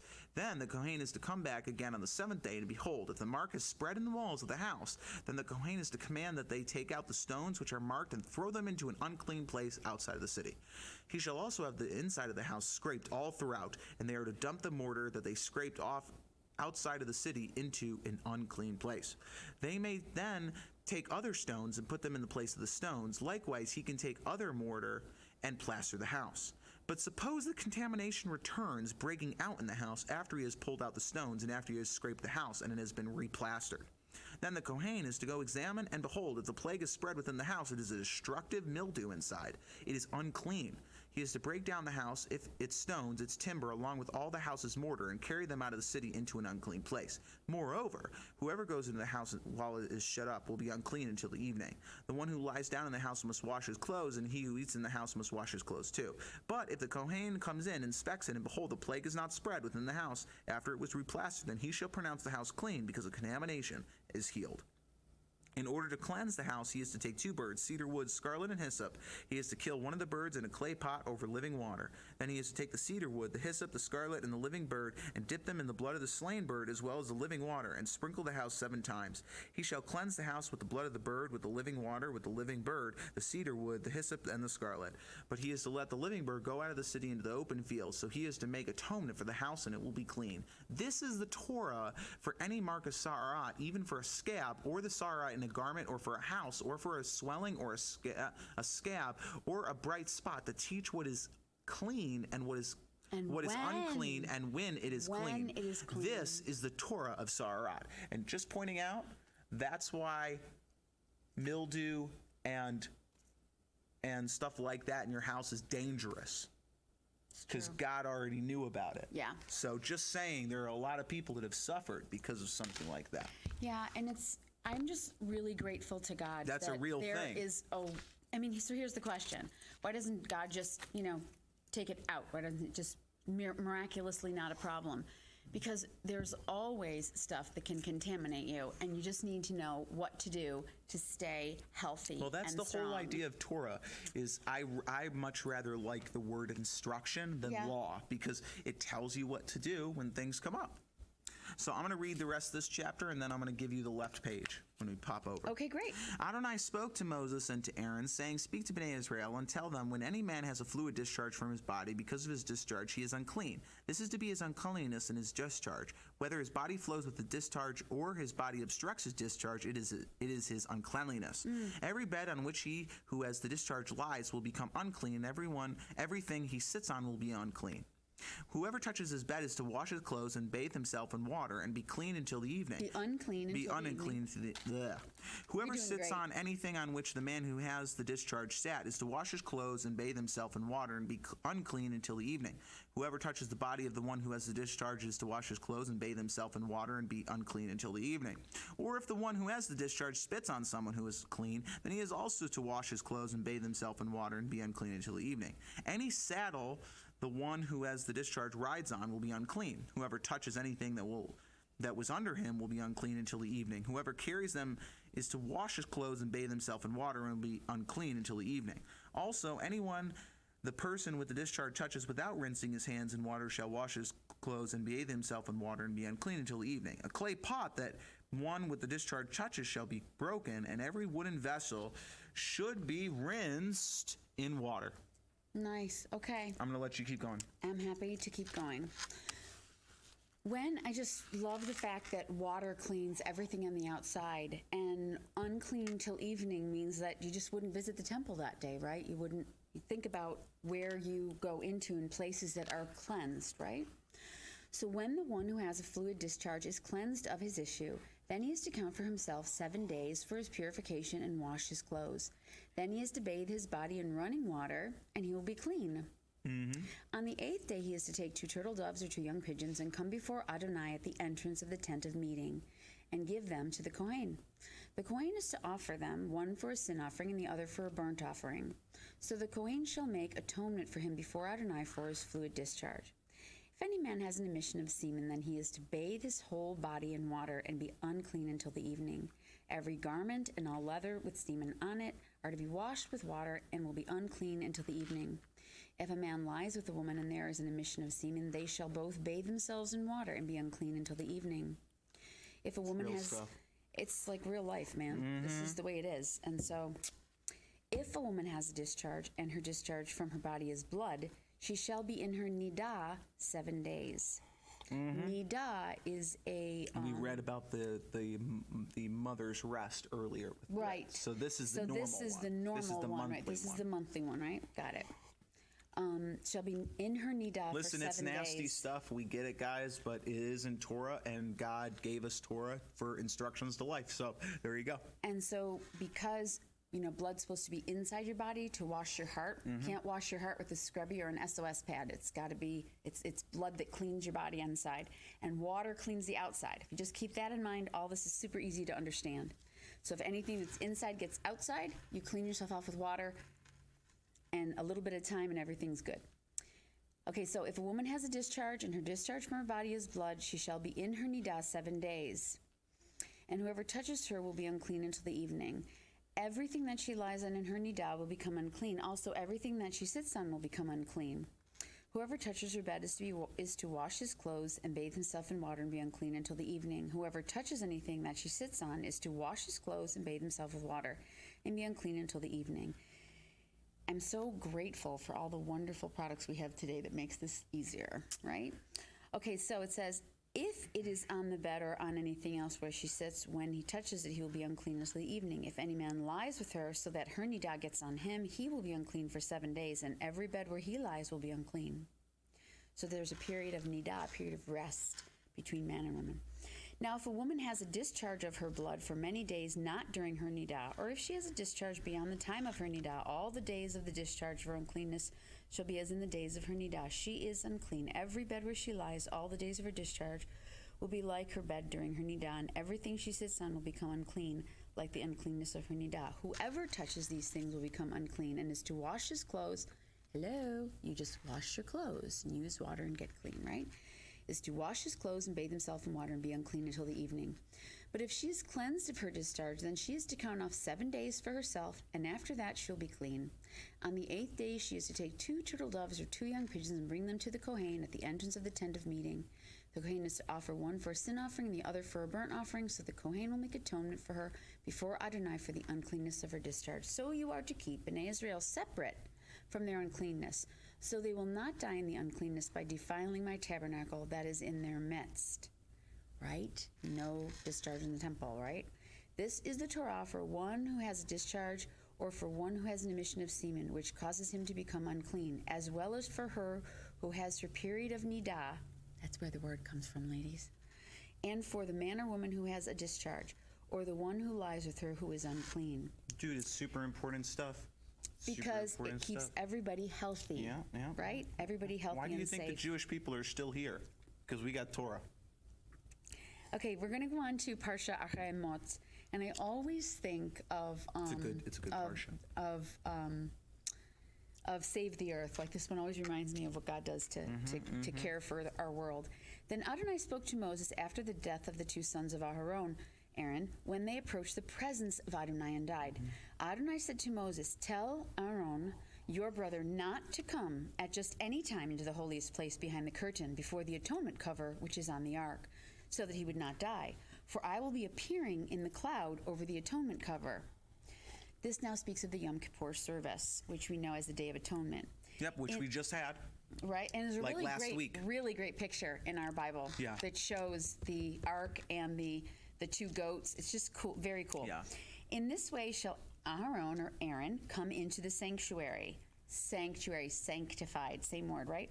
With a young bull for a sin offering and a ram for a burnt offering, he is to put on the holy linen garment, have the linen undergarments on his body, put on the linen sash, and wear the linen turban.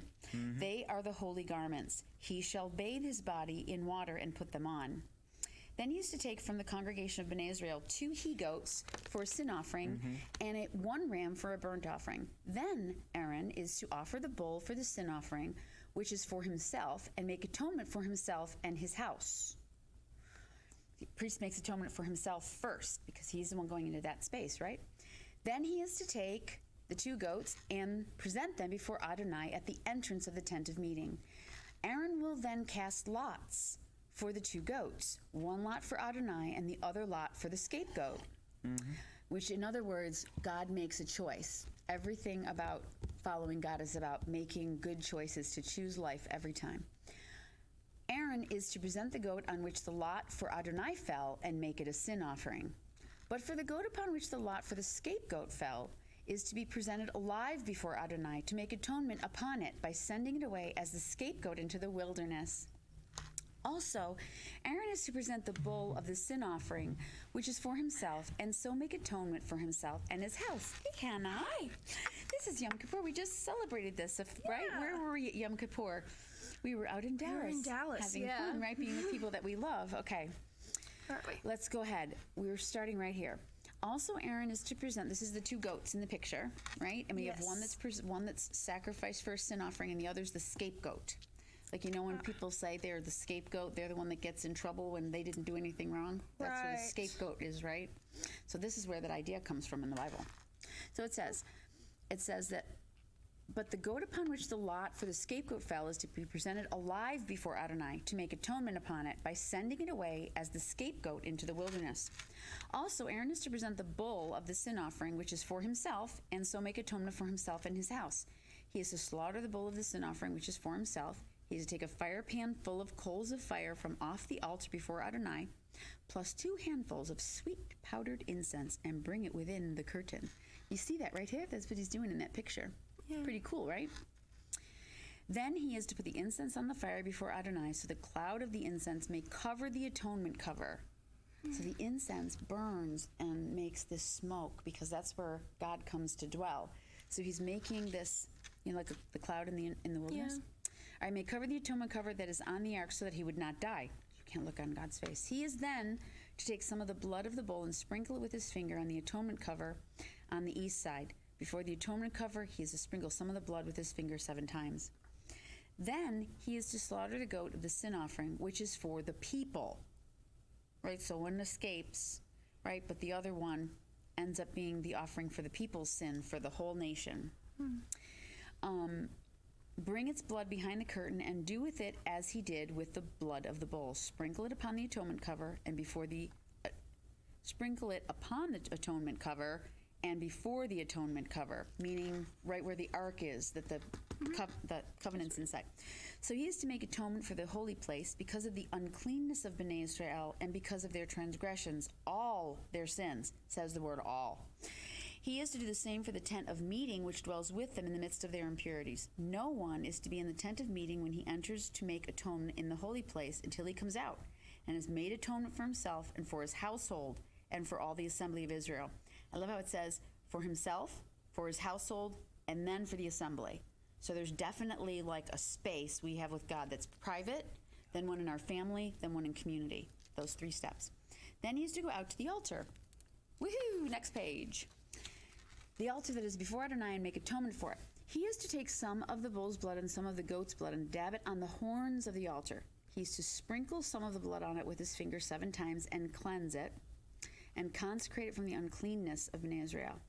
When he has finished atoning for the holy place, the tent of meeting and the altar, then he is to present the live goat. I always thought this part was really super interesting. Aaron shall lay both his hands on the head of the live goat and confess over it all the iniquities of Bnei Israel and all their transgressions and all their sins.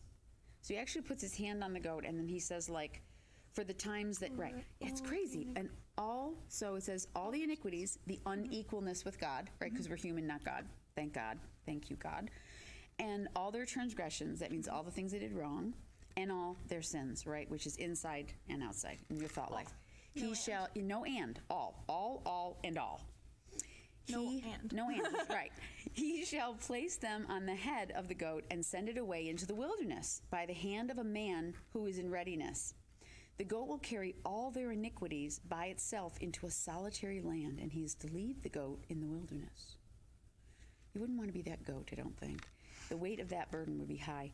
Then Aaron is to come into the tent of meeting, take off the linen garments that he put on when he went into the holy place, and leave them there.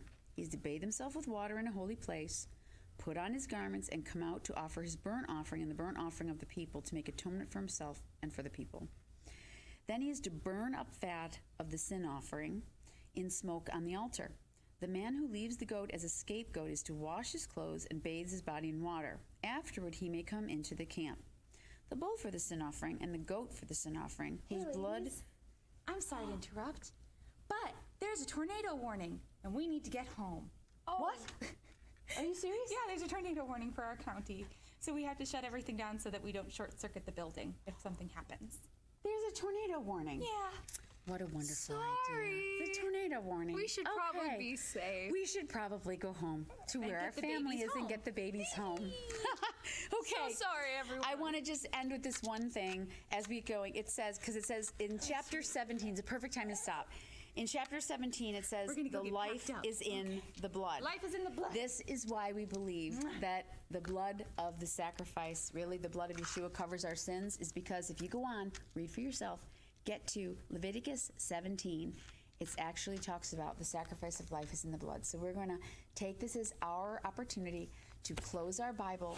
You keep reading out of your Bible, and we will see you again at the next TLV live stream event. We're going to get safe and keep reading That's the Torah. Right. We're going to keep reading the Torah. You should keep doing it too. Just make sure you're safe first.